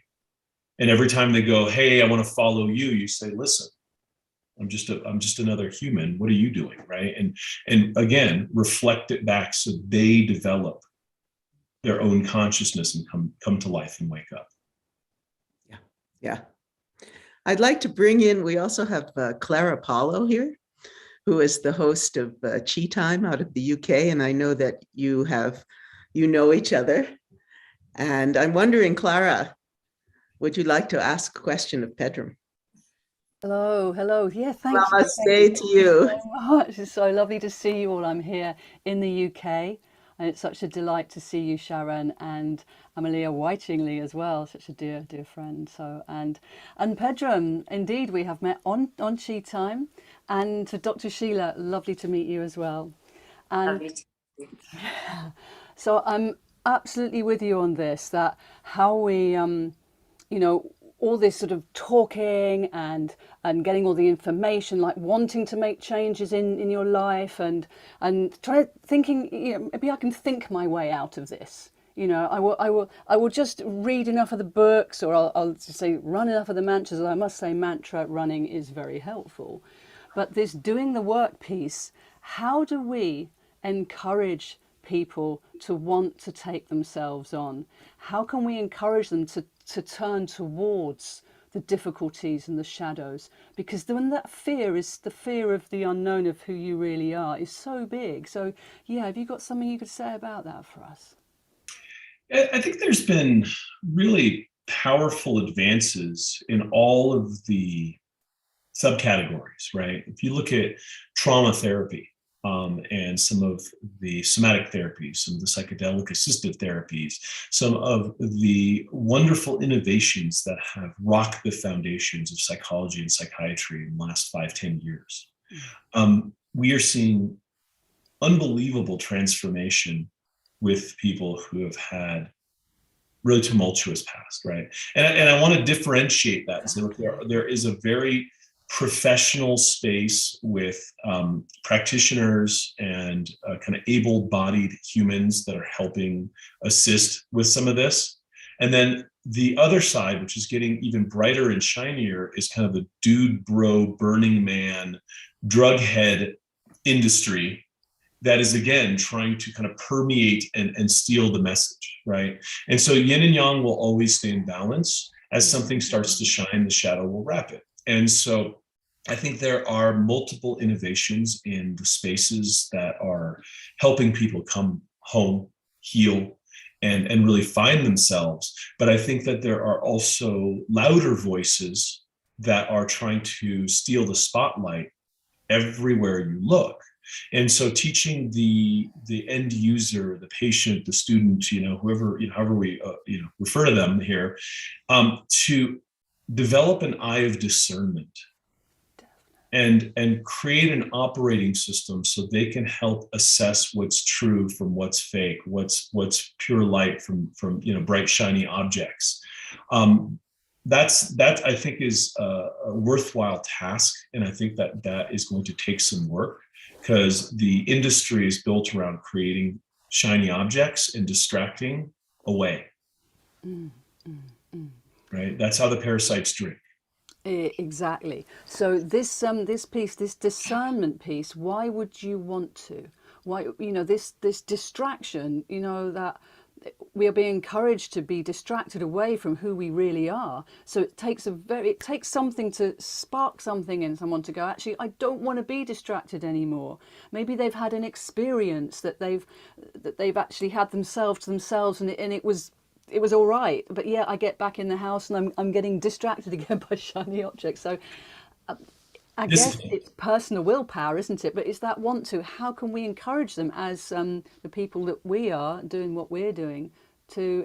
So let me frame this in a Taoist perspective, because I think this is a very, very important point that you bring up. Is in the Taoist architecture of the spirits, the willpower lives in the kidneys as the water element, the zhi, right? Now, the alchemical texts are very clear about the union of heaven and earth happening when you fuse the fire with the water, the shen with the zhi, right? And so what does that mean? It means intention alone. It's like a bucket of water, and then you take it and you dump it and it's done. And then you got to like fill up the bucket again, and you wonder why New Year's resolutions don't work and people's lives don't work. Yes. Right? Versus if the attention stayed focused on something that mattered and it was fueled by the intention and they work together, now fire and water are manifesting heaven on earth. Now you have the focus that allows the energy to continually drive to this thing that you want manifest until it comes to life. And again, this is where I kind of revert back to saying, if you want to stand a chance in this world, you got to take your own power back first. Absolutely. So someone who says, oh, I had a great experience. I went to a nice yoga class and I came home, the kids jumped on me and it was dinner time. And, here I am having a brandy, right? What is that? That is not having control of your own attention and not understanding, like I call it this thing called the life garden. If you only have room for 5 plants in your garden, your family, your personal development, your health, your career, whatever it is, then you got to be able to identify the weeds and keep your focus on the plants. And so how do you do that? Because it seems like a chicken and egg argument, but it really, really isn't. If you look at what all of the ancient scripts have talked about in context of becoming a master, and you look at what we now know about just basic neuroanatomy, the more you develop the prefrontal cortex through your personal practice, through your Tai Chi, Qigong, yoga, whatever your devotional practices, your daily practices are, your prefrontal cortex is responsible for higher moral reasoning and the negation of impulses. Now, your negation of impulses is the part of your brain that says, monkey, no, we're not going to drink the brandy. We're not going to eat the ice cream. We're going to keep doing the thing that we said we're going to do. Stay focused. And so if I tell you that there's a part of your brain that's responsible for overriding the monkey mind, and that part of your brain within 6 weeks is enhanced through functional MRI studies, we've seen it time and time again, you get higher cortical density to that part of your brain by doing practices that enhance that part of the brain. It's a muscle, right? Yeah. I mean, figuratively, it's a muscle. And if you work that muscle, you get better at this thing called life. You take it back, you take your power back, you take your attention back, and then you stand a chance and you don't watch TV. Like, I'm not smart enough to watch TV. If I watch enough TV, I'm gonna go buy something. They're really good at influencing me, right? They're really good at making me feel like I'm not enough. So how do you do that? You have to hold, the orcs at the gate, and you got to sharpen your sword. You have to have a practice. And again, philosophically, we could say, oh, well, how do I do this? You know how I do? I get up and I do my Qigong. I get up and I do my meditation. I work towards it every morning. It's like tilling the fields. You were also talking about technology, how technology can actually be used in the right way. I used to think, once I found out that adverts were actually trying to sell me something, and I was a kid and I didn't realize they'd tricked me, I was like, I didn't realize they were that insidious. They are that insidious. What would happen if they actually told us the truth? What would happen if they used all this psycho manipulation for good health, for encouraging people to come into their discernment internal barometer. I mean, it's there. Let's just focus it into actually what can be useful, what can help humanity moving forward for healing our earth, you know? Yeah, but That's you're not what going we're all to about. buy. What's that? That's what we're all about here at Healing Our Earth. The whole pivot point of it. But you're not going to buy, because the ads that work are leveraging and influencing you on two things. You want to get paid, you want to get laid, right? It's your animal instinct stuff. Yeah. And so it's money and sex and survival and all of the base emotions that they can leverage you on to drive you to spend your money on their stuff. Oh, but the base emotions also are around, you know, you want to feel safe, and there's all sorts of different ways to feel safe. And we're saying that when you know yourself better, when you have this discernment piece, you're going to feel healthier. Your fear isn't going to override you so much. So we could sell it on you can feel safe doing this practice. I mean, come to a 100-day challenge, because it's actually going to give you what you're looking for externally. It's going to give you that internally, and then no one can touch you. That's it. It's And funny. perhaps I may add in, perhaps in this realm that is the yin yang, that there would be these base density, frequencies, and then it's up to us, the individual who has the spark, to then take the initiation. It is an initiation of the soul, right? Yes. And then also in the initiative to take the steps, and that is what is the testing ground here. We're not being distracted. It's meant to be, I feel. And you have to choose it. And once you choose it, you drink from the fountain. That's right. That's right. I do want to say that Bill Douglas is coming up soon. I just want to let you know. And Pedram, where do we get in touch with you? theurbanmonk.com or whole.tv. Yeah, that's where I hang out. It's been a delightful conversation. I'm really happy. Oh, Pedram, it's always so refreshing and thought-provoking to speak with you. It's a pleasure to have you here with us on Healing Our Earth. Thank you so much for joining us. And if you have time, stick around. We have some of your friends. Yes, I know.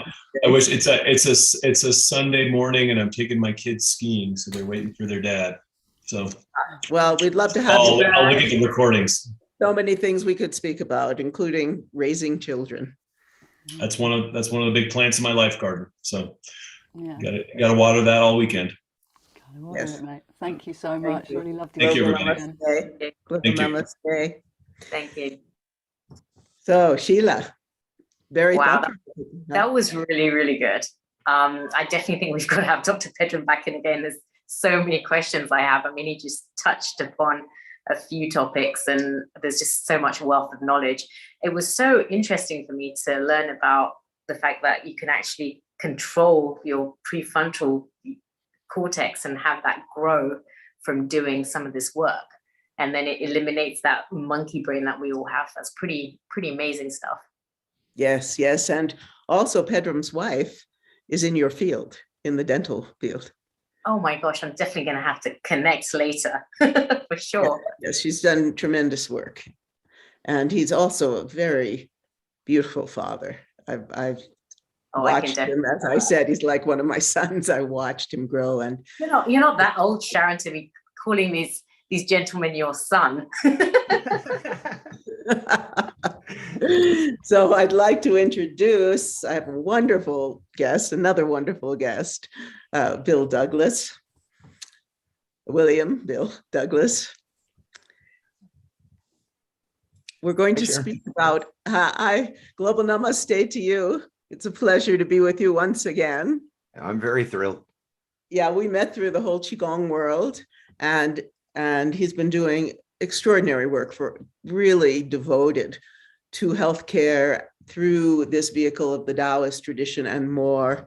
We're going to speak about understanding the world-altering power of collective coherent consciousness, as Tai Chi, Qigong, yoga, and meditation can produce. We all know that at Healing Our Earth, the power of these practices. William Douglas is founder of World Tai Chi and Qigong Day, celebrated annually in hundreds of cities in over 80 nations on the last Saturday of April each year. It's a wonderful event. I've been part of it. I've seen it. They start from morning till night all over the world. He is the author of The Tao of Tai Chi, The Making of a New Science, and The Complete Idiot's Guide to Tai Chi and Qigong, the 4th edition, Penguin Publishing. William's latest book, releasing January 1, 2022, is new 2nd edition, The Gospel of Science, mind-blowing new science on ancient truths to heal our stressful lives and planet. Partly inspired by data from the Princeton University-born Global Consciousness Project, which recently provided research data revealing that this event of mass Tai Chi and Qigong events increased coherence in global consciousness. The Princeton-born Global Consciousness Project data shows that World Tai Chi and Qigong Day affected not just those participating in the event, but increased coherence in the consciousness of the entire planet. Wow. This is exactly, we're so happy to have you here because this is the kind of work you've been doing. Dr. Effie Chow, who will be with us, also Dr. Roger Yonka, who will be with us. This is the kind of work that has been going out that we at Healing Our Earth appreciate so much, and we're thrilled to bring you all here. So global namaste to you, Bill. You too. Thank you so much for having me. This discussion has been brilliant. I've thoroughly enjoyed the discussion. Yeah, it was great. Thank you. Thank you. Yes, it's as you know, you've worked in so many areas of bringing healthcare out. That importance that Pedram was speaking about of personal practice, of going beyond the distractions, is very powerful. Well, the presentation that I have a PowerPoint presentation that I'd like to go through, and then we can chat after that. But it goes to that issue, and I think there's kind of two worlds that we're living in. One is the popular culture world, that the media and social media tend to reflect. But there's like this whole other thing that's going on the planet that is extremely exciting. And so that's what my PowerPoint's about. And it's the new book that I have coming out on January 1st, the new 2nd edition of The Gospel of Science, mind-blowing new science on ancient truths to heal our stress lives and the planet. It's 718 pages of collected science that we've collected for 40 years. And it has just gotten increasingly exciting. And so I'll just launch into it, and then we can chat after that. Thank you. Okay, so let me do a share screen. Okay. All right. Got that part. Yeah, let me just find.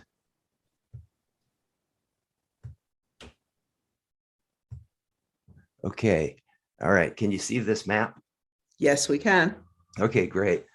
So this is a map of the World Tai Chi and Qigong Day events that have been held around the world. When people list an event, it automatically pops up on this. And as you can see, they're all over the planet. And when we first started doing it 20 years ago, the focus was to spread the medical health information throughout the planet because we were frustrated because the popular media wasn't covering it. And we knew that, at that time, Tai Chi and Qigong could, be helping, hundreds of millions of people around the planet and dramatically reducing health costs. And so we, in a meditation, I came up with this concept of holding a mass Tai Chi exhibition because Tai Chi is so visual. And then we thought we could get the media there. And then while we had the microphone, we could use it to educate people about the medical and health benefits. And so over these 20 years, we've through our website, worldtaichiday.org, what we've done is we've shown teachers around the world how to do media so that they get media attention. And then we have a medical directory that has the science. And then that way they can talk about the science when they get a microphone. And so over the course of 20 years, we've estimated from the coverage that we've got from mass media all over the world that we have reached a potential 1 billion readers and viewers of mass media with science on Tai Chi and Qigong. So it started off originally as a medical endeavor, to educate people about medicine, but then something else began to happen. And I'm going to. Okay, so the presentation, you mentioned the title, Do Tai Chi and Qigong Enable World-Changing Consciousness? And this is going to be really exciting, guys. Stick with me on this. The science says yes. And as you mentioned in my bio, the Princeton University Born Global Consciousness Project data indicates World Tai Chi and Qigong Day actually increased coherence of global consciousness. Now, the first question people think is this possible? And then the next question is, how is this possible? So these are some excerpts from the coming book where I'm sharing some of this amazing science, very hopeful. So, can Tai Chi and Qigong improve, not just personal health, but global health? Lao Tzu wrote that to the mind that stands still, the universe surrenders. Now, when I was training in Tai Chi and Qigong, we thought, well, that's nice poetry. turns out the new science is proving Lao Tzu's insights to have scientific validation. And so in 2021, the Princeton University Born Global Consciousness Project provided data to us at World Tai Chi Day, revealing that during the 24-hour period of World Tai Chi and Qigong Day they looked at, there was a measurable increase of coherence in global consciousness throughout the planet. And this was just amazing when I got this data. I would imagine so. Wow, very exciting. So the quote that we got from the data analyst at the Global Consciousness Project was, as you can see, a comprehensive analysis of global harmony events show a highly significant accumulation over 100 such events. Here is one example.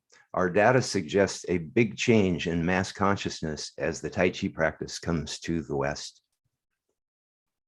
So what you're seeing here is the data chart.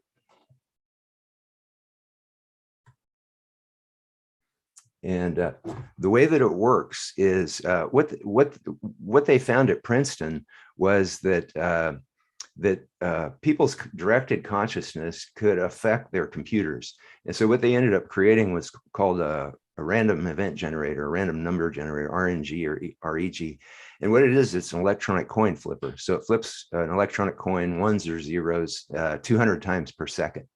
And so what you're seeing in this chart is that black line going across the center horizontally, that's the 0 line. So that is where the coin flipper would kind of hover. It would meander a little bit off to one side or the other, but it hovers there. That's statistical probability. That's what keeps all the lights on in Las Vegas. You know that it's going to stay around that 0 line. But what they began to discover, and I think the first event that they noticed it with was Princess Diana's funeral. When there was a mass coherence of global consciousness, it caused their coin flipper to diverge. And so as you can see in this one, World Tai Chi and Qigong Day, the 24-hour period, as the events started in Oceania, New Zealand and Australia, and then spread across Asia, you could see some shift away from the 0 line going downward, that red line. And then at 10 a.m. European time, as the Tai Chi came to the West, you see that line go dramatically up towards the upper right. And so what this showed was a coherence of global consciousness. So again, it wasn't just the Tai Chi and Qigong practitioners, because what they found with their research is that when people go into coherent consciousness, or alpha state or alpha theta, or that coherent state of consciousness, events that only involve a small percentage of the planet actually have an effect on the whole planet. So you're seeing a planetary consciousness here. And so the blue line that you see shows the divergence. So it doesn't matter whether it goes up or down, it's just the divergence. And you see a p-score or probability score of a 0.05.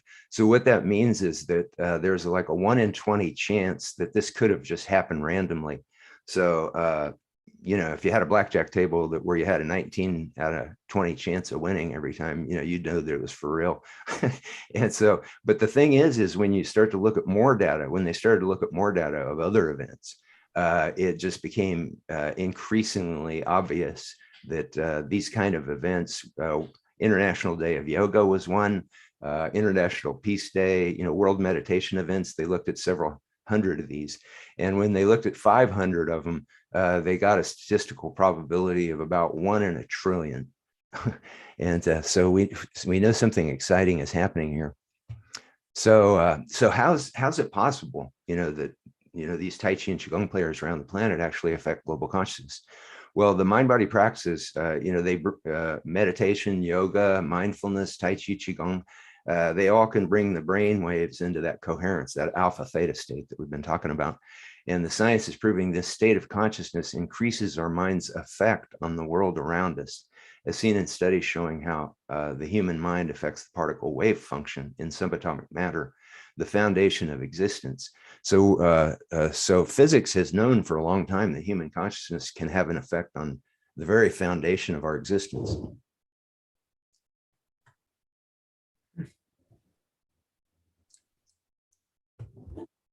So the particle wave function, they discovered that human consciousness played a role in that. When the researchers were observing particles going through double slits, they behaved like particles. However, when the particles being shot through the double slits were not observed, they behaved like waves.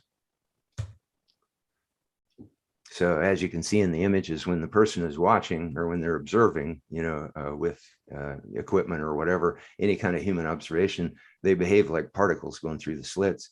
But in the one where there's no observer on the bottom there, you see that the particles behave as waves. And again, just to bring it home to everybody, we're talking about, when we talk about subatomic particles, we're talking about the foundation of all existence.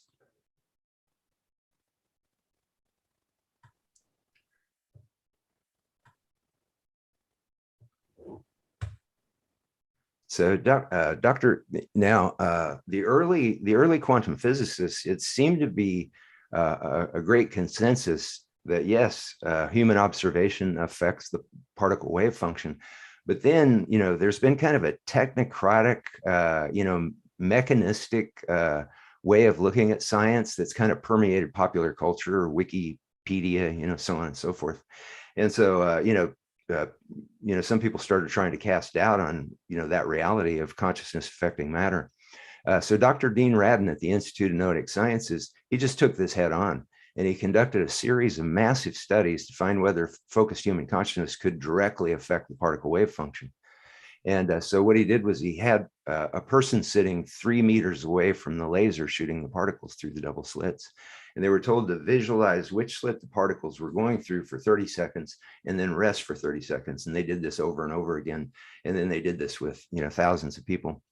And the data revealed that participants could statistically increase the particle behavior with their conscious focus. And the studies took years. Like I said, they involved thousands of people. And they followed up these findings with 2 years of study to see if the results could be replicated, involving 2,985 sessions with 1,479 people. Later analysis achieved about a 4.4 Z-score. And that's, how far it diverged from expected normal data. And so what this means in statistical odds is that there was only a 1 in 180,000 chance that the consciousness effect could have been only pure random chance. Now realize that they got a 4.4 sigma score on this. The CERN particle accelerator, they got the Nobel Prize for a 5 sigma score. So this is highly significant that the human mind was actually affecting these subatomic particles. Now they became concerned that the results they were getting were so amazing that they became concerned that maybe having a person within 3 meters of the laser shooting through the slits was affecting it. Maybe when they were paying attention, they were leaning into it, and then the difference in body heat had an effect. So what they did was they expanded this out to include people all over the planet who could participate in it online with their computer online. So they wouldn't be actually in the physical proximity of it, but they would be directing consciousness. And they got the same results. It didn't matter. It was a non-local effect. So again, what that means is human consciousness is not limited by time or space. It's non-local. So this helps to understand the data revealing that World Tai Chi and Qigong Day affected human consciousness planet-wide, as measured by the Global Network of Measuring Devices, or RNGs. The Global Consciousness Project found that RNGs could detect shifts in coherence of global consciousness. And it said, like I said, the first instance they noticed was Princess Diana's death. But then eventually they got interested in whether, intentional consciousness events like World Meditation Days or World Tai Chi and Qigong Day could have an effect. So, so this particle wave behavior is profoundly exciting.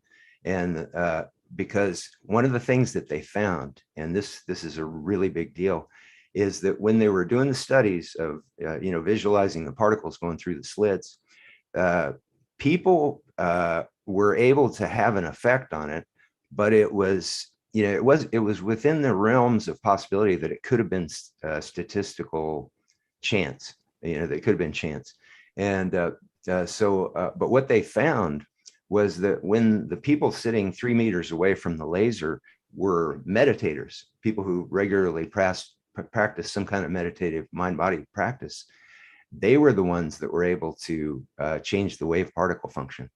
And so this is very exciting. It's very exciting. It shows that we actually become more powerful in the physical world when we practice these meditative things. So that's why I say there's something going on underneath the surface of popular culture that's very exciting today.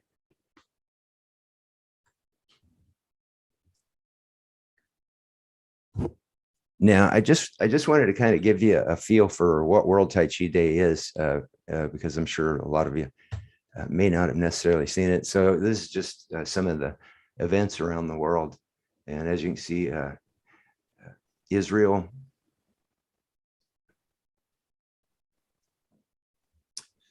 and Iran. And so they, Egypt. So they started in New Zealand, or in the earliest time zone. Sometimes it's island nations before New Zealand.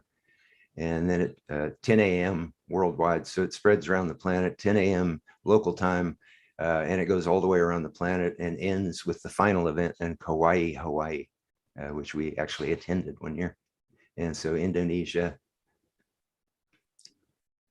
Lithuania, and it's just, just to see one of the things that's really changed me as a human being is to see the commonality of humanity, because it just doesn't matter what religion people are, what country they live in, any of those things.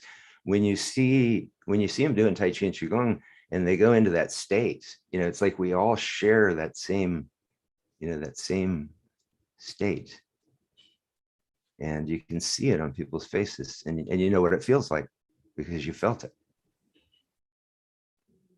And so the motto of World Tai Chi and Qigong Day is one world, one breath. So that was the Mass Cuban event. That was covered by Agency France Press, Mexico.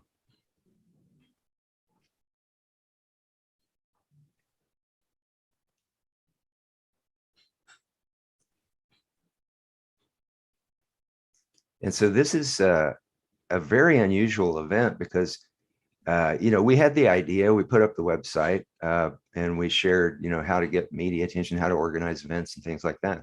But we don't direct it. This is a grassroots thing. I really feel that when I had the intuition or the inspiration that came out of that meditation to create this, I don't think it was my idea. I think it was an idea of people all over the planet.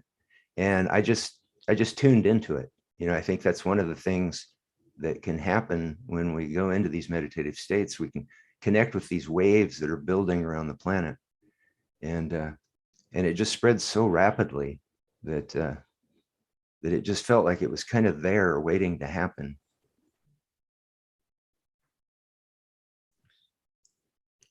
And so now, okay, so when I'm doing presentations, I people think, okay, so we increase coherence in global consciousness. What's the big deal? Turns out it's a very big deal, and it's a very exciting deal.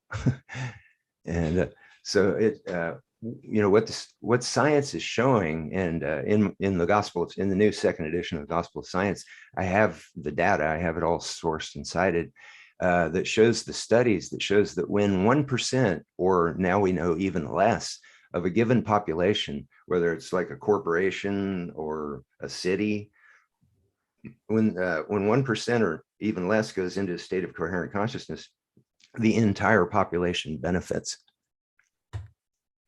And so this concept was supported by a famous meditation study. Probably several people here today have heard about this, but it was the famous Washington, D.C. study by John Hagelin, who's a renowned quantum physicist, science, and public policy expert.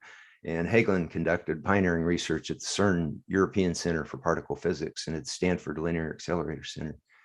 But this historical study on meditators affecting science, conducted from June to July in 1993, found that when a certain small percentage of the city's population included trained meditators, the homicide, rapes, and assault crime rates decreased significantly by 23% at the highest point of infusion of the meditators. Now, what was interesting was that there was a correlation between, because not all the meditators came in at once. These were all high-level TM meditators. They came in over a period of time. And what you see is a correlation between the drop in the violent crime rates and the rise in the meditators. And so they took weather and other factors into account, and they worked with the Washington, D.C. Police Department data department. But anyway, the statistical odds of this happening by chance were calculated to be less than 2 in 1 billion. And they've done this, they've done other studies. They did a 48 city study, and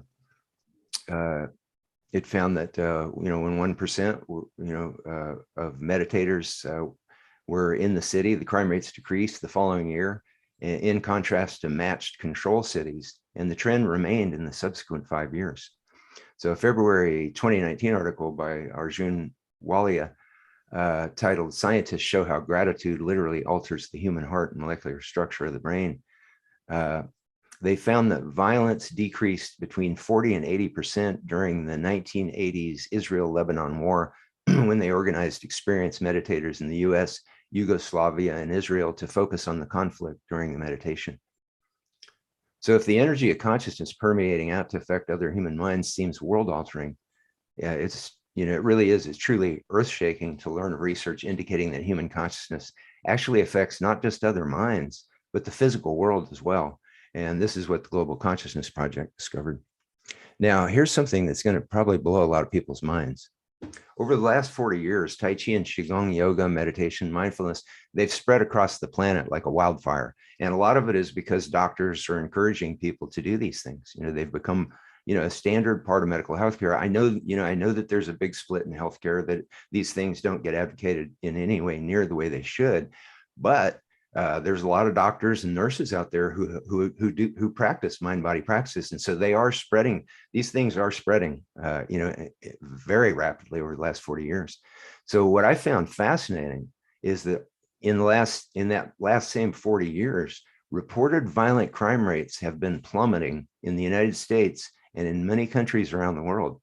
They don't know why, because none of them are doing the same policing or any of the same social, policies. But violent crime rates are dropping around the world. They're near 40-year lows. And this is during a 40-year period when mind-body practices have spread around the planet. We've already seen in the other data that our consciousness, World Tai Chi and Qigong Day created greater coherence in the consciousness of people around the planet. So this is incredible when you look at this. So as you see there, that's the crime rates dropping, the reported violent crime rates dropping. And when I tell people about this, their first reaction is, well, wait a minute, that's not what I hear on the news. Well, what you hear on the news, you may hear, murder rates went up or something like that. But what they don't qualify it with, which is very important because it would take a lot of stress off people, if they qualified it by saying violent crime rates have spiked this month but they're still at near 40-year lows. That would just make, you know, a whole different picture of the planet and the world. Because one of the things that I've become to realize, and I think what drove me to create this 718-page book, you know, one of the things was that there's a very dismal, frightening view of the future in the current time that I don't think is based on reality in a lot of ways. And so I think it's really important, and that's why I chose the title "Gospel of Science," because gospel, you know, came from Greek origins, and it means good news. And so there's some good news that people aren't getting, and so that's what this new book's going to offer.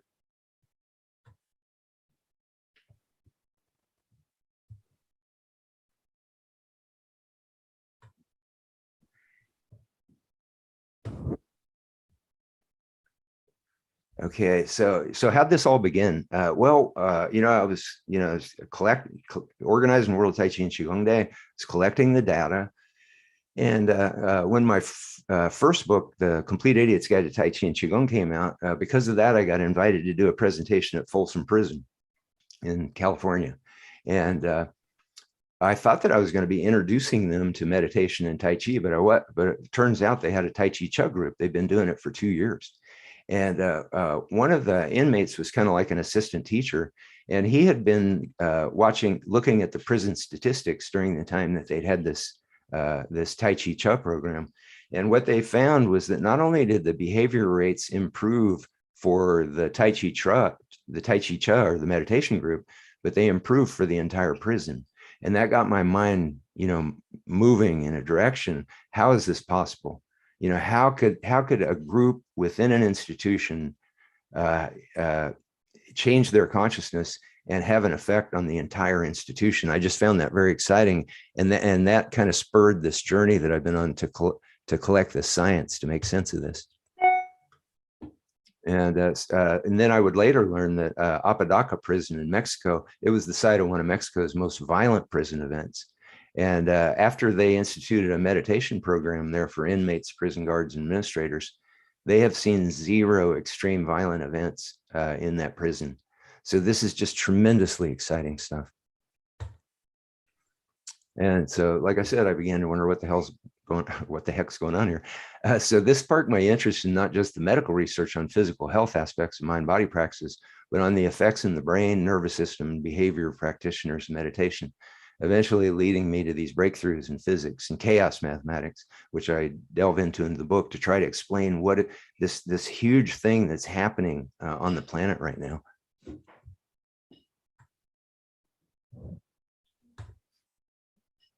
So the science, again, it's a 719-page book. All the science is meticulously cited so that people can use this as a reference book.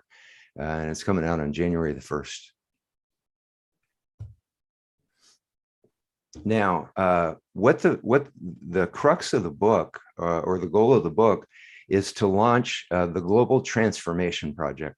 What the Global Transformation Project is it's a worldwide campaign that we're building to gain a United Nations resolution for mind-body education as a core part of public schools, public education worldwide.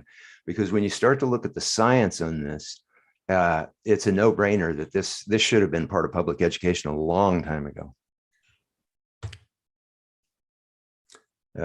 So what we're advocating is a UN resolution advocating science-based mind-body practices. So we call it the Big Five because there's just so much science behind them. Tai Chi, Qigong, yoga, meditation, and mindfulness. And what we envision is that ultimately there would be kind of a hybrid mind-body class that students would have every day, like they used to have PE class. And because if you look at the studies, the mental, emotional, and health benefits of mind-body practices, mind-body exercise is vastly more effective than what we think of as standard exercise that kids are being taught in schools, if they're lucky. I mean, they took PE out of a lot of schools.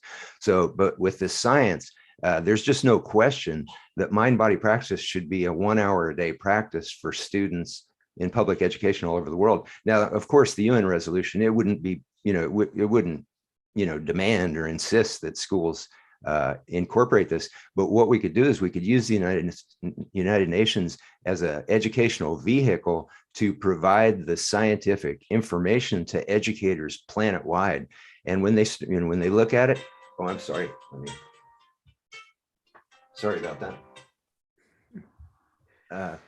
When they look at this data, what we find is that these kind of practices actually increase the IQ of students. I'm sorry.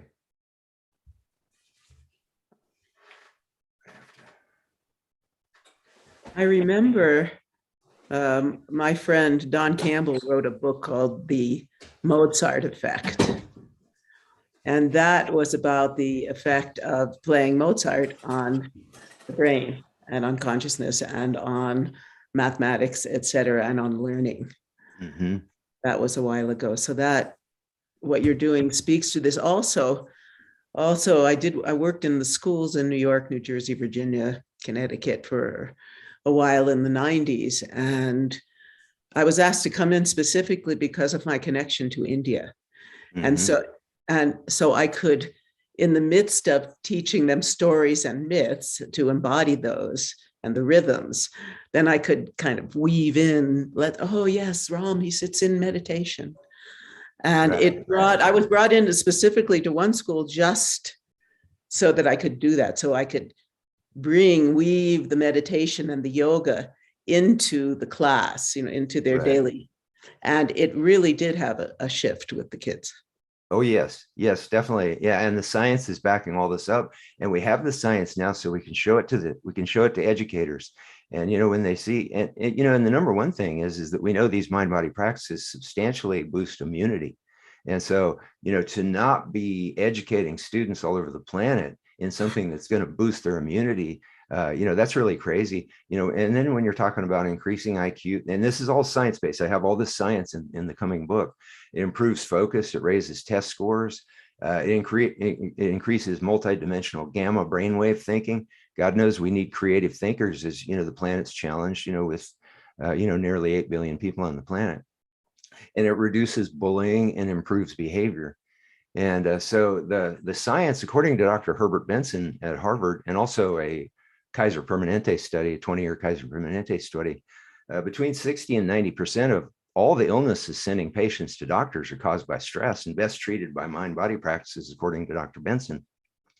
And studies show it dramatically reduces student illness and absenteeism. So, if there was a gadget that could do all these things, every school would be wanting to have that gadget.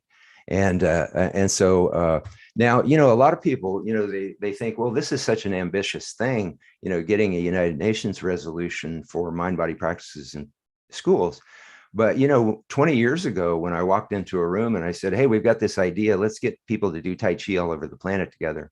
I got the same reaction, and if I would have said, yeah, we're going to get CNN to cover it, we're going to get BBC to cover it, we're going to get Agency France Press to cover it, we're going to, Associated Press and national media all over the world, people just, they were like, who are you? What's your name?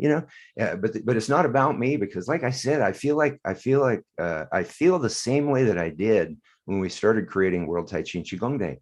And I feel like this global transformation project, we're tapping into something, because when I do these presentations, I see people nodding and I see people going, yes, it's crazy that this is not part of public education. And we could get a United Nations resolution. And even if we didn't get a United Nations resolution, we could use that organizing campaign to educate, millions and millions more people, because that's what World Tai Chi Day did. Yes, we got official proclamations from 22 US governors, from the National Congress of Brazil, recognizing World Tai Chi and Qigong Day for their country or their state. But as we were doing all that, we were educating, we were spreading the word, of the powerful benefits that people could get from these mind-body practices. So, people can get involved at the globaltransformationproject.org. And what we need to do is we need to build a coalition of mind-body practitioners, people who know how this stuff works. in their own lives, yoga, meditation, mindfulness, Qigong, Tai Chi, and come together as a family. When we first started World Tai Chi and Qigong Day, there was a lot of division in the Tai Chi and Qigong community. And we helped foster kind of putting an end to that, where we all started to see each other as a sisterhood.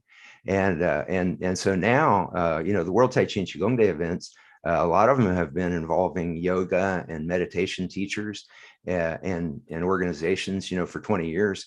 And so now we're moving into this mode of doing the same thing, you know, creating a sisterhood of mind-body, science-based mind-body practices. And we can literally change the world. It's very exciting. This is very hopeful, very exciting. This is so special. It really is. I've known ever since I met you, your devotion to this work. And we are so grateful. And it's such a joy to have you here on Healing Our Earth. I know that our producer, Neil Kumar, this is the kind of thing that he really, his heart is open to this. And we would love to keep working with you in every way we can, because our message is very, very similar. I'd like to. That'd be fantastic. Yeah, because it's going to take, you know, I mean, it's going to take a mass coalition, you know, for those of us who've benefited from this. It's going to take a mass coalition of us to get a United Nations resolution. Yes. But in the meantime, we're educating a lot of people as well. At this moment, although we'll be speaking with her later, I'd like to bring in our dear friend who you've worked with, Dr. Effie Chow. Hey, Effie. Hi, Effie. Global namaste to you, Effie. Let's see if she's there. She might Hi, be working Effie. on her volume. Yeah. Hello. Oh, there we go. You're looking beautiful. And as you know, I love to spread hugs. And so everybody, let's hug ourselves if we can't hug everybody else. Give ourselves a nice big hug. And I'm so delighted that you can also give each other a virtual hug. So imagine you're hugging everybody that is on with us. And so thank you very much, Sharon, for bringing this wonderful program into existence. And Bill, we've been partners since we began together. You know, Effie, if I could just mention something, you know, I know that your first prototype event for the World Congress on Qigong, which was a huge part of World Tai Chi and Qigong Day becoming a reality, that happened in 1998. And in 1998 was also the first prototype of the World Tai Chi and Qigong Day when we held the first event in Kansas City. And as I was writing the book and I got the information from the Global Consciousness Project at Princeton, what I discovered was that the Global Consciousness Project started in 1998 as well. So this wave, yeah. And then I remember, Dr. Chow, when the World Congress on Qigong, Tai Chi, Taoism, Natural Healing that you brought forth all these years, during one, we were doing a meditation. We had the doctor in California, I think it was in, where was he? We were doing a meditation for someone who was ill. And tell us about that. That was with COVID. Yes, tell us about that. Was 70 years old, a patient of a doctor who was one of our co-chairs, Dr. Bailey.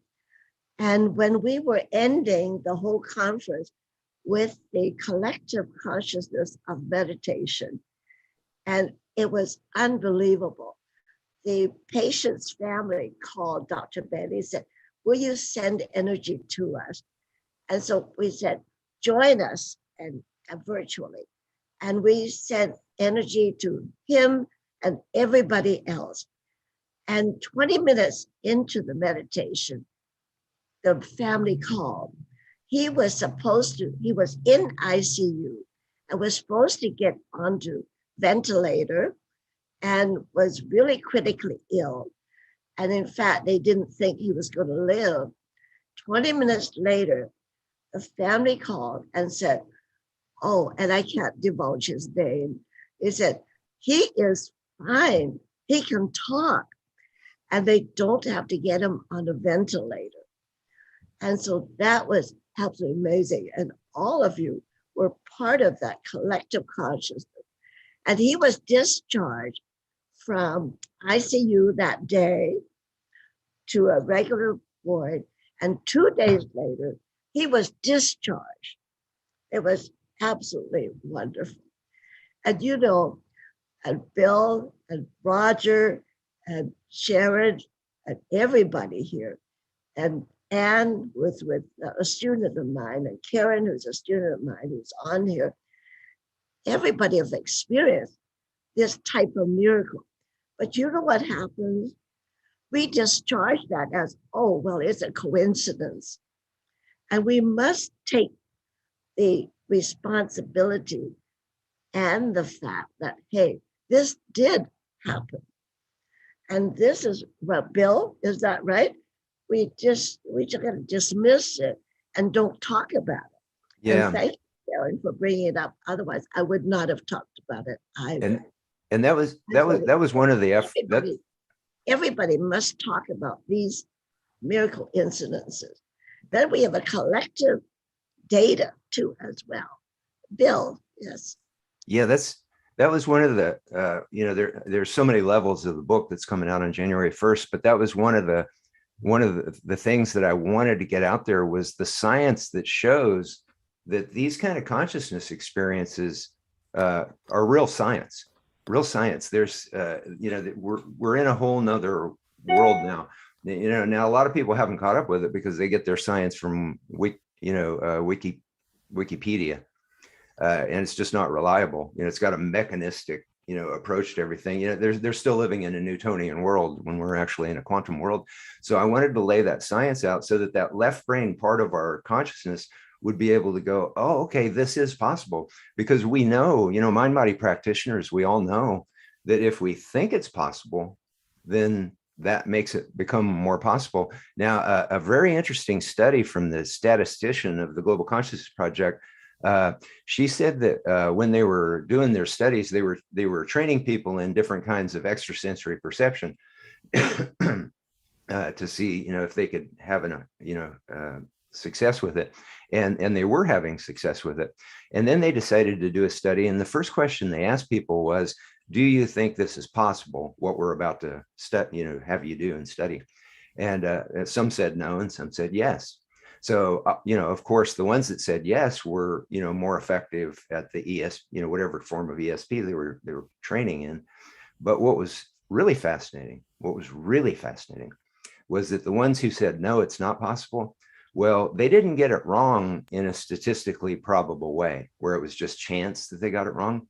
They actually got it way more wrong than they should have gotten it wrong. So what that means is that they were actually having an extrasensory perception in their mind, but in their subconscious was going, yes, but wait a minute, I don't believe in this, so I'm going to deliberately get this wrong. And that really showed me where we're at. We're the ones that are in the power place. The ones that are dismissing all this stuff, they're not in the power place. They're living in this kind of weird place, and we can help them by just continually sharing this information. Yes, yes. Thank you, Bill, for all your wonderful data on the science. And I have been a research scientist with NIH, National Institutes of Health, for 37 years. And that has exposed me to the gold standard, per se, of research. But however, Chinese medicine and the other ethnic medicine has been around for thousands of years, more than Western medicine.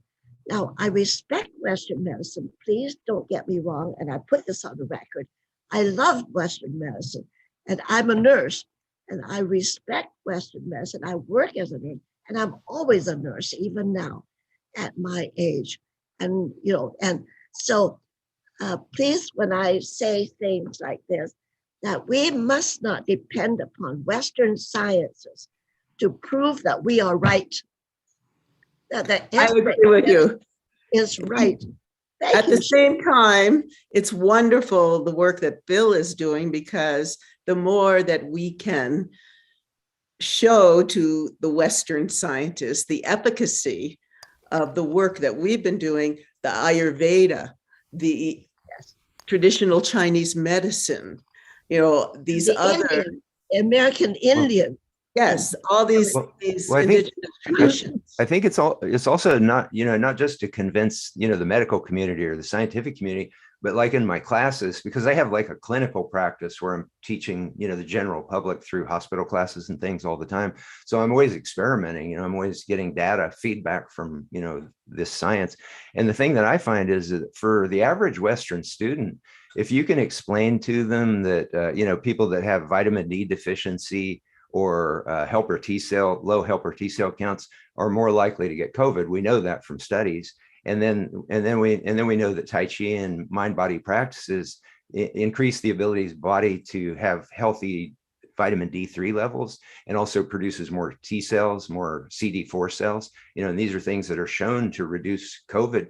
If you can show them that science, then it's like you see that aha thing go off in their head, and then that opens the gate for the right brain, for the other experiences, because you have to pick the locks in science, and we have the science on our side. That's what's so exciting. We haven't had this science that shows these things, like you were talking about with the what you did with that person from a non-local, where people were doing it from different locations. This is real science. I mean, I just laid it out to everybody, and that real science, and to have that real science where you can just go say, well, wait a minute, look here, this is real. This is real. You don't have to have faith, Because this is why I commend you on your pursuit of the science. And I have pursued the science for over 37 years, 50 years. And I have enough courage now to say that we cannot depend on the speed of science to bring life to people who are dying, multitudes of dying people, cancer, COVID, heart disease, etc. Many die when they don't have to. And as a nurse, I found that there was a lot of revolving door concept. I was brought up with Chinese medicine and saw the miracle. A doctor, Mr. Wang, who was supposed to die, and they said, okay, Sing, which is my father, you can do your medicine on him. And he lived for another 15 years. That was before I went into nursing. And then in nursing, there was this revolving door. They got out, they came back in, asthma, oh, there's Ike again. And they come in and out and they die early, too early. So this is my heart speaking. And the thing is, this is why in my program at 11:30, I'm going to show people some things they can do to strengthen themselves. And you are all doing that. But have you heard about strokes who are paralyzed? And in one session, I can get them moving, paralyzed for 5 years or unconscious. And in one session, I can, with Chao Qigong, can get them on witness from the doctor and the nurses that they awake within half an hour of Chao Qigong.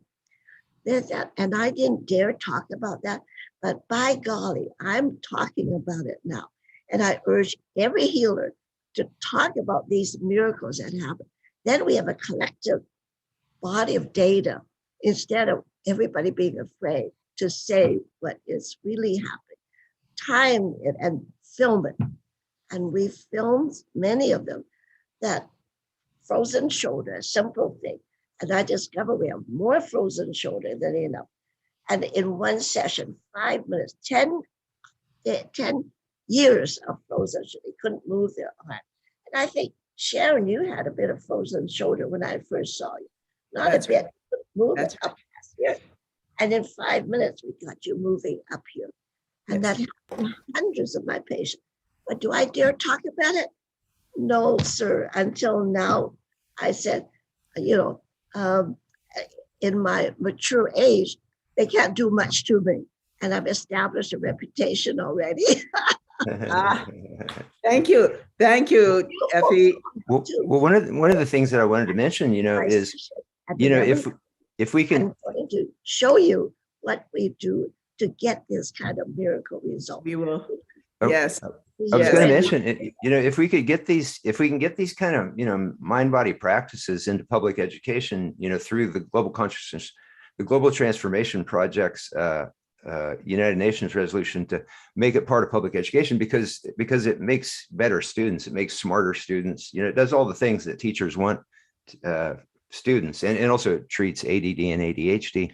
But if we can teach this in age appropriate ways from kindergarten all the way through high school, then all these people are going to be doing what we're talking about. I mean, we're talking about hundreds of millions of people around the planet. And I can't think of any one singular action that we could do together as a mind-body community than to push for, this resolution to make mind-body practices a core part of public education, because we don't have to argue this. This isn't something that's arguable. The science is in on this stuff. It makes smarter students, it makes healthier students, and it boosts global immunity. So this is a time, especially with the immunity factor, that we could conceivably get a United Nations resolution, but it's going to take a worldwide coalition. And we can't look at ourselves like, oh, they're TM people, they're not us, or they're Qigong people, they're not us, or whatever. We have to create this sisterhood of a mind-body community. And that's what I hope this will do, because World Tai Chi Day did that for the Tai Chi and Qigong community in a lot of ways. Well, it fed that. With your World Tai Chi and Qigong Day, and then our World Congress on Qigong, Tai Chi, traditional Chinese medicine, and we've added natural healing to it. So it broadens and it strengthens the individual programs. And so are working together. So I believe in partnership, competition, but friendly competition, not hostile competition. And we work together. And I've worked with science for, as I said, over 50 years. And I'm ready to step out, just like Dr. Micosi. He was with NIH, and he is now speaking out about Alzheimer and the wonderful possibilities with Alzheimer, and talking about natural healing, not depending upon science. And I'm saying that Bill and Roger and Amalia, my dear, lovely friend, you're all along with us in combining science with the art of the healing. And in our Congress, we always have a day session of pure science, scientists from NIH and pure scientists from the medical world. And it's headed by Dr. Shin Lin, who is the vice president of Irvine UC in California. And he was also the vice president of Johns Hopkins. So you can't get more pure scientists than that. That's right. That's right. And then we have the artists, and we have people who can stand on eggs and not break eggs and paint a beautiful painting. In fact, I have that painting right on the wall. I don't know, maybe at 11:30 I can show. Oh, here it is. A beautiful horse, famous horse painting in China. And he did that. He's an artist as well as a scientist. So Sharon, thank you for bringing all this together. And we've only just begun here. Dr. Sheila, would you like to introduce our next guest? Thank you. Absolutely. Okay, so we have Clara, who's an RGN in Elemental Qigong teacher trainer. She's an intuitive energy mentor and co-founder of One Qi, a hub of Qigong teachers in the UK. She presents Qi Time on UK Health Radio and writes for her Health Triangle magazine. She is dedicated to turning people into wisdom of their Qi personal energy to encourage better levels of health and wellness, creating harmonious mind and body and soul. So she's also, she's been doing this since 1990s to assist her recovery from serious RSI on both her arms after 15 years in her costume design career. Her practice helped her manage being a busy single mom plus heed a call to something more. Finding Qigong more and meditation hugely beneficial, she did a 4-year teaching training at the Biodynamic-based College of Elemental Qigong, London in early 2000. In 2012, she set an elemental Qigong teacher training program, producing many successful teachers who go on to inspire to turn the wisdom of her practice. So she's been invited by the Grand Master, Ken Cohen, to teach, with whom her experience with lineage forms continues alongside the elemental Qigong practice, values and loves to share. I'm so excited to have you here today. And her website is www.consciouslivingevents.co.uk. And Sharon's brought on such amazing guests. And this is another one of her friends that she knows so well. And Sharon, it always never ceases to amaze me of the amazing people that you've surrounded yourself with. You just know such a diverse bunch of these healers from all across the world, and bringing them onto our wonderful platform, Healing Our Earth, is so wonderful because we get to experience these wonderful people and get to learn from them. And I mean, just the last speaker, William, where he was sharing the fact that there's a science base to this, which is a lot of the time, a lot of people need that science, that research, especially, you know, people like me that we've gone through the whole medical dental program and it's all science based, to actually meet someone that is like, well, all this alternative medicine does have a science, proof, I guess. So that's been really interesting and amazing for me to kind of listen to. So I'm so excited to have our next guest on, and I know, he's got so much to share with us, and I'm super excited. Thank you for introducing us to such a wonderful array of people. You're so welcome. I only wish we had more time that everybody, we'll just have to bring these people back to think so. more because we're so much in alignment with Healing Our Earth and our principles and our values, to bring the essence of Qigong, as Clara would say, is to bring harmony and balance. And that is a big part: love, harmony, balance, beauty, grace, gratitude. That's such a big aspect of us at Healing Our Earth, and Neil Kumar and the whole team here. So global namaste to you, Clara. Global namaste to you, dear Sharon. Thank you so much for inviting me. Well, I'm more used to your interviewing me, so this is a new opportunity. It's always a conversation, isn't it? This is what's evolving here. And having been tuning in to this whole afternoon, it's the afternoon here, it's late afternoon here in the UK, and coming into what Pedram Shojo was talking about, and then of course and Bill, and then Effie, it was just like, wow, we're all on it. We're on it. And this science piece that Dr. Sheila was referring to, you kind of need that to get the mind on board so that it can consider going into the experience. And because our minds are so like, they kind of rule the roost, really, don't they, in the Western world, and to come into the beingness is a challenge for a lot of people. It could be a bit scary, which is something that we were speaking about a bit earlier. You'll have to watch the replay to listen to Dr. Pedram Shojo chat about that.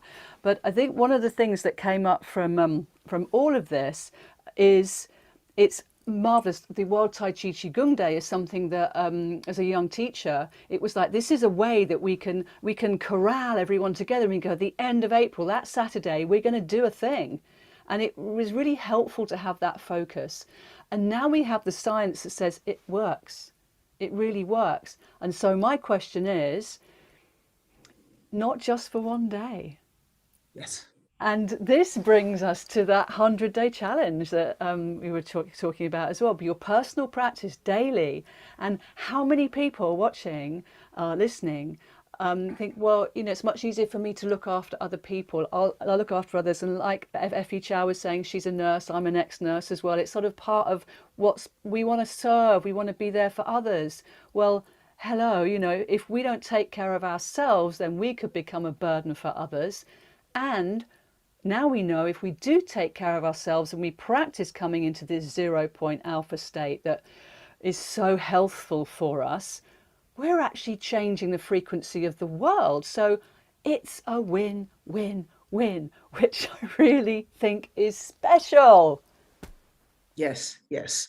It's so important right now, especially, Pedram was speaking about the insistence of the media, this, voraciousness of getting into our consciousness. Yes.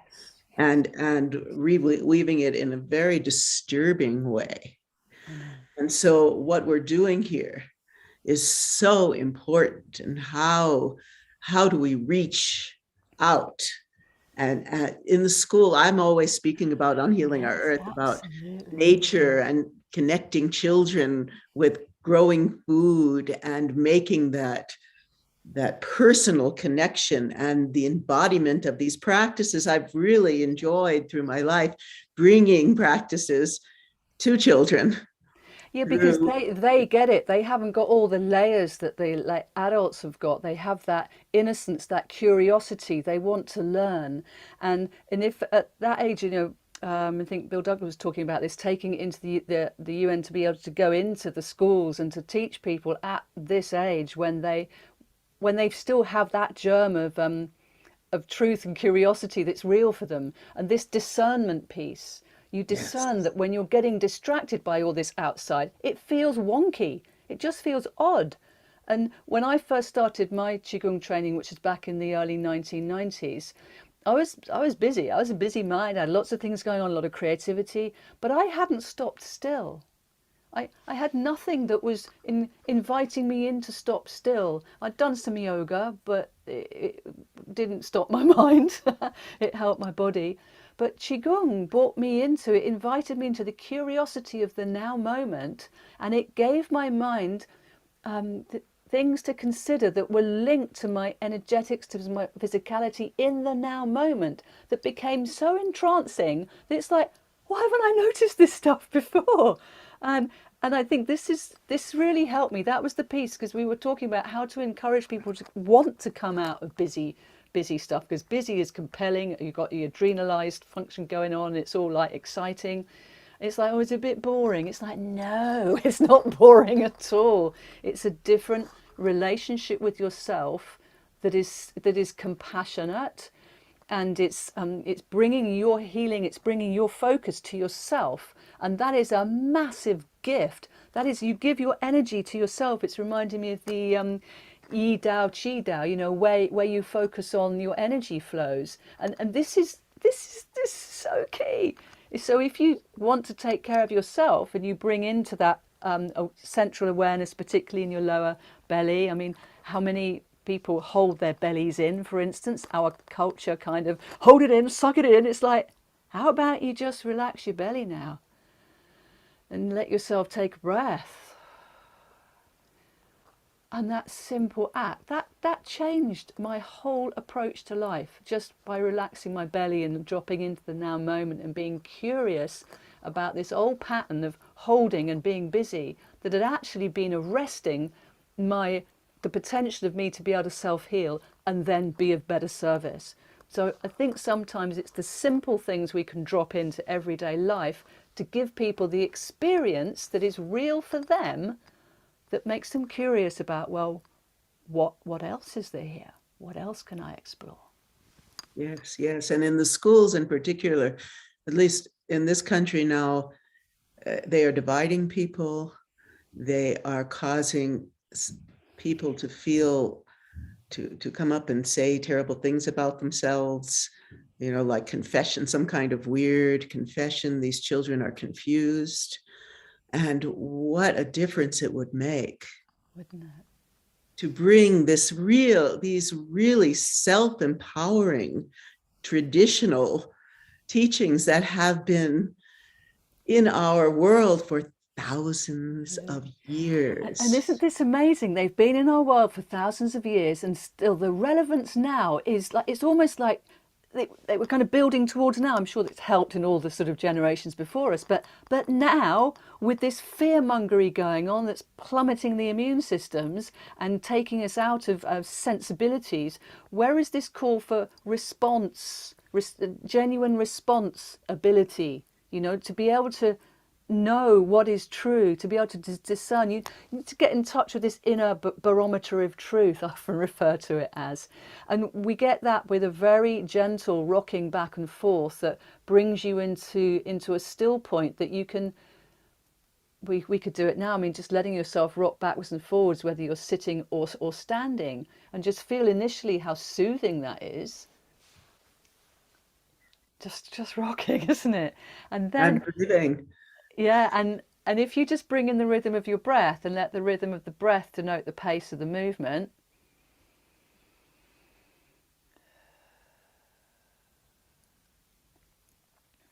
then this to me is one of the bridges between busy beta and chilled out alpha. And then you let the movement become smaller and smaller.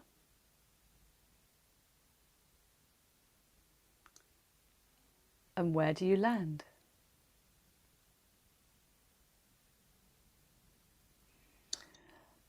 And when we are like this all together, you can feel it, can't you? You can feel Yes. this energy of connection. And I think it was Bill that was saying that this is what we all share. This is an experience of life force, energy, and expansion in this center point that we all share. Where can we go from here? We can feel it. I feel the tingling just from this short little practice. Yeah. I feel the tingling. I feel the chi, the life force, the prana flowing through and around me. And it's always there. I'm going to just share a quote from Dr. Roger Janko, who's coming up very soon, I do believe, who said, one of my favorite quotes of him, he's been on Chi Time recently and it was absolute joy. And he said, how can we have the most profound medicine within and then neglect to use it? And here is a simple movement and presencing. You can do it to varying degrees, but you can also take it wherever you are in your life. You can, at the washing up or standing in the queue or in the car, you've always got this potential to rock into still point wherever you are. It's with you, it's your medicine. To me, it's the start point for my practice. And yes. Yes, I was in the, we now have only one person in our post office and she's overwhelmed. So we're standing there half hour. The other day when I was there, I thought, is this a good time to do some practice? So I started doing some Qigong and nobody was, I'm here in Crestone, it's an unusual place, but I'm now doing my best to encourage people that are waiting in line, instead of getting irritated, let's use that time beneficially. Exactly, exactly. And this is this practical application of the energy arts so that it's not just one day a year, although as we know that's super powerful. If it's that powerful for one day a year and we can bring it into our everyday, not just for our hours practice in the morning or the evening, but we intersperse our day with little pockets of checking in. I was like, wow, you know, are you in your chi time, as I'd say, in your chi zone? You get in there, and it becomes like a curious play, which again lightens the energy, doesn't it? Yes. And then you can deepen in. Yes, I'd like to bring in Dr. Wai Ching, Amalia, and Sheila, and wondering if they have any questions for you. Sheila. Wow, a lot of this is very new to me. So it's great to kind of be in that awe of just like, wow, there's this whole new dimension to explore. Clara, can you tell us, what do you think really needs to happen for the world to kind of shift? Obviously, it's very difficult. You've got media with all its negativity, the news, and then you've got the attention issues. Like, what if you could have a magic wand? What would you say to let's say the world leaders and everyone to kind of get that shift, to get people to actually start looking at this kind of stuff? Because, I mean, if if there's studies out there that are showing that it helps with immunity, it helps with depression, with anxiety, which are all things that so many people it's a global crisis right now, mental health and immunity. And these are all things, these speakers have talked about. But what really needs to happen to take this on to the next level? Thank you so much. That's a big question. But as you were saying that, I thought, what's a simple, because it's about a perspective shift, because all the information is there. So we can point people to this, and this, but there's a lot of cognitive dissonance, and there's a lot of, Sir David Attenborough was talking about when he was making his Life on Earth programs, he thought all he needed to do was produce the evidence and it would be obvious. And he's like, no, I've produced it all and it's still, I don't think he said it's going tits up quite like that, but something along those lines. So when it's coming at it from a different angle. And one of the things that really woke me up, and also when I share it with other people, is this perspective shift of something so obvious that it's such a deep aha that you go, why hadn't I realized that? And that is that recognize the miracle that you are. Your existence, our existence, this technology, the fact we're all here in the cosmos as part of some galactic family is an absolute miracle. I don't know how that's making you feel now, but to me there's a deep honouring of this life gift that I've been given. And with that honouring comes like, well, what can I do while I'm here? What an amazing opportunity we have. And I tell you, I think the children would get that, and the young adults, these new creative ideas of wanting to know what can we do? Not going, oh, it's all doom and gloom. It's no fun. Doom and gloom is no fun. Possibility, in innovation, community, what's going on anyway? I mean, there's projects over here in the UK under the radar, which most of this cool stuff is right now at the moment, where there are healthcare practitioners who are uniting to go, well, the NHS is clearly defunct, so let us join together as a voluntary organisation. It's very new at the moment, it hasn't got a name, and it's, but it's happening. And that's probably not the only thing that's happening. There's an educational network that's just occurring because communities are calling it through. So I think, yes, to appeal to government leaders and all those that are in so-called power at the moment, but actually the powers are in the hearts of each and every member of the community that just wants the best for their families, for themselves, and are doing what they can with what they've got. Human ingenuity is amazing, and we are the miracle. We are. Right. So almost targeting a lot of the younger generation, the schools, the education system.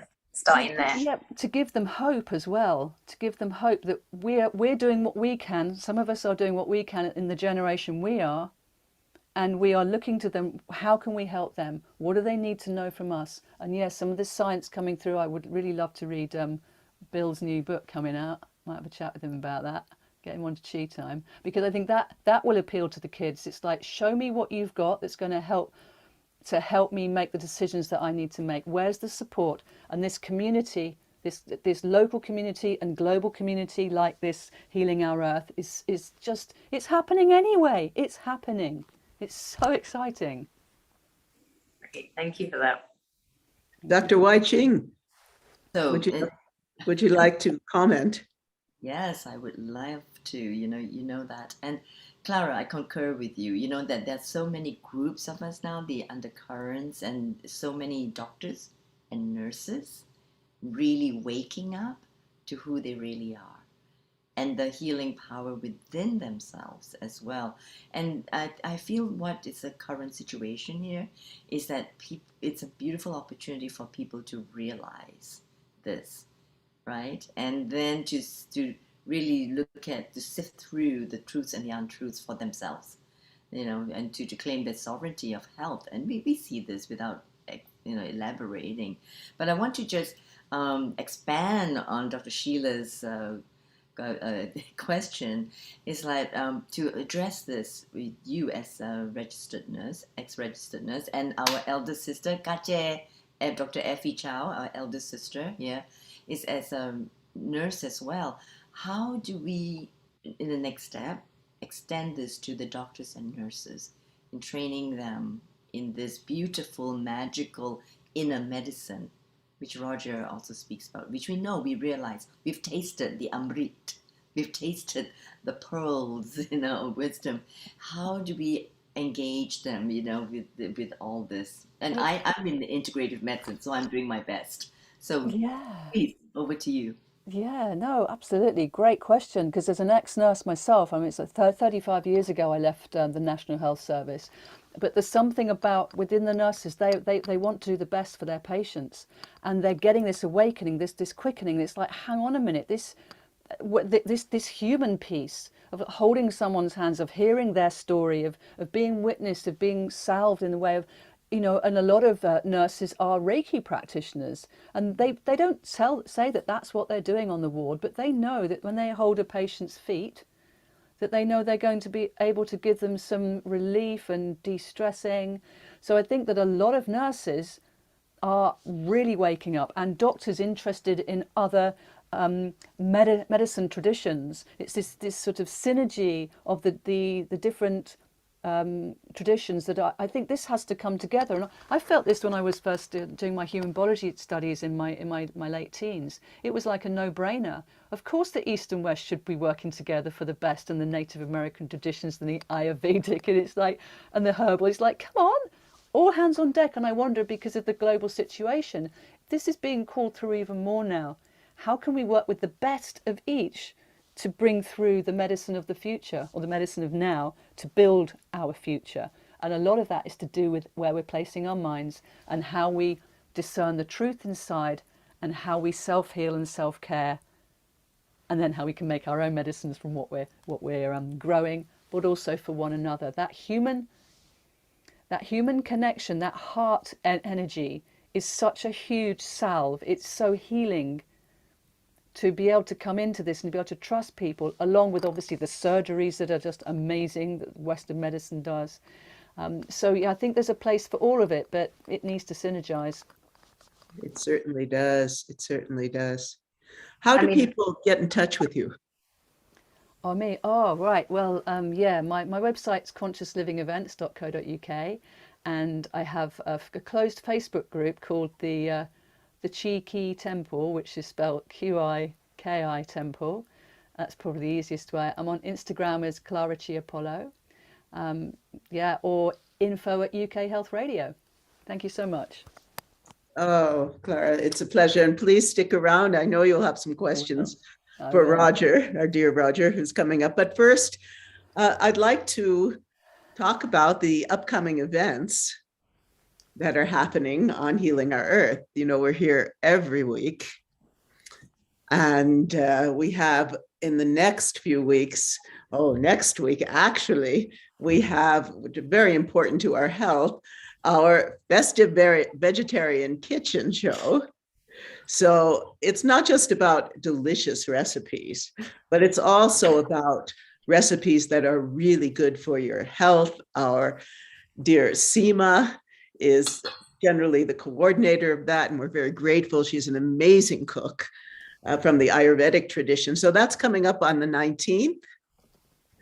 And then after that, we have two weeks of festivities. It's holiday time. So Festivity 2021, let us celebrate Christmas and Bollywood style. So we're going to have music and dancing and all those uplifting experiences that we have together on Healing Our Earth. So much fun. Then Festivity 2022, let us celebrate the new year. We'll sing again and dance and really speak about, in this show and in shows previous, we talked about what I would call a new paradigm for humanity.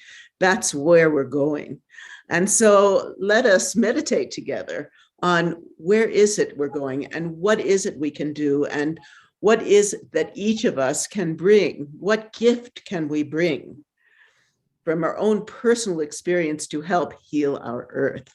And then, of course, we have well-being and wellness on the 9th of January. And it'd be wonderful to have some of you come back to speak more at length about what we're touching on today. This is always a wonderful show, especially in this period that we're really going through the COVID experience and really contemplating what it is that we can do to enhance the consciousness, the health, the well-being of everyone on this planet. So please join us for that. And then, hey, Healing Our Earth presents Rotary in Action, Making the World a Better Place. So that's very intriguing, and I'm really looking forward to that one.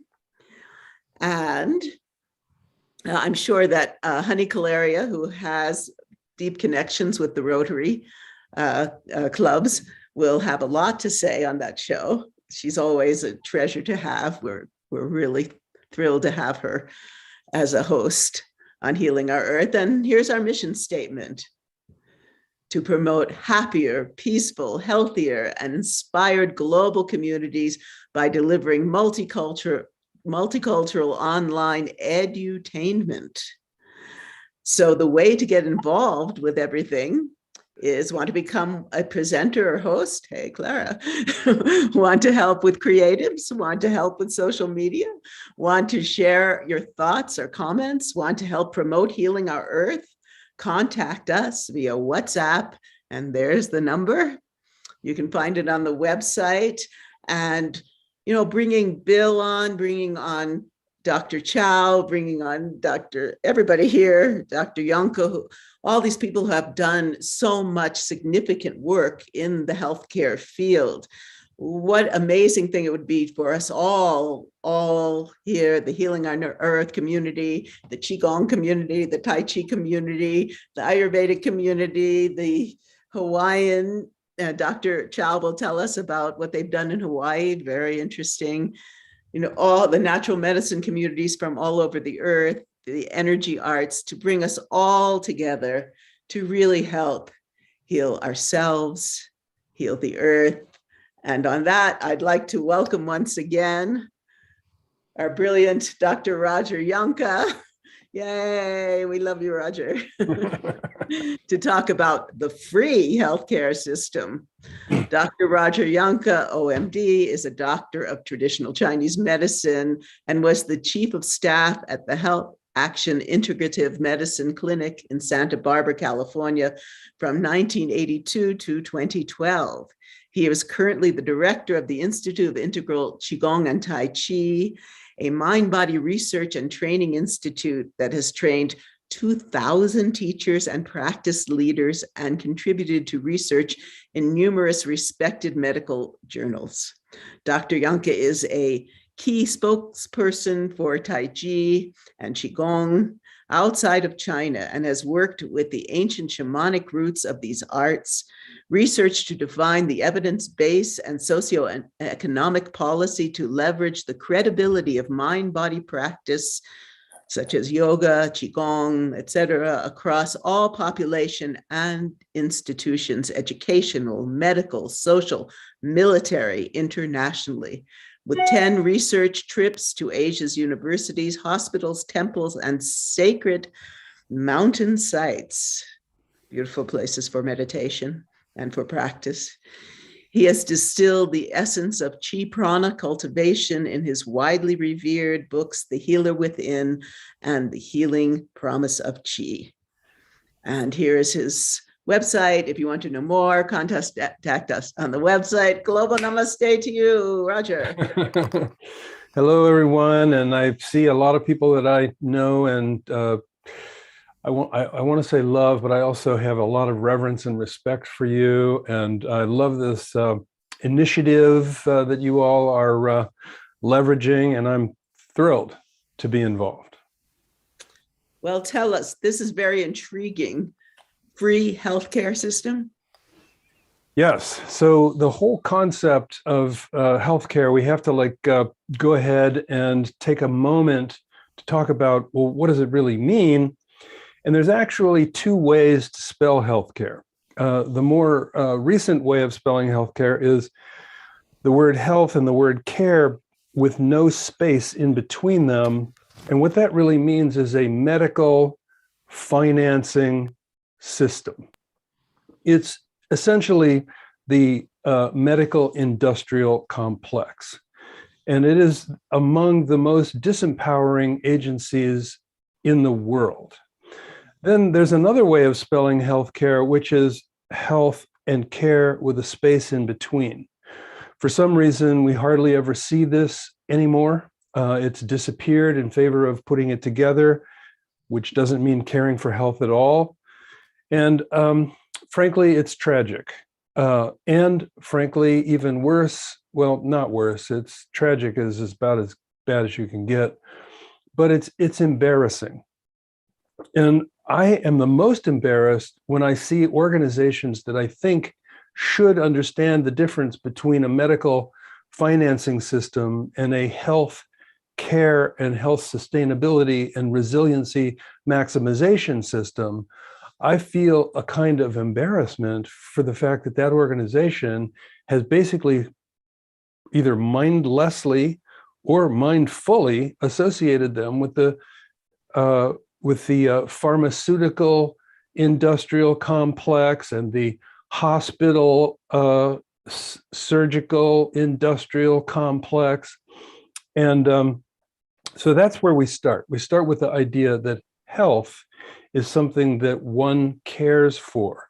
The whole idea that somebody else cares for your health is ridiculous, because typically there's a way that we could say this differently, but the way with the, shall we say, the strongest punch is that most people do not go to a healthcare provider to care for their health.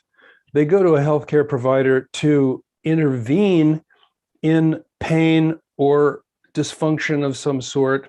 So that isn't healthcare. Even just, I'm a doctor of Chinese medicine. I worked with acupuncture, herbal medicine, Chinese physiotherapy, every other kind of physiotherapy for 30 years as a clinician.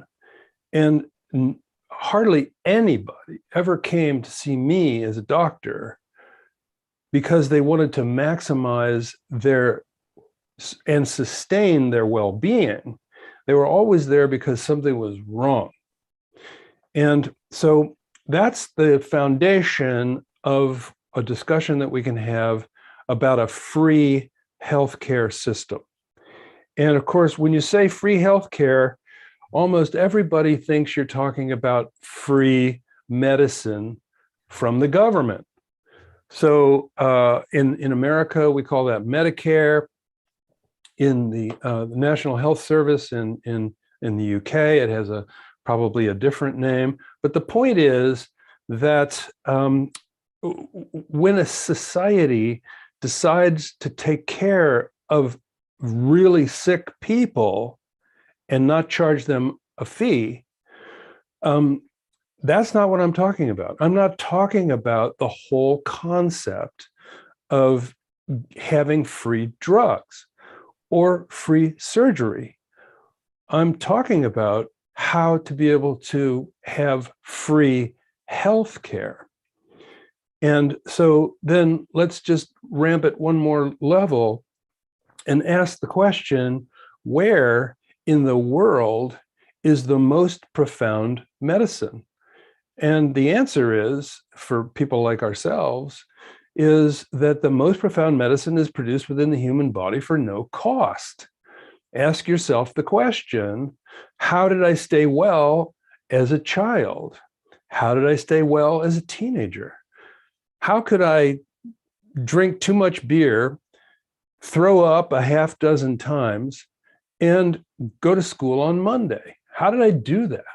And of course, in Chinese medicine, there's a lot of really good answers for that. But let's just stay with a really practical language that everybody can understand, that leads us to what it means to have a free healthcare system. So if the most profound medicine is produced within the human body, what can you do to be able to turn that medicine on? And is that a healthcare system?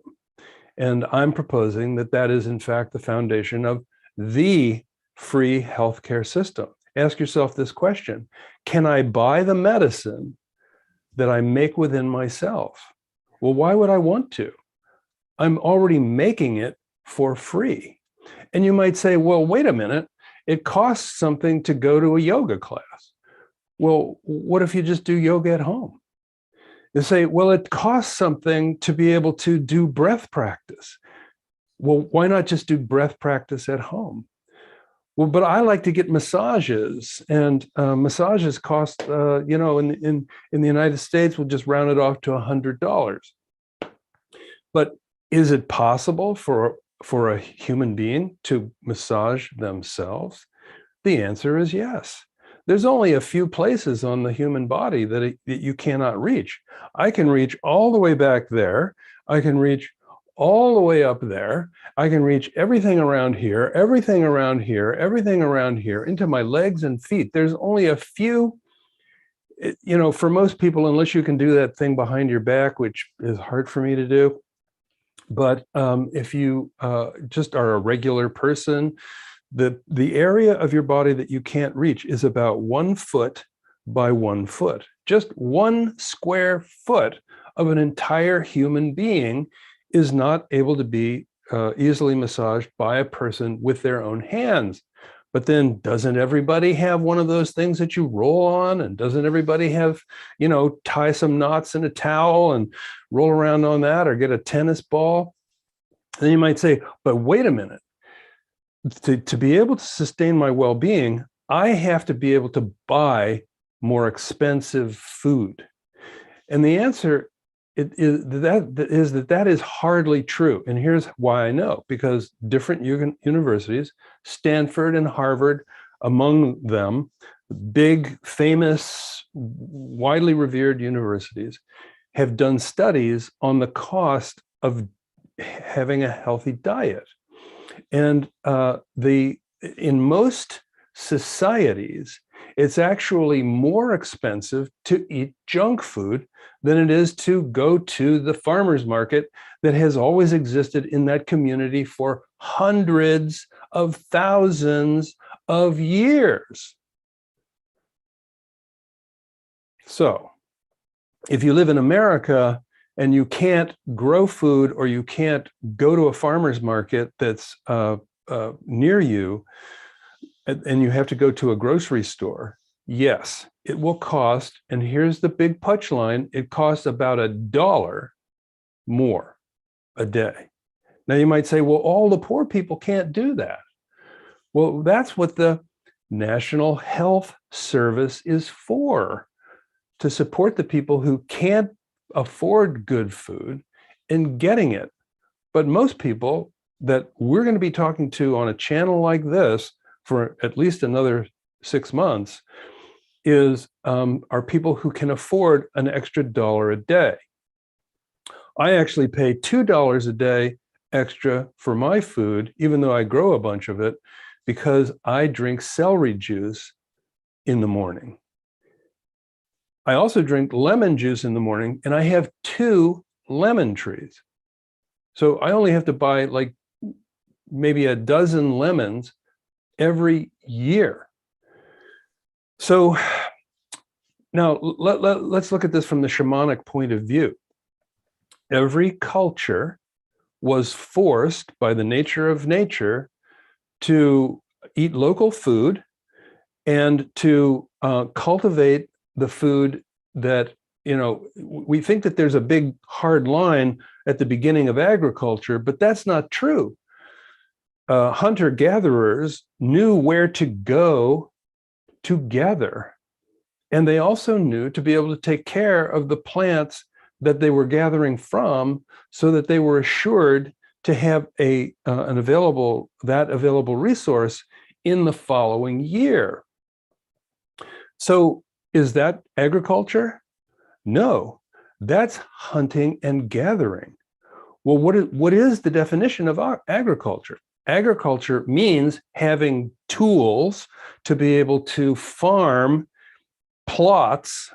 Fortunately, thousands of years ago, these plots were diverse, with lots of different kinds of plants in the agricultural context, growing potatoes and wheat and greens and etc. But eventually, of course, small farms depreciate embarrassingly. And so the point that I'm getting at is that the healthcare, the health space care that we can do does not have a cost in terms of dollars. It has a cost in terms of awareness. And so how hard is it for a person to become aware? Not hard at all. Go to YouTube, ask the question, what is a healthy diet? Go to Google, say, what are the 5 most important foods to sustain my well-being? Go to Google and say, free breath practice. Go to Google and say, yoga, show me yoga. Go to YouTube, show me yoga. Go to YouTube, go to my YouTube page, which is called the Tai Chi and Qigong Way, Tai Chi and Qigong Way. Or put my name in, Jahnke, Qigong. You'll, at YouTube, like many, I mean, we have stuff to sell, of course, but we give stuff away because we're trying to be a part of how the humans actually pull this off. So now we know what a free healthcare system is. Now we know that you couldn't buy the medicine. You cannot buy it. You can only have it for free. And the cost is awareness and consciousness and learning. Now look what we're addicted to doing with our time. Why am I not on Instagram learning about food? Why am I not on Facebook learning about food? Why am I not on YouTube learning about food? The answer? I'm too swept up in my panic and paranoia. And of course, if you wanted to disempower an entire world population, what would you do? Well, you would freak everybody out. And we have done, I mean, previous to COVID, which is the ultimate freak out. And I mean, look carefully at how nobody ever talks about the innate immune system. Nobody.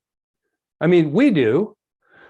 If you go to YouTube and click on natural immunity, you will not find one video on innate immunity. You will only find videos on the immunity that is created by having a disease. So if you get COVID, you have natural immunity, but watch out because it's going to wane and then you're going to need another vaccine. And now that you've had 3 vaccines, we've got a new disorder. So now we're going to sell you another vaccine, or we're going to pretend that you have access. We're going to pretend that you have free access. And then haven't you seen the videos on the people who went to their, something to get their vaccine, and then they got a bill for like $1,000? It's like, look on YouTube, listen, pay attention. Geez, wow, what's going on here? People are distracted. We talk about, inspiring young people. Well, we're only going to get like, I don't know, 20% of young people. Why?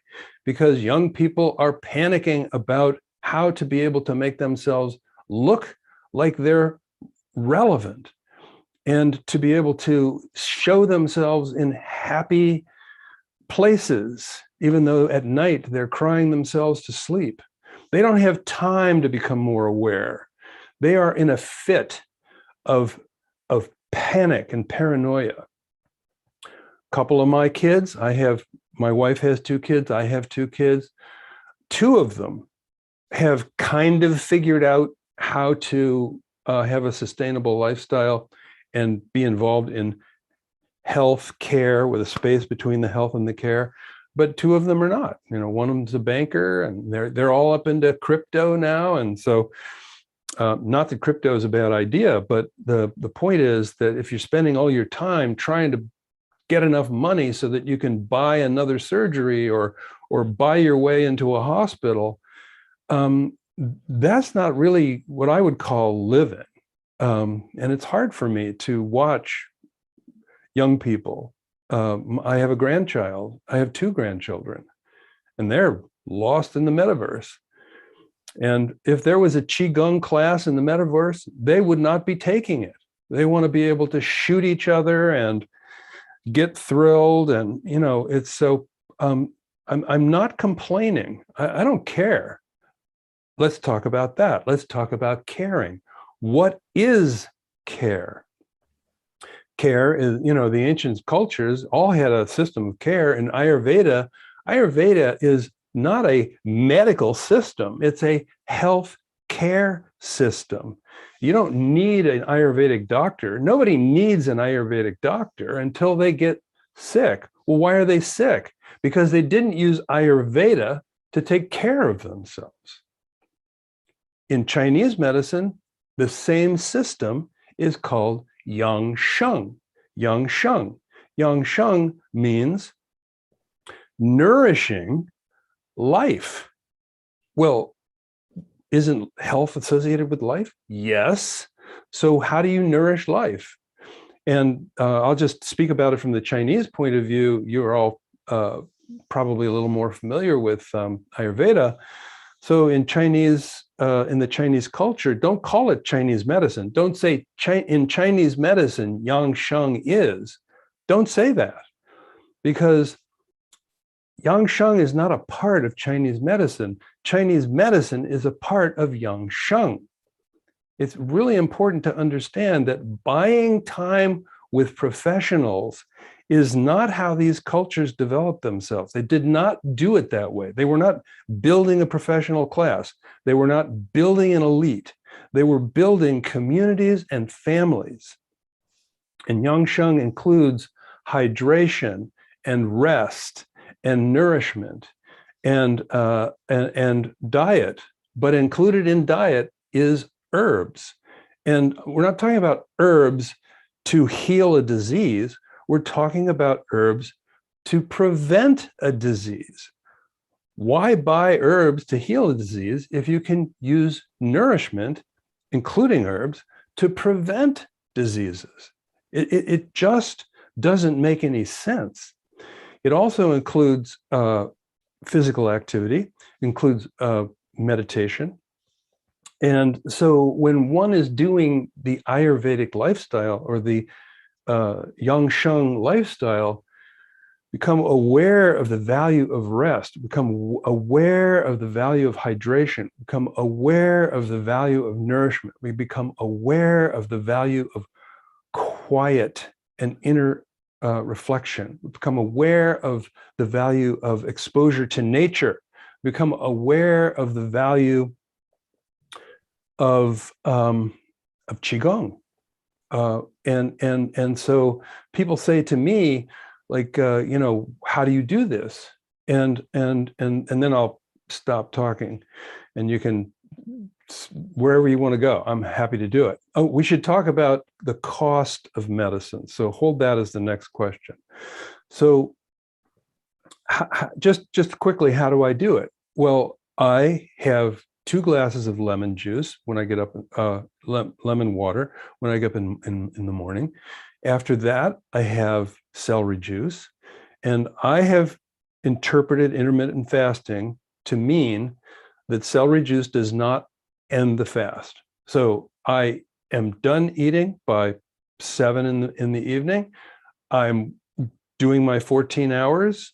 Lemon juice, I have declared to myself, I don't even know the answer to this. I've declared to myself that lemon juice does not break the fast. I've declared to myself that celery juice does not break the fast. And then, you know, I start nibbling on things around 11 o'clock or noon. I try to sleep 9 hours or 7 hours. I try to average that to about 8 hours. Classic, right? And I drink a lot of tea. And I'm not just talking about Chinese caffeine tea. The tea that I'm drinking right now has got a wide array of herbs in it and Chinese golden monkey tips. Oh, it's incredible. And please, I hope you're hydrated. So then I do yoga with weights. What? Why would you do yoga with weights? Well, I'm into multitasking. So I put some weights in my hands, I put some ankle weights on, and I shift around. I do some lifting of those weights, but I'm also bending and stretching. And then I hike to my Tai Chi spot and I do Kung Fu. I like Tai Chi and I love Tai Chi. I love Qigong, but I really love Kung Fu. And so, you know, I do all those things and I do them in different orders. And because I'm written a couple of books about this and it's a part of my life, I do it differently every day. One of the things that people hate about doing their own healthcare is they feel like somebody told them that they have to do this one thing every day. It's ridiculous. So when you get hooked up with a master or a guru or something like that, and then you have to follow the rules. Well, I hate rules. I think that the following the rules is like a it's the antithesis of freedom. So yeah, I want to learn from Master X and from Guru Y. You know, my favorite yoga master was Satchitananda, and I hung out with the Breath of Fire guy, you know, the Kundalini guy. I forgot his name for right now. But anyway, you know, why would we want to say, okay, I'm going to do this the same way every day? Boring. Like, what is the last thing you want to do to a person who's trying to empower themselves? Bore them. So I'm inviting everybody to understand that, you know, if you have, like, people say, well, how will I remember all these kinds of Qigong or all these different yoga flows?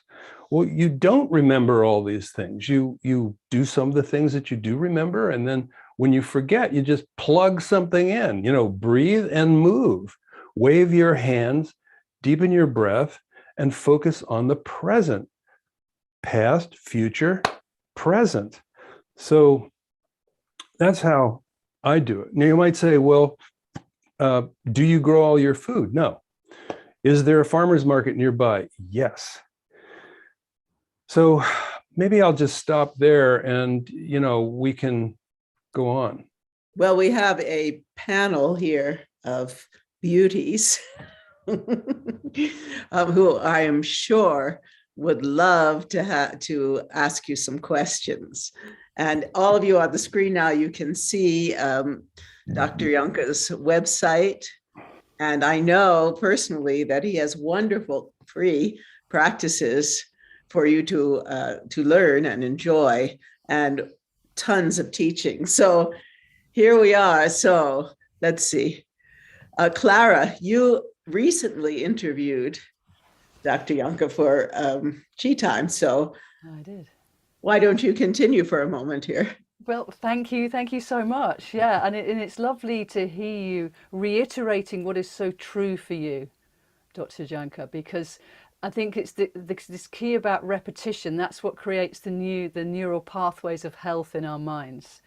But what I'd love to speak into here is this this concept of structure versus spontaneity, because I love Qigong as at the depth of the as a base for my dance practice, so that it gives me a structure to then work from and around. So because I think if we just do, like, it can get a bit flimsy. I mean, you've been a practitioner for, like, what is it, 100 years or so now, something like that.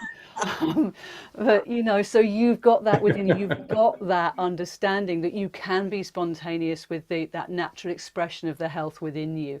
But people who are watching or listening, it's like, well, what do I just wave my arms about? It's like, well, actually, it's quite nice to have a few key structures in there for you to work with, to give you that that baseline. I'm doing this because I'm thinking of the three treasures and the Dantians, the connection to the earth and the heavens and the breath. And I mean, would you think it's good to get a baseline going and from there be naturally expressive and spontaneous? Yeah, that's critical. In other words, going from 0 to, eloquence and self-determination. The average individual who's, aspires to be more well, but really is caught in the world of unwellness and has bought it that healthcare with no space is actually something to do with health, which it isn't. They're going to need many bridges. And so at the Institute of Integral Qigong and Tai Chi, we've built some bridges, and I'll just describe them very briefly. And I just want to honor everybody else who's on the phone here, on the line here, who also is someone who creates an open gateway to support people in their migration or transition to a more self-referencing lifestyle. So at the IIQTC, we call it the Institute of Integral Qigong and Tai Chi. We call that the IIQTC. And by the way, the easy way to get to the website is iiqtc.org. So we have two forms of Qigong that people really love a lot. One is called Healer Within Medical Qigong. And Healer Within Qigong is basically an assembly of very useful practices that link the breath and the movement and the mind focus. And so we teach people to teach that to other people. And it's very low barrier for entry. It's easy, super easy. And then we have another set of practices called the 9 phases of cultivation and mastery. And those 9 phases, they have complex ideals and concepts associated with them, but the practices themselves are very easy.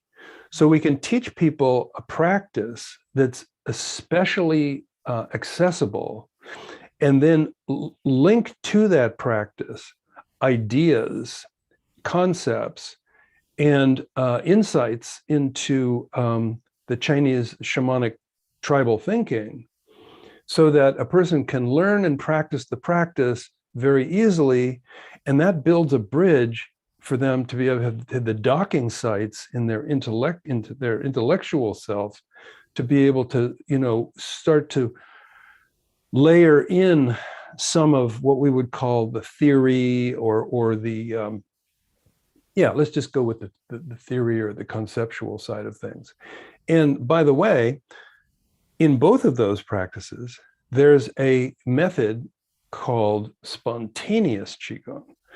And spontaneous Qigong is simply wiggling around and sort of discharging that which is no longer needed and absorbing that which is that fresh resource from nature. So just like we breathe in to take in fresh resource, and we breathe out to dispel that which is no longer needed, same with Qi, we do this wiggling and tapping and pounding and sounding, making sounds. Like people say, what are the best of the healing sounds? And they're usually talking about the esoteric 5-element version of the healing sounds. And what I say is the 2 best healing sounds are big breath. The second best healing sound is ho. And the first best healing sound is like calming yourself so thoroughly that the medicine within, it just, shall we say, is proliferating. The ho with this kind of shout has to do with saying no. And if we had to ask the question, how often do you say no to something that you deeply believe you should not do. Or we could reverse the question and say, how often do you say yes to things that you're absolutely clear that you should not do? You've reached these conclusions, and yet you're still saying yes to these things. So ho is the sound of ending habituation. Ah is the sound, and of course, like in the Sufi, they're chanting all the time, and in the Chinese, in some of the Chinese versions, is the sound of the heart, which when you do the sound with a big deep breath and you let it out really slowly, like I'll do it again. It's like a clearing and an awakening. So spontaneous Qigong with tapping and stroking the channels and making sounds and using, your favorite version of the 5 elements sound with all the interesting ones for the 5 organ systems, or using and ho as a way to launch. What you were saying a moment ago, Clara, is I start with something structured. And I'm wondering if on your way to something structured, you might do something unstructured, which is like, take a few breaths and wiggle a little bit before you go. You probably do that anyway. I was going to say, so it's that shake's always there, isn't it? yeah, Shake spontaneous goes to structured, goes to spontaneous. So it isn't like we live in a box of structure. I don't want to call it a box, but what we do is we put the parentheses of non-structure, typically. Yeah, can I also speak about stillness as well? And when we come into standing on purpose, which looks like nothing and is so very much. But to come into standing on purpose, I don't think it's something that I can't do suddenly. I kind of land and then I have to wiggle a bit, and then I have to go, because my system's been moving or grooving and doing something, cooking or whatever. It's like I can't suddenly stop, although it's noticing the stillness and everything. But what I'm saying is that the power of letting yourself just stand in the garden to look at the horizon, that's a bridging act potentially as well. But within it, of course, is the potential to be able to shake out when you can feel that your hand is just not letting go of that pattern. It gives you that central structure to move from and return back to. Well, that's how I find it. I love that. So allow me to just comment on that for a moment too. Standing on purpose, or standing like a tree, or being in the Wuji, transcendental, in the Wu way, like doing something without doing it in a way that's exhausting you. So that's standing practice, very powerful, can be a bridge. Average people get bored pretty quickly with that. And so typically we like to talk about, and I'm sure you probably do too, is that it looks like we're doing nothing. But actually, if you're holding your hands up, these muscles they're metabolizing glucose, and you're doing deep breaths. And why is it that we get uncomfortable in that posture? It's because of the fact that these muscles are weak, and the muscles in our legs, when we sink, we come out of that posture, not because we're bored usually as much as we come out of that posture because these muscles in the thighs and these muscles in our shoulders are not strong enough to be able to actually feel comfortable for a little while.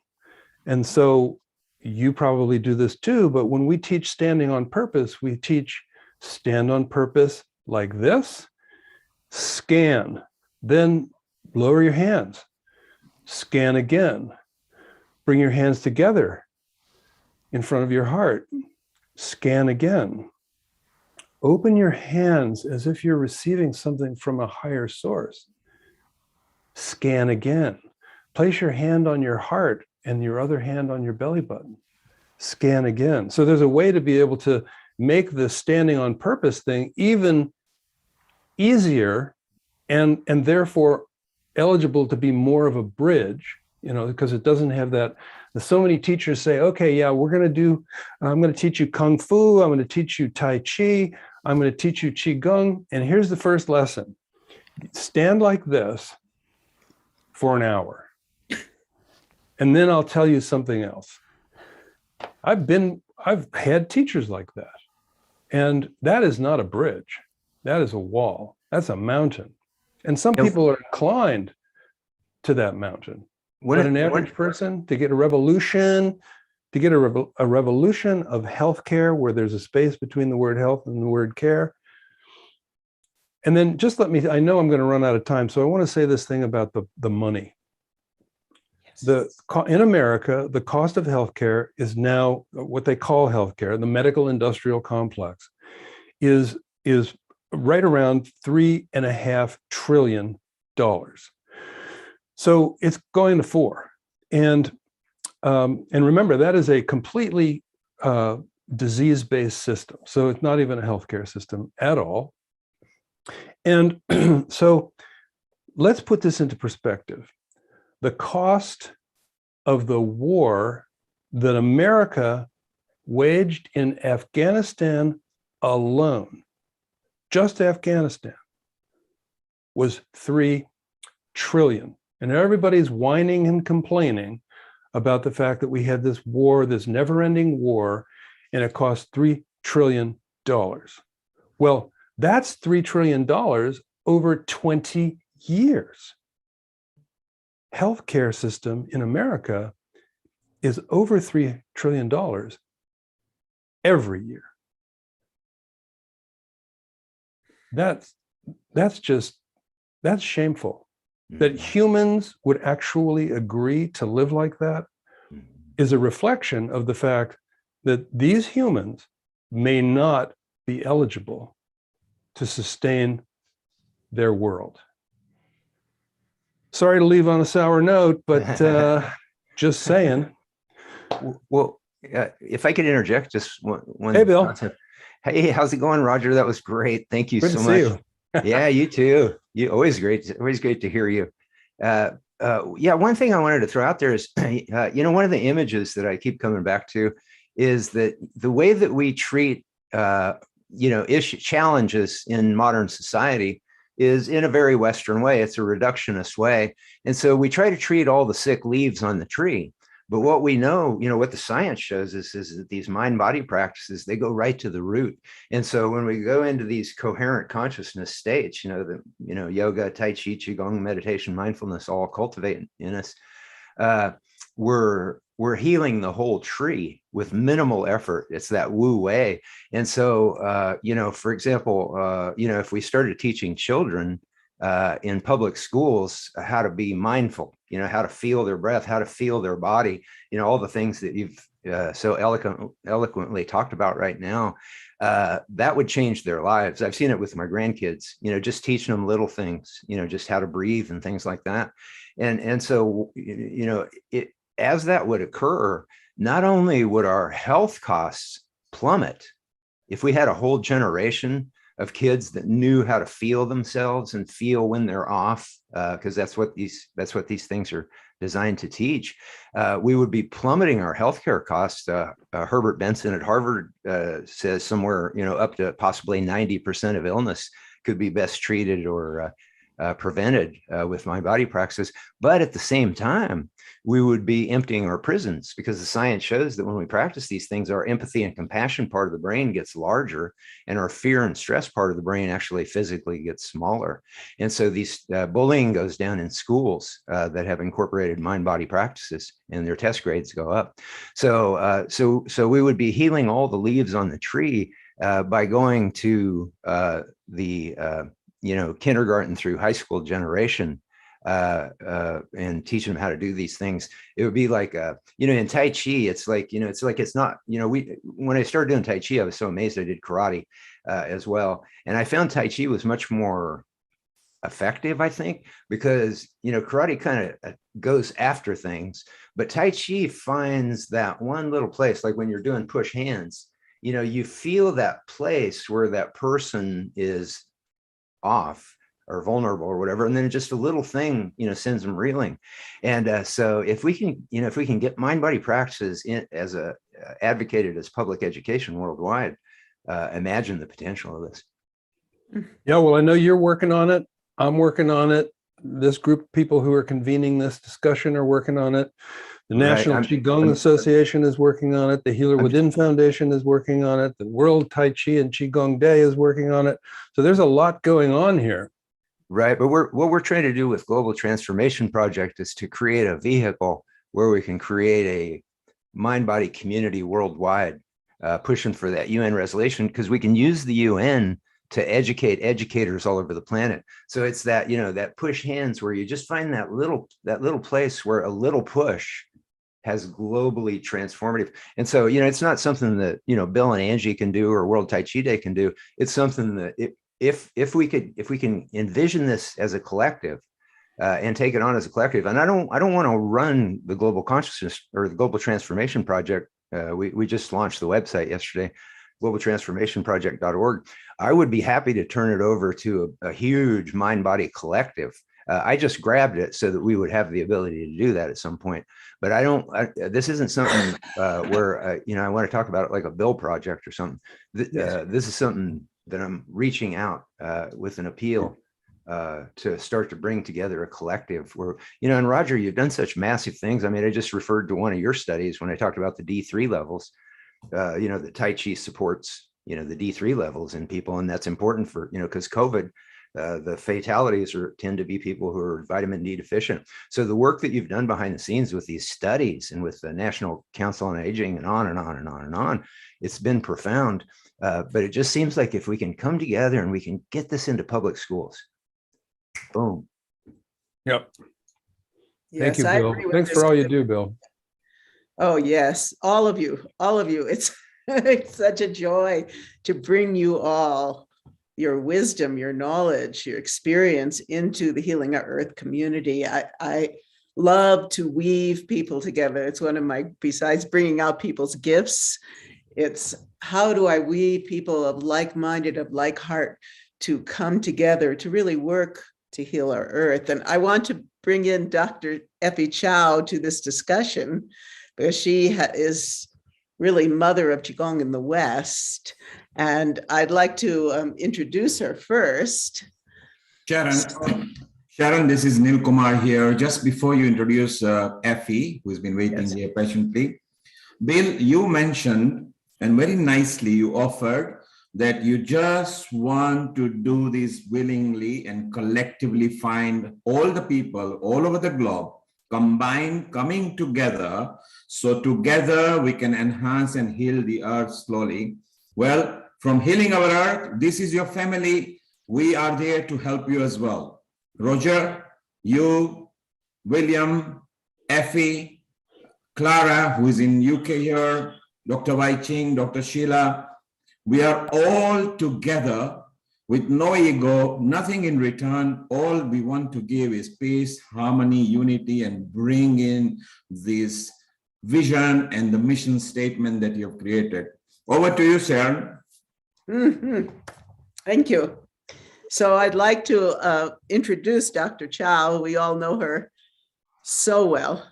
She's been just, what could I say? Divine mother, divine goddess, Kuan Yin of the Chinese tradition, Dr. Epipo Yu Chow. Health for all begins with the powerful internal individual, which is something we've been speaking about. Dr. Chow is known as Mother of Qigong in the West, and for her instant healings. Really, I know from my own experience how Effie really can create miracles with people. It's been extraordinary to watch her work and be involved with her. She's the founder of the annual World Congress on Qigong, TCM, Traditional Chinese Medicine, in its 22nd year, awarded by NCCAOM as a pioneer and leader of Oriental medicine in the USA, In July 2000, Dr. Chow was appointed by President Clinton to the 20-member White House Commission on Complementary and Alternative Medicine Policy. She is a world-renowned Qigong grandmaster, energy healer, acupuncturist, nurse, author, international speaker, humanitarian. So many things, futurist, and clearly a visionary. She wielded the female influence in the world at a time when it was mostly only talked about. Recipient of the Visionary of the Year, 1997, the Humanitarian of the Year, 1999, and Grandmaster of Extraordinary Chi Energy Healing, was Assistant Professor, Adjunct Faculty, University of Hawaii, John A. Burns School of Medicine, Division of Integrated Complementary and Alternative Medicine, is on faculty with the Akamai University. Dr. Effie Poyu Chow has, for over 60 years, been working to integrate Qigong and traditional Chinese medicine with Western medicine, giving individuals the power to determine and manage their own health and destinies is the secret of true healing. This is her motto. Global namaste to you once again, dear Effie. So you've been in the trenches for a long time, wanting to bring alternative health, these ancient models of medicine, these real health care, as Roger talks about, systems. So at this point in time in your journey, tell us your vision of your experience of what you've been through and where we are going. Thank you very much, Sharon. And I thank Roger, who's been a long-time friend as well, and Bill and Amalia and all the others. I don't want to, and Bill Douglas, of course, and Karen and everybody here, whether I have met you or not, we have connected because we are all energy. So even though we may not have met face to face, that we have energetically known each other for a long, long time, from past life and now into future life. So I'm going to talk about two aspects. My title is about individual power, internal individual power. And that is actually basic. However, we've been talking about systems here, Roger and Bill. It is important to influence the system, and we can do it through the individual power. The past deputy director of NIH, National Institutes of Health, even back in 1990, they said, this is not a healthcare system. It is a sick system, sick care system. That was way back then. And that payment for treatment is only through Western medicine and surgery and the diagnostic measures with machines. And so anything else, Tai Chi, Qigong, Ayurveda medicine, all the others are not paid for. And you have to pay out of pocket, right? All your clients, you have to pay for out of pocket. You get results, but they can't stay with you because they don't have enough money to stay being treated with you or learning from you to get totally well. So that Western medicine pays for treatment.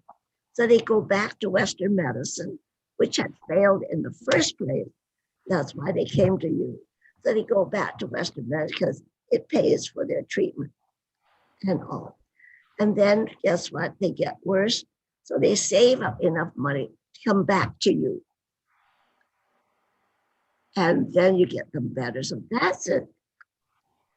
rotating door concept, and which we find, as I mentioned before, in Western medicine, in my nursing, and other positions, administrator and policymaker, that the rotating door, people go out and they come back in. People go out and they die early. We have too much early death through our system. And it's not just me, CNN and the medical doctors, Dr. Gundry, Dr. Makosi, they have said, I've had enough. So they've set up their own system, but everybody has to pay for that. How many agree with that you run into that? So our main goal, as some of you may know, I have 3 near-death experiences back in 2015. And God and Buddha rejected me. They didn't want me there. They said, you go back. You have a mission on earth, and that is to clean up the problems of the world. Big mission. Oh my God, how am I going to do that? And so the key is I've been working in partnerships. And I mentioned Bill and Roger, all the people I know. We've been working in partnership, but not strong enough. We need to work more strongly together, and that we need to develop our own policies and funding system. How many would like your patients to be funded to come to you? How many would like that? Oh, yes, no? I would. And take Bill's Tai Chi classes and Clara's classes, et cetera, et cetera. And that's the only way that we're going to get through this mess, that we can't really practice health unless financing is set up to do this. And I have begun to do that. That's what I was sent back here from my near-death experiences, and said, you need to do it. And so I realized I work with people, but I have to work closer and much more integral with everybody here. And I have a great group of people that is really hot on developing a funding system for wellness and healthcare. And we need all of you to participate with us. I welcome everybody. We've got lawyers, we've got doctors, and we have finance people, and we need to build them up, just like the medical system did way back when. And when you can develop a solid structure, then we can talk about a healthcare system. I have experienced 25 hospitals and universities throughout the world, including Stanford, including UC San Francisco, including Vancouver General Hospital, University of British Columbia, et cetera, et cetera. And it's the same problem, is that people come in and they don't get well. So Western medicine, unfortunately, is failing. And it needs the help of the healthcare industry to help it to get back onto track and reduce the cost. Now, Bill and Roger said 3 trillion. That's right, that's a H of a lot. Okay. And that could be made into support for wellness and healthcare. So I want to say that because I think we're all concerned about our own survival, and that's rightly so, and for the survival of your country. But we need to band together. And Roger talked about spontaneous thing. You need a lot of spontaneity. And I have within Chao Qigong, I'm moving into the individual today. I first have them practice free form Qigong. And I said, just listen to the music, or just without the music, just listen to your heart. And then you move however you feel. and nothing is wrong. Some people will be doing movement, some people go like this, and then some people go and pat somebody's, on their shoulder, not hurting anybody. Spontaneous qigong. So they free them up to be and not get hooked up to a system, first of all. And then we go into the system. Yes, I have a certain system, and I've got videotapes and I got books and things like that. And I'm sure you all have too. And so then I said, now what I found is that having movements and attitudes as such, it helps your free form movement and be more effective. But they learn to let themselves be free before they get hung up into this is the form, this is the right thing to do. Okay. And so that is really beautiful. The other thing is that we must let them know that we're working with them spiritually, emotionally, and physically. And I'm afraid a lot of Tai Chi and Qigong teachers are just teaching the form. They are not teaching the spiritual aspect or Yang Shen Chinese medicine, which is like healthy living and good attitudes. And so we need to really move down and not be afraid to speak about the spiritual and emotional aspect of what we are helping people to learn. How do they feel that the spiritual and emotional people it's so important, Effie. I was speaking with the Rolfer, the deep tissue system of realigning the body, and we were talking about so many people, they go and have surgery, and they're cutting into their flesh, but there's no, in the Western system, maybe there's some psychologists that might, but there isn't this, my goodness, what is that going to do to the tissues? What is that going to do to the emotions? What is that going to do to the consciousness? What's that doing to the spirit? And so, yes, the battlefield medicine is wonderful for fixing, certain things, but we're missing this whole range of the human being that. And the coordination of it. Like the minister takes care of your spirit, and the psychiatrist and psychologist take care of your mental. And then the doctor takes care of your physical problem and surgery and etc.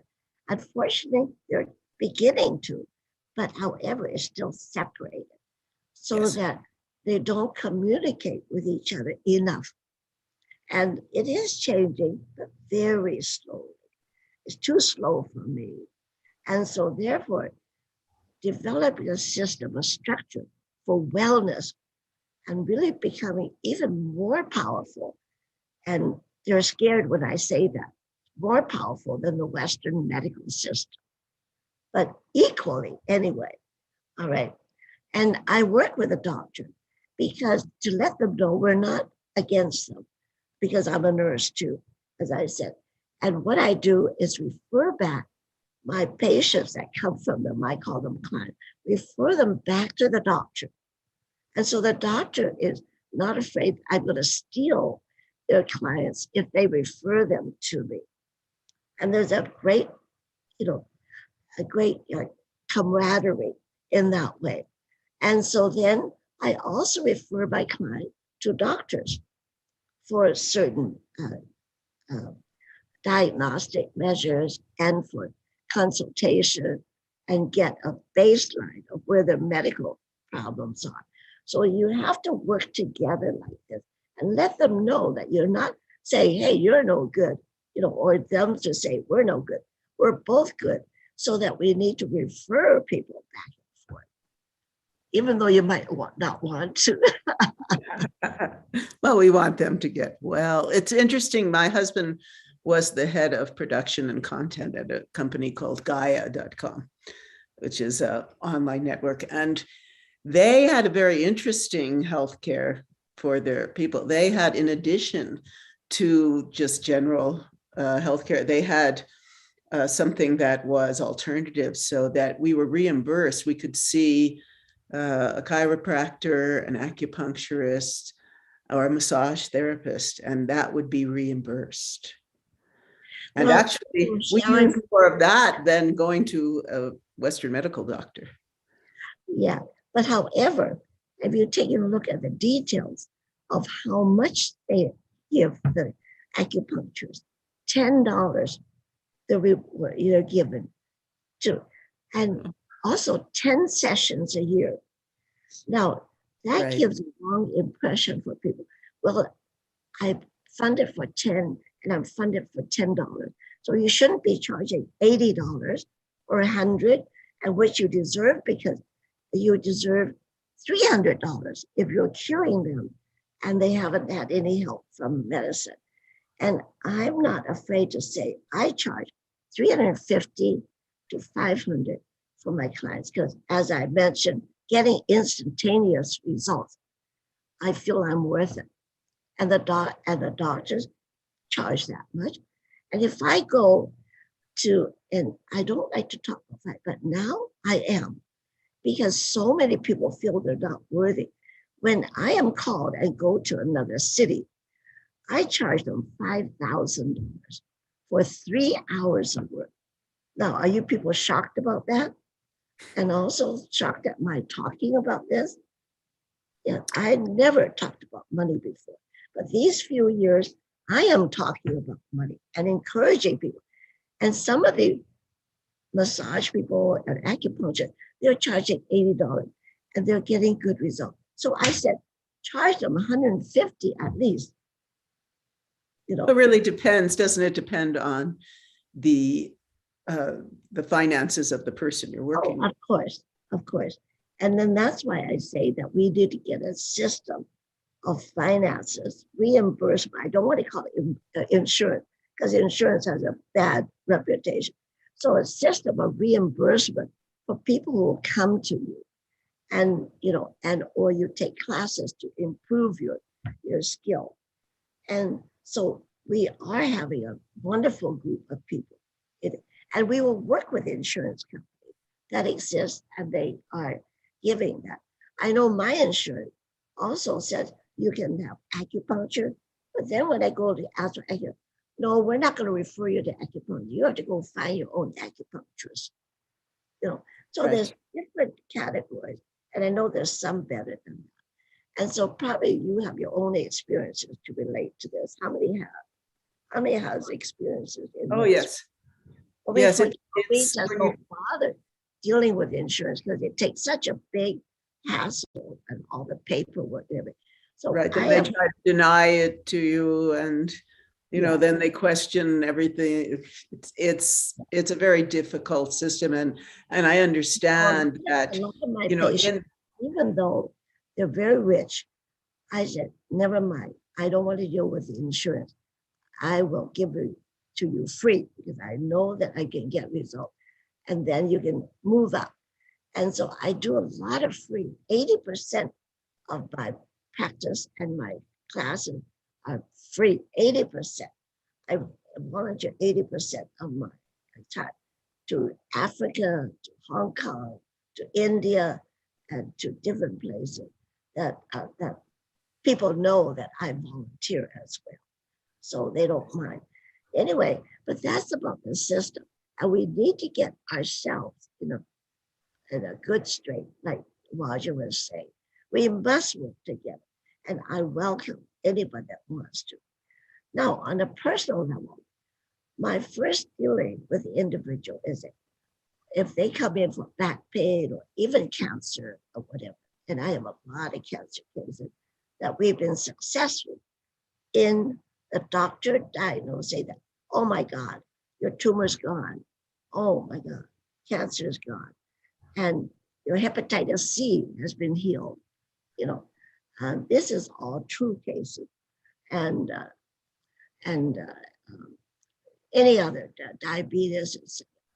But however, we must develop this system. So my first thing is I asked them, what's going on in your life? And one of my students came with back pain, which was going to keep you off work. She said, what the H? You know what I mean? What the H are you asking me about? What H is going on in my life. But then she, acquiesced to that.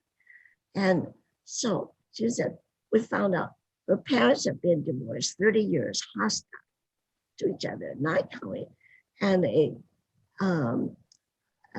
brother who's in middle age, going to be single all his life, and not, so there was care, and the husband and wife had communication, but not really good communication, that way you talk about everything. And the husband had hepatitis C, and it was cured with Qigong, Chao Qigong, and traditional medicine. And that was about 15 years ago. Then he had cancer of the bowel, rectum, and had a big hole there. And we've got pictures to show. And the doctor, so he did Chao Qigong and Chinese medicine along with the chemotherapy, radiation, etc. I don't tell them, don't do this. You'll be kicked out of the country very soon. But it's much more difficult, as you all know, to work with while a person has medicine, and you have to work harder to cure them. And so that was healed too. And he never did have to have surgery. And the doctors couldn't understand that the hole was closed. They said, we thought we could stop it with chemotherapy. We never expected. So these are just an example of hundreds of cases that I have. And you can, I'm sure you can relate to this too. So we need to, as I said too, that we write up these things, not as Western medical research demand, but as a story by the individual cases. People listen to stories now, not necessarily research said, oh, this gets so much potassium, that gets so much calcium, and that is so much. And so they listen to stories and written in a manner that everybody can understand, not only scientists or academic. And how many agree with that? You're learning more from stories than data. But remember, I don't negate data. I think that's very necessary for a part of the population. And so, for example, I say, what's going on in your life? I'm talking about everything from sex to money. I was head of sex education and family planning program for 12 years. And I talk about everything. It doesn't bother me. As a matter of fact, they love it. They say, oh, nobody talks to me about that, and their finances too. And they say, oh, nobody talks to me about that in depth, but exactly what's going on. And then guess what? Her back pain disappeared after we got all this. And the other thing is PMASA. What does that mean? Positive mental attitude, speech, and action. And so that's what they got to practice all the time, every minute. And so, for example, even say, oh, why don't we go to the movie? Is that good? It's supposed to be very enlightening. So at testing will show the energy will go down. That means it drops your immune system. So say, hey, let's go to the movie. And the energy stays high. How many of you know the testing of the energy?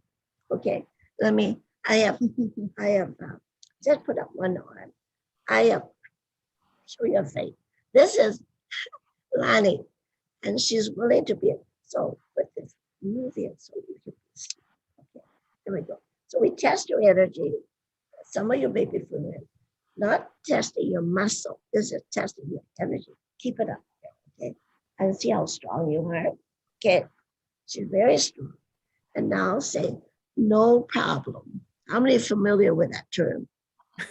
No problem. Okay, put up your arm. Resist. Look. Uh-oh, we lost your sound, Effie. Just has to unmute. Yeah, would you unmute, please? on the keyboard. Okay, can you hear us now? Yes. Okay, I better move this away. And so instead of no problem, you can say just simply, hey, it's okay, right? Right? Or any other, it's okay. Hold your arm up, okay? And look at, see, I'm pushing hard and I can't get it down. And there are many things. It is sort of like everyday speech that affects you. And now a lot of people say, oh my God, I didn't realize that, you know, or even say, oh, why don't you do this? You know, this is what would you get. Why don't you do that? Instead, say, please do this instead. Okay. Yes, All yes. that is so that the mind, and you are an energy body. So therefore, whatever you are, if she is weak, it's affecting me. And it's affecting all of you right now. And it's affecting everything. So quantum physics says, what does it say? I am, and I am everywhere. Okay? And also energy is not just a human being or the animal or the flowers, because they're, but it's a table, it's a floor, it's a chair, it's everything is energy. And you affect all of that as well. Does that sound crazy? Not at all. We know that on this show here on Earth. We know that. I'd like to bring in some of the other panel, but as we're doing that, I remember when COVID began. You were telling me how in China they had brought together all these traditional TCM practitioners to look at it. Could you speak about that? When was that you're talking about? When it was like last January, well, January before last, and COVID had just come, and you were telling me about how in China, you know, they not only went the Western medicine way, but also really brought a bunch of TCM practitioners together to look at this issue. The unfortunate thing, Sharon, and all of you, is that the USA had made COVID such a political issue that they didn't look at the medical aspect or the health aspect that Chinese medicine had, because they blamed it on China, the China curse, the China virus.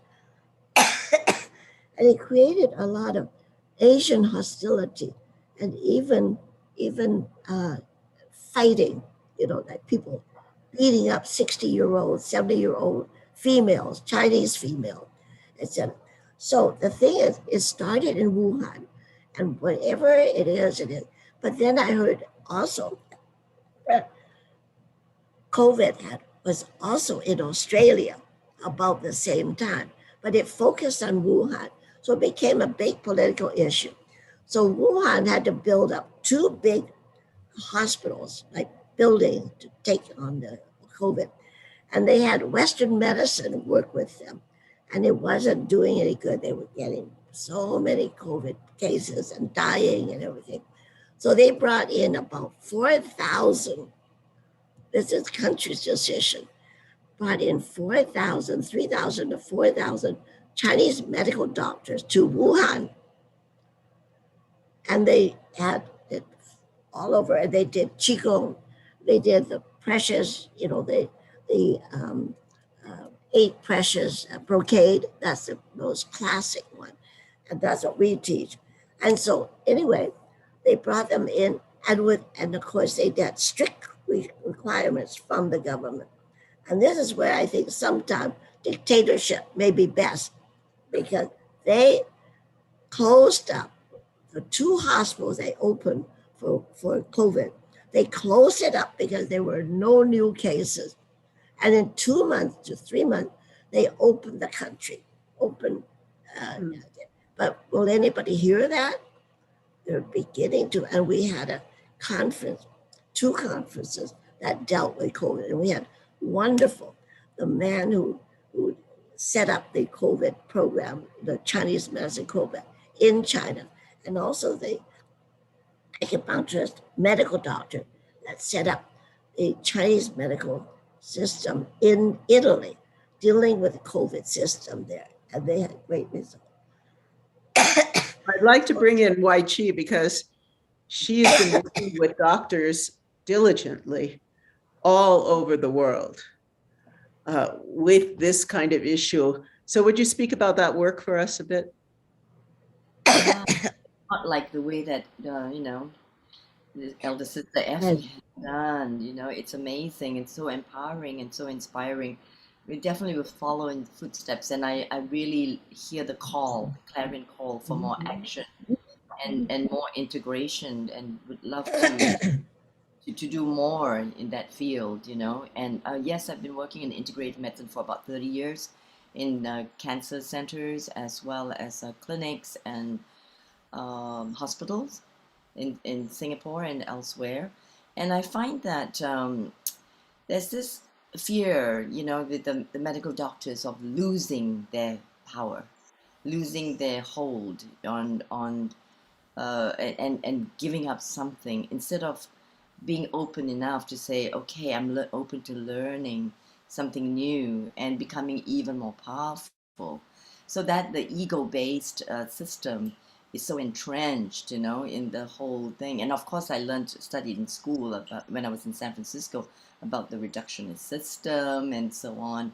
And there's just a time now. It's really time to really surrender that ego on everybody's part and just work together. And I think this is where we can all come together now, and we see that, And actually, I've trained a few doctors who do not want qigong certificates. They don't want any acknowledgement of having trained in qigong and transmission of energy, even though they're working, the neurosurgeon or the pediatrician. They say, no, we don't need any kind of certification, which I don't really believe in anyway. So the thing is to embrace everybody now, And I think that those who are sincere and not entrenched in the ego, they really want to learn. And I find that, nurses and doctors are open in the medical, allopathic medical, And I see Bill wanting to say something. Yeah, I wanted to comment on something you said, and then also something Effie was talking about, and that was the the COVID issue. And one of the studies that came out, they looked at frontline healthcare workers in the United States, and they looked at which ones contracted COVID and which ones didn't contract COVID. And the ones that didn't were the ones that had higher T cell and particularly CD4 cell levels. The ones that were more depleted in those were the ones that contracted COVID. And so they somehow those people cultivated a stronger immunity. And we know that these mind-body practices, Tai Chi, Qigong, yoga, meditation, mindfulness, we know that they all cultivate that stronger immunity, boosting T cells and things like that. And to the point of what you were talking about, Dr. Lee, is the ego and the competition in the healthcare field. And I've been in the middle of all that myself. I've taught for major medical institutions for about 30 years now. And so there is that. It's like I'll go in and I'll do presentations for doctors, and they'll be checking their watches and looking at their phones and not really paying attention. And so I see, again, returning back to the idea of a UN resolution to advocate for public education. If we could get kindergartners, if we could educate educators around the world through a UN resolution, let the United Nations structure do the education part. We just have to do the lobbying to get the resolution. And I think that that's doable. We can do that. We've gotten governments to do these kind of things in the past, but if we can do it together, we can do that. And then what happens is those kindergartners are starting to cultivate a stronger immune system as they go through this, 1 hour a day mind-body education through their public education program. And then we don't have to battle. We don't have to battle with a healthcare system that's, there's a pharmaceutical aspect. There's huge pharmaceutical money being made. Doctors are educated to go to pharmaceuticals first. It's like there's a whole machine there that we're, encountering, when we teach in those settings. And I do, I take advantage of it and I try to work with doctors, but there's these huge walls that are there. we could go around all those walls if we were teaching kindergartners how to do this stuff. And I think this is something we can do together. I think it's a lot easier than we think to get a UN resolution to advocate mind-body practice, because the science, that's where the science comes in. You know, if you can, because you can show science that it gives kids higher IQs. It helps them improve their test scores. It makes them healthier, makes them stop bullying other students. You know, these are things, ADD, ADHD treatment. These are things that could get it into public education just as a science-based thing. And then once those kids start touching into that consciousness, you know, Roger Yanka put so eloquently, you know, feeling themselves, knowing how they feel, and knowing when they don't feel well. You start from kindergarten, and it's doable. I mean, I've done it. I've taught children in schools, and also my grandkids. They're open to these things. It's very accessible, and we can go around a lot of those walls if we did that. I so agree with you, Bill. I mean, that's how I've done it. By being open, by being an open channel, I've actually been able to go into all these different systems and continue to. I'm in several medical doctors platforms, actually. So, you know, usually get invited as the holistic practitioner, just because I believe that I embody openness, and I think we all have to do that too. Because I've seen practitioners on our side going like, oh, the medical system, you know, this and that, you know. And so, you know, really projecting, it's all a projection as well on the other side. And like I was saying, the densities, the different densities, the yin yang. And so that's why we want to do integrative and unified medicine, and that it's always personalized and patient or human focused. And so as long as our intention is very clear, I actually am very excited for these times, that these COVID times, is that we have an opportunity to revamp and to recreate and to really interweave all these systems. We find that people are much more open now, and on home-based as well, you know, home-based remedies. Yes, Dr. Sheila. I was just saying that it was very daunting when COVID first hit, because I was a dentist and I had to now, you know, profession that I loved before was now rated one of the most dangerous professions out there.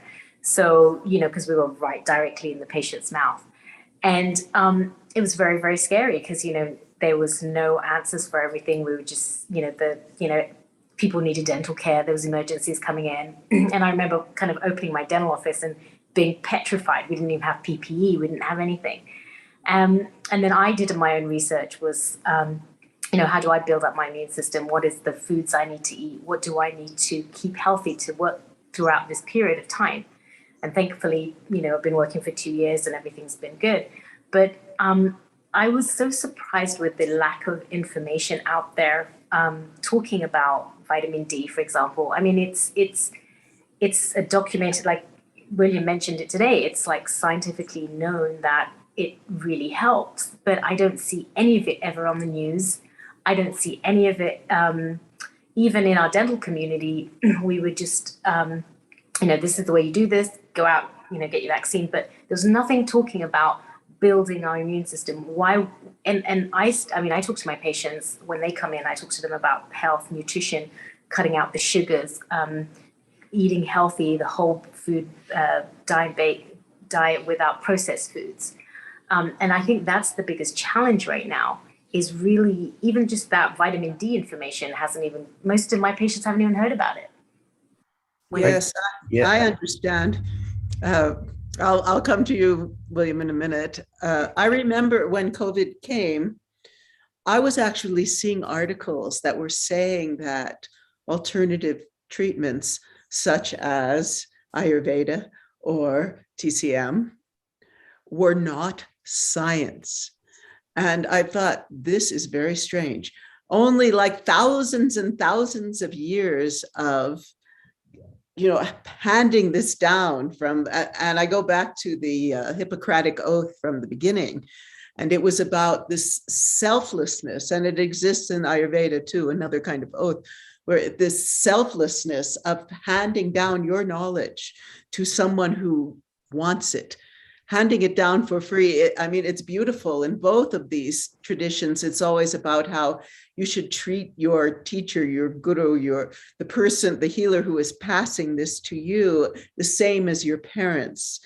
And it's so beautiful. And it seems that in this Western strange model that we're that we're living in, that the beauty of these traditions and the knowledge is not being appreciated and given. In fact, it's being repressed. So Bill, what do you have to say about that? Well, I think the general public is wide open to these things. I think the pandemic has really, really opened up. It put people in kind of a Zen koan state, where their minds just got pulled out of their normal realities.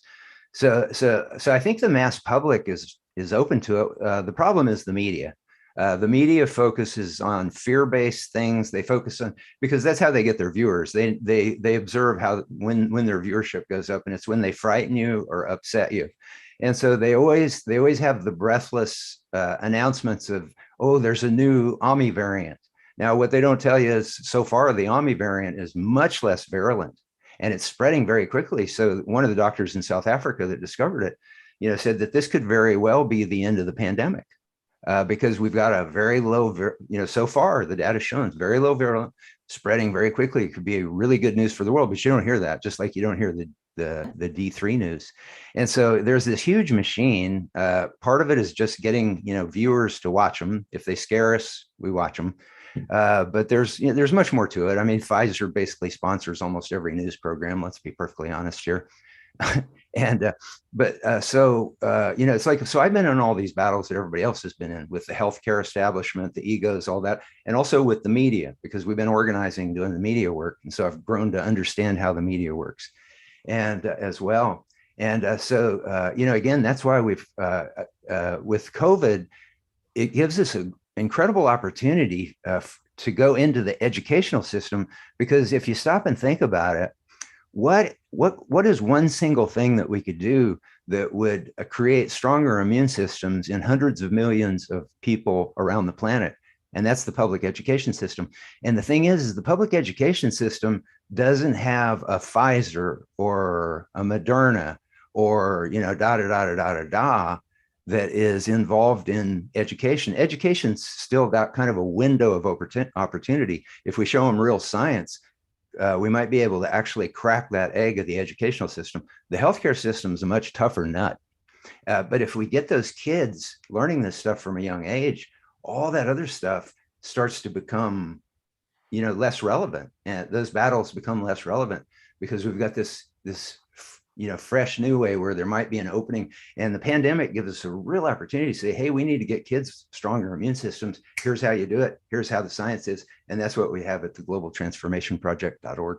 Is that fantastic? William, I agree with you, but what if the kids, the very kids that we're talking about, are now being put through the whole program, right? 5-year-olds are being, You mean with COVID? You mean with COVID, or? It's a preventative. They're being inoculated. 5-year-olds. Yeah. Well, and the research, and again, the research shows the research shows that kids actually, they have more of a serious problem from getting the vaccine into their heart system than if they actually contract COVID. Yeah. Exactly that. But who is talking about that? You see, where? Well, that's the problem. That's the problem with the media. I know, but how do we bypass that, and how do we get through that? That's what I'm saying. That's what I'm saying. We could use the United Nations as a vehicle to educate educators all over the world. If we can get this resolution, and we've got, like I said, we got the National Congress of Brazil to create a World Tai Chi and Qigong Day, just as an example, and other government bodies around the world. So, as a collective, if we come together, we can actually influence the UN, and the UN has the ability to educate educators all over the world. And it's obvious. The science shows it's obvious. This should be part of public education. It should have been 10 years ago. We have the science on it. And so it just seems like we could just avert a lot of these battles with the healthcare industry and all that stuff if we just go to public education as a focus. William, how far do you think you are along with the UN, honestly? Okay. What we're doing right now is we're trying to create a global collective of mind-body people that understand what mind-body potential is, to start to come together, and then we can find out from the people around the world, because World Tai Chi Day has given us a chance to do this global organizing, to find out who in their government might be open to proposing a UN resolution for that country. That would be the ultimate step, is to find that person, because you just got to get one country to introduce it. And then it's a matter of, the other countries. But I think this could come under the radar. I don't think there would necessarily be a lot of opponents to this, because you're just showing the brain science. It's just brain science is all it is. And it makes kids smarter, and that should be enough for education. And it makes them healthier. But I don't mean to be manipulative like this, but the COVID issue has really brought it to the surface that if we can increase immunity in our public school students around the world, that would be a huge foot in the door to, making a resolution like that happen. And then we let the UN do the work of educating everybody. We don't have to go knocking on every door saying, yeah, this is what this stuff does. Well, my concern that I've seen in the medical community is those that are speaking a little bit out of the norm. Kind of, there's a lot of suppression there, like their YouTube channels get cancelled, and their blogs get cancelled. So do you feel like working through the UN, that's going to resolve that issue, or is that something that you don't think's that is a whole other issue. We should spend a whole program talking about the Google algorithms and the YouTube algorithms and all that. Yeah, that's a huge issue. But no, we're just thinking in terms of, if we can get the resolution, educators can start exposing, tens, hundreds of millions of kids around the planet to this stuff. We would just be doing an end run around the whole battle, a lot of the battles, the walls that have been set up. And so it just seems like a real, quick way to, have a huge impact.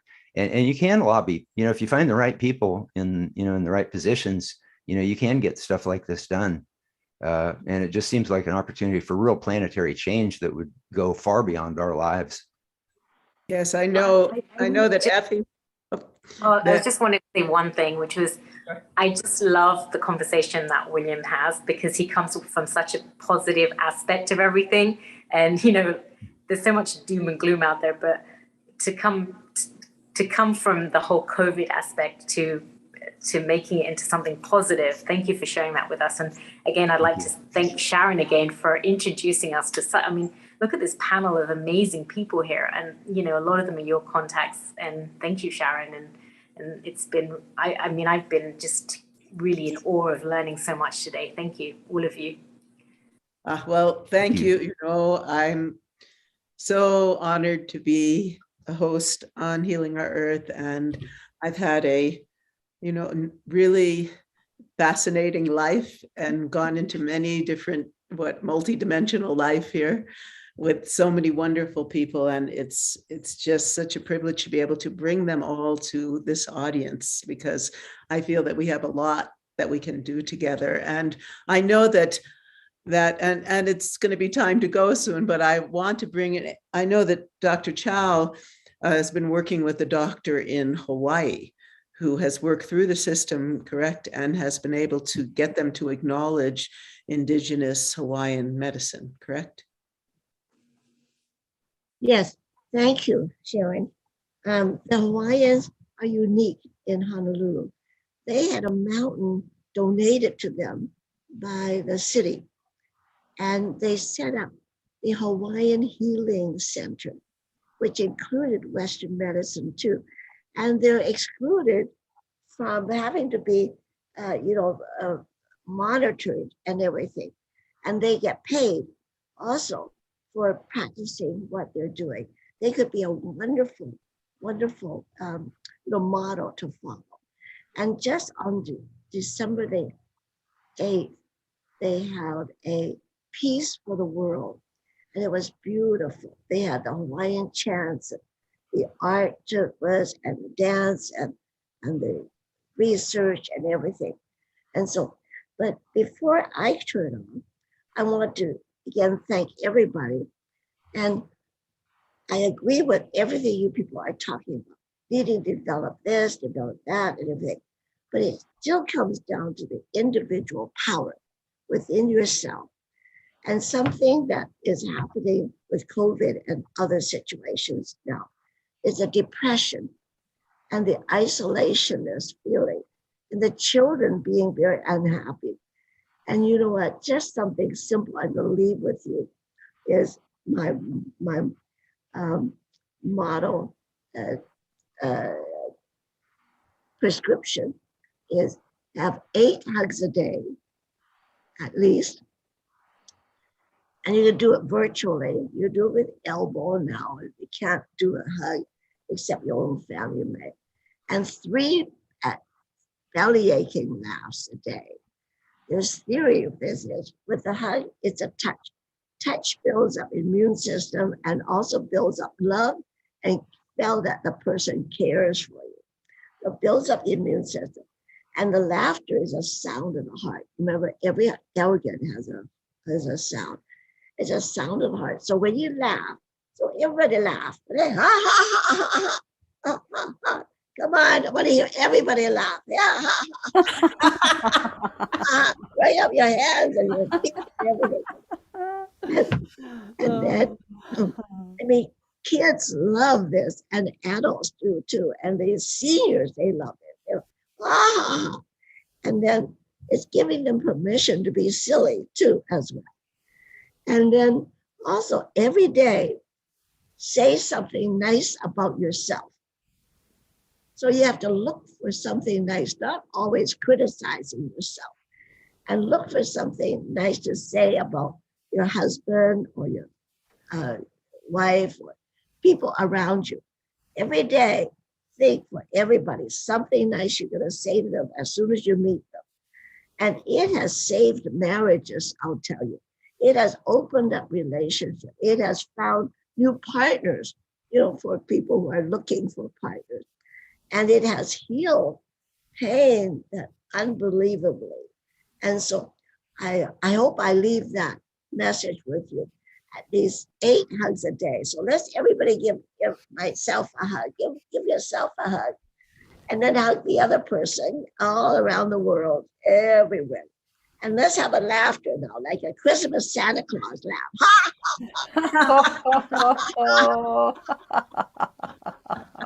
And so that helps to relieve the children's depression and bring some joy and mirth into everybody's life.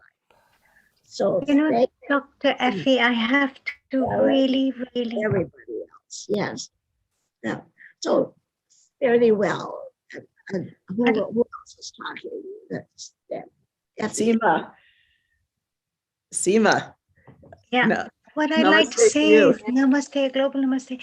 What you said about the hugging and the oxytocin, it's so important during this time when everybody is in lockdown to experience that physical, touch.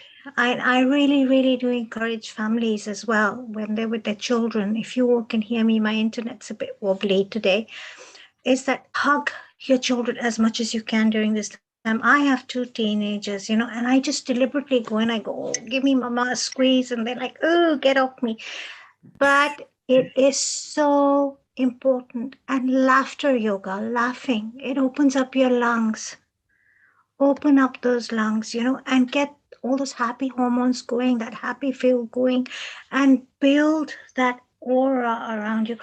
If you're happy within, if you feel loved, if you eat right, if you practice conscious mind, body, soul practices, your immunity will be strong. It is so true. I need to share this with all of you. I'm not boasting or anything, but I practice breath work. I practice the Sudarshan Kriya every day. Well, not every day. I do have my cheat days, I'll be honest, but I try to be as regular as I can. And my husband, my younger daughter, and my elder daughter came down with the flu recently. Okay, now you would think I'm in the same house as them.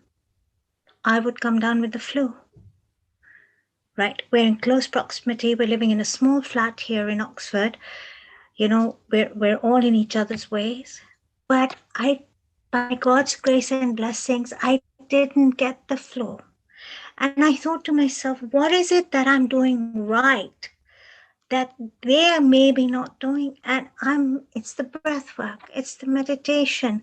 I'm the mother hen who's going and giving the hugs, but I do get the hugs back as well.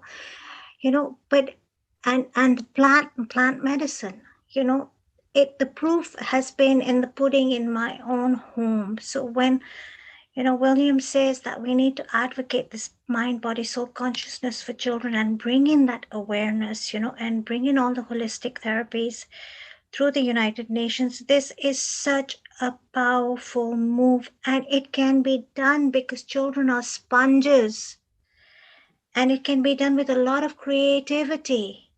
Yes. And the sooner we do it, the better. You see, we have the pandemic on one side. We have this huge mental health issue on the other side, on one side.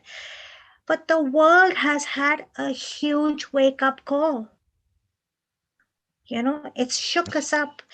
And everywhere I go, I'm seeing people speaking about mindfulness, breath work, meditation, plant medicine, shamanic healing methods, Hawaiian, Polynesian, ancient wisdom, etc., etc. I mean, Dr. Y, you're so deeply rooted in TCM and so much more, Sharon, Sheila, I mean, you're a doctor of medicine, and this is so commendable and fantastic. My dad was an allopathic doctor, and he would, not lean towards homeopathy or Ayurveda at all.